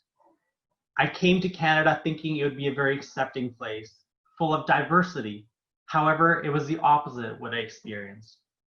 I was bullied for the way that I looked, for the way that I talked, for the way that I had an Indian accent, the food that I ate, and the clothes that I wore. And this continued to happen for a few years until it eventually stopped. However, at the same time, I noticed a problem. And that was that my Indigenous friends in my class were being bullied. And this really bothered me a lot because I knew how it felt to be bullied. And I knew I had to do something about this. And so I asked one of my teachers at my school, and I asked her if we can have a powwow dance at my school to showcase the Indigenous culture. And so my teacher agreed to this. And in the beginning, I was the only non-Indigenous youth dancing in this powwow. But by the end of the assembly, the entire school was up on their feet and joining in on this dance. And this was, in matter of fact, in grade 7. And I never even realized the significance of this event until I actually graduated from high school. And I went back to elementary school, just telling my teachers, updating them on my life. And the same teacher came up to me and was like, since you left this school, the amount of bullying at the school decreased. And every single year now, we have a powwow dance at the school. And we even named a friendship club after you. This just gets to show you that you can make a change even when you don't even intend to. And so I think this really led to the journey of creating action and bringing people together as part of my community work. Yeah, so I really grew up seeing my older brother. He's 7 years older than me, by the way. Like he was basically like, you know, a parent growing up. And growing up, I saw my brother, Sukhmeet, I saw him being very involved in the community, whether it was just through small actions or larger actions. But what I really noticed is that every action that he did, it had a huge impact, and an impact beyond what he had originally imagined. And that was very powerful to see. So for me, really growing up, I was very inspired. So going into high school, I became involved in my school's environmental club. As you know, Emma and Stella talked about, the climate crisis is such an important issue, and I wanted to do something about it. And in 2016, I had the amazing opportunity to travel up to the Canadian Arctic. So in the Arctic, I really saw the impacts of climate change firsthand. There was this one moment at the Ilulissat ice fjord in Greenland where all 200 people on the expedition went silent, and we could literally hear icebergs melting. So it was millions of drops of the purest water on the planet going into the freshest body of water that exists. And it was an amazing moment because at first I was confronted with the realities of the climate crisis, that this was real, that this is impacting real people now. But I was also hopeful because I saw my friends around me. I saw my Inuit friends around me, and they told me stories about how they had been adapting to climate change for the past few decades. And that was inspiring to see. So coming back, I was very, again, inspired, and I talked to Sukhmeet about this issue. So in 2017, Sukhmeet spent 6 months living up in Inuvik in the Northwest Territories. And when we talked about our experiences, we realized that what changed for us when we talked about climate change was the fact that we were now personally connected to the issue. We had friends and peers and mentors and people that we really cared about that were impacted by the climate crisis firsthand. And that changed everything for us. So we thought, what if we get students at my school in Delta, BC, to have these same experiences where they connect with students in the Arctic and learn about climate change? And that's exactly what we did. We started an organization called Break the Divide. And the idea was very simple at first. It was that if we connect these youth with one another, maybe they'll learn something and maybe they'll talk about climate change in a new way. And that's exactly what happened. The conversations were very powerful, and students in BC learned about residential schools, about Indigenous cultural revitalization, and they learned about climate change and so many other issues from a very firsthand perspective. And likewise, it was a shared learning experience because the students in the Arctic learned about some of the urban issues here in BC. And it was just very powerful. So Sukhmeet and I, recognizing the power of these empathy building activities, decided it would be great if we could expand to Break the Divide to other schools.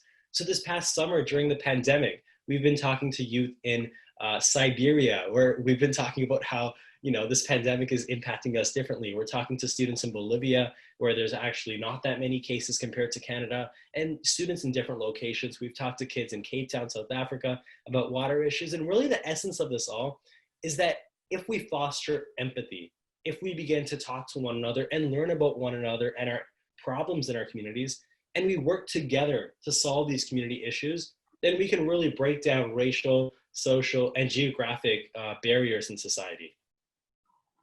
Absolutely. And during this pandemic and everything else going on in this world today, I think it is so important for all of us to continue to make a difference. And this difference doesn't just involve in the community, but also for yourself. Maintaining your mental health should be your utmost priority. And so if you haven't done an activity for a while, maybe take that on. Or if you've been dying to try something new for a long time, maybe try that. Or if you're just trying to cope through the situation and you don't know how to cope through it, I think it's important for you to reach out as well. There's many great organizations out there, such as a Kids Helpline, that can really help you during this time as well. I think it's really important for all of us to come together as youth to make a difference.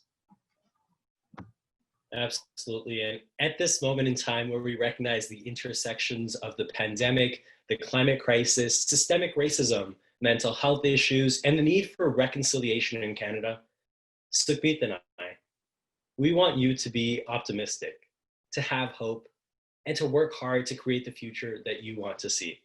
Because working together, we truly believe that we can break the divide. Thank you. Thanks so much. You are truly inspirational. And now we've got some time, not as much time as I had hoped for some questions, but I first wanted to talk to the two of you because you talk about the pandemic, and I mean, you're obviously still reaching out across the world, but it's changed your programming tremendously. So I know that you've had a special project that's been keeping you busy that's completely different than your usual work for Break the Divide, and I would like you to share that story as well, please. Yeah, for sure. It was very fascinating coming back home from Toronto for me in the middle of March, and everything had changed. The world had completely changed, and we realized that hospitals, you know, were at capacity. And if there was anything that we could do to support these local community health workers, then we would have to do that. So Sukhmeet and I, we started 3D printing PPE, so protective equipment for healthcare workers, working with a local company called Tinkering. So working with this company, we began doing this 3D printing, and we worked with our local high school, my high school that I actually went to. And it was so cool just seeing us 3D print these things and actually use them. So we're printing face shields, and we're now getting that to different high schools here in BC, so that, you know, really what we're realizing in this pandemic is we all really need to come together. And by doing that, we're able to support the people around us so much more.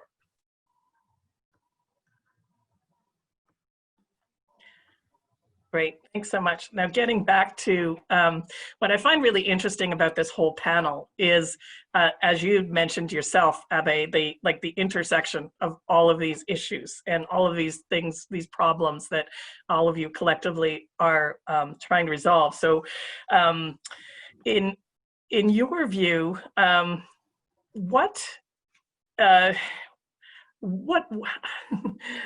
do you feel that that we've talked a lot today about, like, this is a special moment in time, and I'm just interested from all of you, do you feel that same moment that a lot of our other speakers today have talked about? Is this an opportunity? Do you see things coming together? And how do you see the connections between cultural understanding and the environment and racism? How do you see the way forward with all of that's going on? And all the other speakers, just open your mic if you want to jump in on this question as well. But I'll start with you, Abe, because you're big on the screen right now.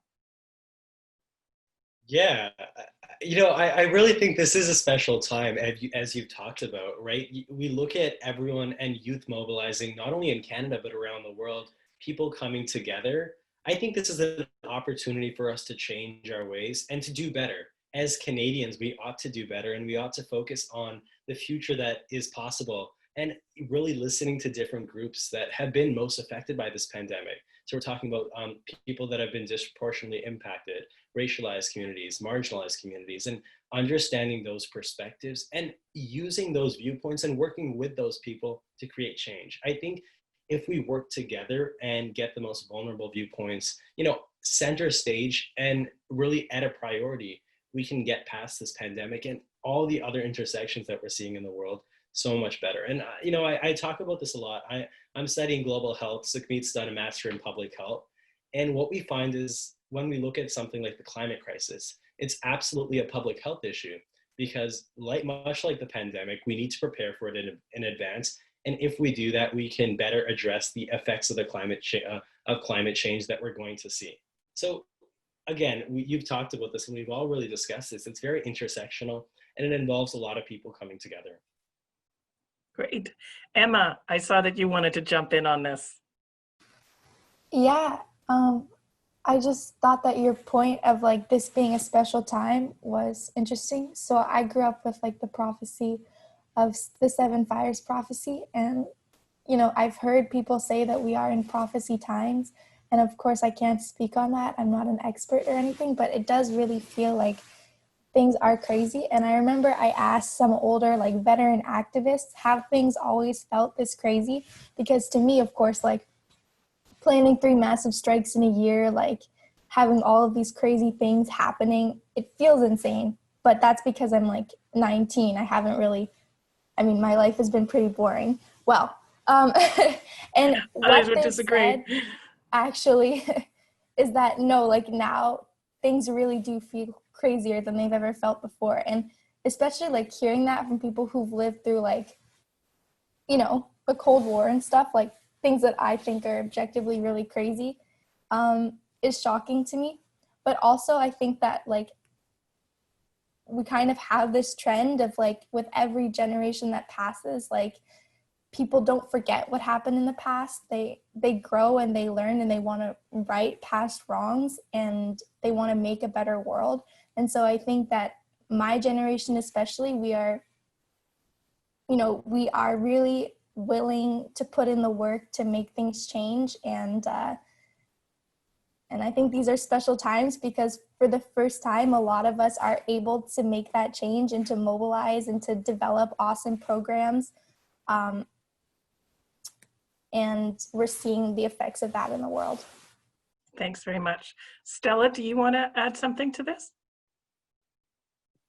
Yeah, I can also add that with our age group, we know how to use social media in such a positive way, and that can really get the word out there. I also think that our generation is really, really keen on making a change and fighting for what we want.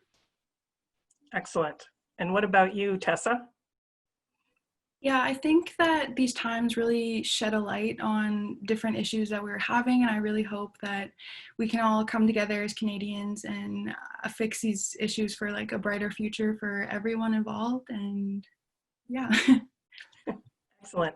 So now another question for all of you, because you all talk about the use of social media and your ability to communicate globally, and just the digital technologies like completely transformed the world that you take for granted compared to a lot of people on this Zoom conference. These are technologies that they're still getting to know, never mind fully understand and utilize. And so I'm curious to know, do you feel because of that there is a growing generational divide, or how do you navigate that world? Because it's a different divide. You are creating communities that other generations just can't imagine even being a part of. Yet at the same time, I just kind of also noticed that in each and every single one of your projects, you were dealing with multi-generational people to guide you and help it come along. So how do you sort of reconcile that? What I guess some of us are wondering is if is there this secret youth community forming online that the rest of us don't really know very much about? And anybody can jump in. Emma's waving her hand, so we'll start with Emma. Yeah, there is. For when we mobilize a strike across Canada, all of this happens online. We have like scheduled Zoom meetings, and we also have like Slack. Slack workspaces. So Slack workspaces for regional groups and then nationally. So whenever you see like a mass action, it's coordinated across Canada. But I really don't think that it's limited to youth. I think school strikes are a youth thing, but when we are doing actions in solidarity with the Wet'suwet'en community, I mean, a lot of that was done online through Slack and through Signal groups. And a lot of those activists were older. And I think with everything that we do, we take guidance and teachings from, you know, the people who came before us. So I wouldn't say that anything is exclusive to youth, but I would say that we're probably the only generation that organizes through Instagram DM. So true. What about you, Stella? I chose Facebook because that was where I found the older generation was, and that tends to be the voters. We definitely need older generations for their knowledge and their support, but with my mentor personally, he helped me with my testing, and then my mom helped me with the Facebook page and the social media because he didn't quite get that. And I really was thankful for all of his support, and I really encourage everyone to find their own mentor. Excellent. Tessa, you have something to add? Yeah, especially working with elders and such in Takwa, which is my other community where my mom's from. There isn't like internet access or like, so if I want to go see them, I actually have to go like drive 5 hours to go see them. So we were working on different strategies on how we could communicate better with between the generations. Like some other panelists have said, getting on social media, there's a large base, but obviously it doesn't cover everybody. So we are working on, within my project, to try to get everybody involved. Elders are a little harder to get in contact with over social media. So we were trying to, we had held a technology class a couple months ago just to help the community out, and we're hoping to continue to hold things like that so that we can get everyone involved. Excellent. Sukhmeet and Abe, do you have a few comments to add?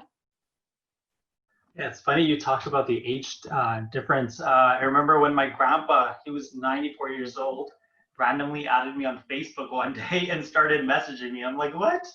That was pretty funny. But jokes aside, Break the Divide, what it stands for is really like breaking the divide between generations, between age groups. And so one of the things that we noticed was about getting elders on the calls as well when we were talking with youth. And it really bridged the gap between transcending the information. The youth bring their creativity, the elders bring the knowledge. I think it's a perfect combination.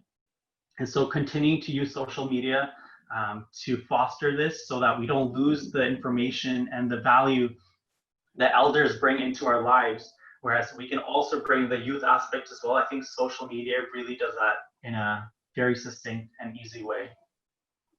Great, thank you. Abe? Yeah, I mean, Sukhmeet really hit the nail on the head by talking about that. I think, and everyone else, we talk about how bringing people together, we need elder support and their voters. And bringing these people together, I think that's how we bring collective action that can really create the change that we want to see. Great. So we have a question from the audience, which sounds to me like the perfect question to end on. They're asking, for all of you in the projects that you're working on, what does success look like? And I would just add to that, you know, building on the work that you're doing now, where do you want to see Canada in 5-10 years time? What does success look like for you? Who wants to start? Tessa? No, she doesn't want to start. She wants more time. Who's ready to go? Give me a wave. Okay, Emma. I think for us, because we have very clear set demands with regards to emissions and mitigation plans, success is pretty easily defined. And then for me personally, I mean, success would be the next generation getting involved in whatever social issues are prevalent at the time. And also it would look like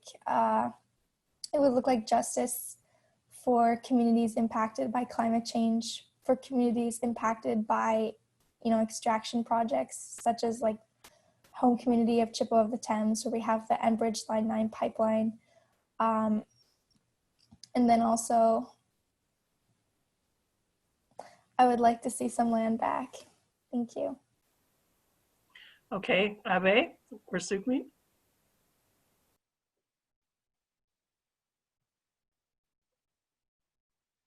Abe? Yeah, that we did the brother thing where we were like, you go first. No, you go first. Just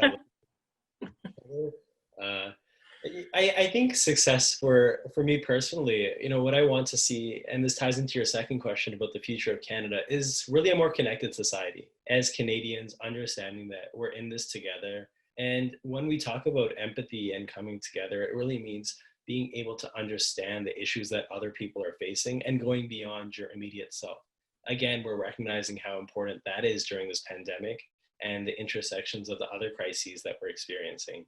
So if we're able to work on these issues, I think Canada can be in a better place, but it's dependent on all of us and everyone on this call to do so, to really put an intentional emphasis on reaching out to people that maybe have different viewpoints, reaching out to people that aren't often included in the conventional dialogue. I think by doing that, very intentional reaching out to people, that's something that very powerful and tangible that we can hold on to. And then we can use that to achieve a success, which is a more connected and, beautiful Canada. Okay, great. I think I could add on to what Abe said. I think success is a very difficult term to outline, because once you reach something that you have a goal of, you feel like, now what's next? And what can you do to improve that? And I think everyone on the panel, Emma, Stella, Tessa, Abe, have really showcased how you've reached different heights, and now it's like taking what you've done and continuing to grow that. For me personally, I'm in medicine, and so the Black Lives Matter movement has really showcased to me that there's systemic racism in medicine as well.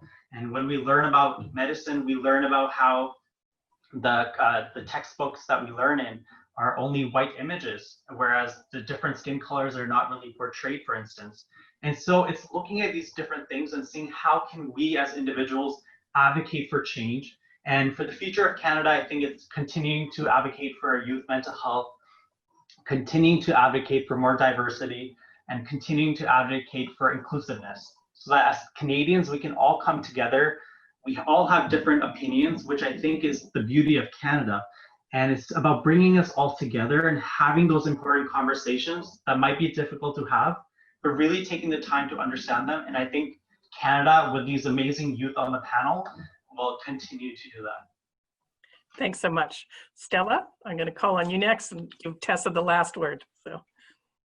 I wanted to start by just saying I'm so proud of my community and the success we've created. Listening to an 11-year-old can probably be a little scary to some people, but we really came together and worked as a team to create the change that's happening.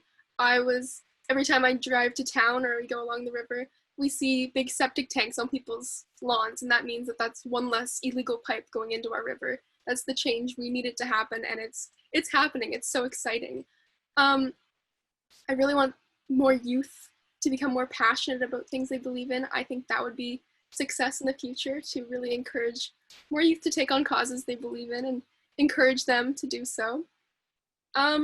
I also have a book, and that's in all grade 7 classrooms in Nova Scotia. So that's also hopefully inspiring more youth to take on causes they want to take on, or be the change they want to see. Excellent. Thank you so much. Published already as well. Wow. Tessa, over to you. Okay. I was just having trouble thinking of what success means to me, but in my project, I think if we get one fluent speaker out of this project, it'd be a success to me. And that with that fluent speaker, we could inspire others. And I hope, I always used to say this, that I hope as soon as like my community and our language is like documented thoroughly, that I'd like to move on to other dialects and like other languages across Canada, because speakers and the culture is fading, and I would like to save it and revitalize it. And I hope that we manage to get as many like languages as we can revitalize within the next couple of years. That's a great place to end. Yeah, very much so. So unfortunately, that is all the time we have. Je voudrais remercier tous de vous d'y assister à notre session cet après-midi et les organisateurs pour créer cet espace d'entendre des voix des jeunes dans ces conversations très importantes. I want to thank Tessa, Emma, Stella, Abe, and Sukhmeet for sharing their stories with us. Your passion, your commitment, and your intelligence assures all of us that Canada's future is in great hands. So thank you for your time today. Back over to you, Yolanda and Tasha. Oh, thank you so much, Deborah. Thank you to everyone, Tessa, Emma, Stella, Abhijit, and Sukhmeet. That was really inspiring. And I got to say, I'm glad this is being recorded, because I'm going to have my 11-year-old daughter take a look at what you've done. I think it really is speaking to the next generation of young people who are, you know, like you, 11 years old in one case, who made a change, and it's really fantastic. It gives a lot of hope for the future. So thank you. Merci beaucoup pour avoir partagé vos histoires aujourd'hui. This has been an amazing afternoon. I've got to say, I have so much hope and inspiration from all quarters. And to wrap it up, we are now going to hear from the president of the Association for Canadian Studies, Jack Jedwab. He is also the president CEO of Metropolis Canada.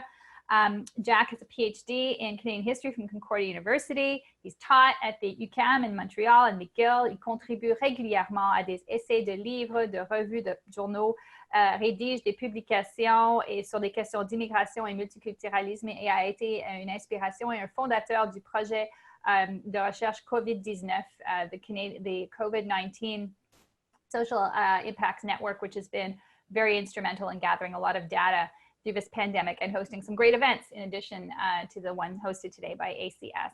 So Jack, over to you for the last word. Thanks so much, Tasha. And I want to end where, or begin where Deborah ended, which is on the issue of what constitutes success. I think what constitutes success is a day like today, where we heard so many inspirational stories from so many remarkable people who shared their vision with us, their passion with us. And I'm really proud to be associated with this particular event today. I've learned so much. I thought it was absolutely fantastic. And I want to be sure that we spread the word and the recording around as widely as possible, so other people can share in the things that we heard today, which were really, really great. So I think what we need to recognize in the short time I have is what contributed to the success of today. As we said, it was the inspirational stories of so many people that were involved in sharing with us their passion, as I said, but also the team that helped assemble this project that I think really deserves a lot of recognition and a lot of praise for what they've done. So let me name some of those people. Jillian Aiken, she did a fantastic job today, as she has for a while now, and Sarah Quay and Nick Bakopanis. Thank you to all of you for all the work you've done in helping put this together and interacting with the speakers, making sure that everything went over smoothly. And let me also take this opportunity to thank our two moderators, Yolande James. I've known Yolande for a while. It's always a pleasure to work with her. And thanks so much, Yolande, for all that you've done today and all the contributions you've made that hopefully in future iterations of Stories of Hope, should we do this again, and I really hope we do, that you'll be able to come on as a speaker and share some of the things that you've achieved with all of us. And Tasha, it's been fantastic to work with you. It's been great through the pandemic. You know, it's so paradoxical. It takes a pandemic for us to work together this particular way, and I'm glad we've done that. And again, an immense thanks for all you've done. Un grand remerciement. C'était un grand plaisir, un privilège de travailler avec toi, et j'espère que c'est le début de travailler ensemble pour de nombreuses années. Alors, thank you again, Tasha, for all that you've done, not only here, but in the COVID-19 Social Impacts Network. And with the web events and helping bring that together. It's been greatly appreciated. You know, there are challenging times ahead. So even though, you know, some of us feel that some of the, you know, challenges are in the immediate past behind us, many of us feel that some of the bigger challenges are ahead. We're seeing all kinds of divided opinion in the survey work we continue to do about that. And I think what will help us most in terms of overcoming some of the insecurities that some of us are feeling, anxieties that some of us are feeling all over the spectrum, are some of the things we've heard today. The need for respecting each other, respecting our sensitivities is going to be ever crucial as we go forward. The need for empathy, which we heard a lot about today, is going to be very important. And the need for recognizing our differences and accommodating them, and fighting the scourge of racism, which we heard a fair bit about today, which is something that we have to work at every single day. You know, and I heard when Wanda said, and it struck me as someone who's been quite involved over the years in fighting for equality, that sometimes these things feel like passing moments or passing times, and we're worried that they won't endure. And that's why we have to constantly redouble our effort to fight discrimination and racism in all its forms. And we heard some great inspirational voices around that today, and lots of messages to take with us as we go forward, and we continue collectively to engage in that fight. So, avec tout ceci dit, il y a pas mal de matière réflexion qu'on a entendu aujourd'hui, des jeunes, des moins jeunes, de tous les horizons. C'était vraiment formidable. C'était une excellente façon de refléter des choses très positives quant à notre pays et quant à sa diversité qui nous a enrichis aujourd'hui et qui nous enrichit régulièrement. Il faut continuer à défendre cette diversité et continuer à combattre la discrimination dans toutes ses formes et de ne pas présumer que c'est quelque chose de passager, c'est-à-dire le combat que nous menons, ce que nous avons entendu aujourd'hui est passager. Il faut que ça continue et il faut que toutes les personnes qui sont dédiées à éliminer la discrimination travaillent ensemble, comme on a démontré depuis quelques semaines. Ce mouvement doit continuer afin que ça soit compris le plus largement possible que ce genre de discrimination n'a pas sa place dans notre pays. So again, my thanks. I will say goodbye on that note and look forward to seeing all of you again. Hopefully at some point we'll be able to get together physically and, you know, and be able to have these stories of hope in a space where we can, where there's no need to social distance and where we can share these stories with a wider audience present in front of us. Thank you very much. Merci. Thank you so much, Jack. Merci beaucoup, Jack. You know, really the brains and the motivator behind today's event. I want to say thank you so much to Tasha, too. This has been so much fun to be able to host this, to all the artists, to all the athletes, and for all of you taking the time to share your expertise and your stories of hope for the future of this country. I've been so happy to be part of it. Have a wonderful afternoon.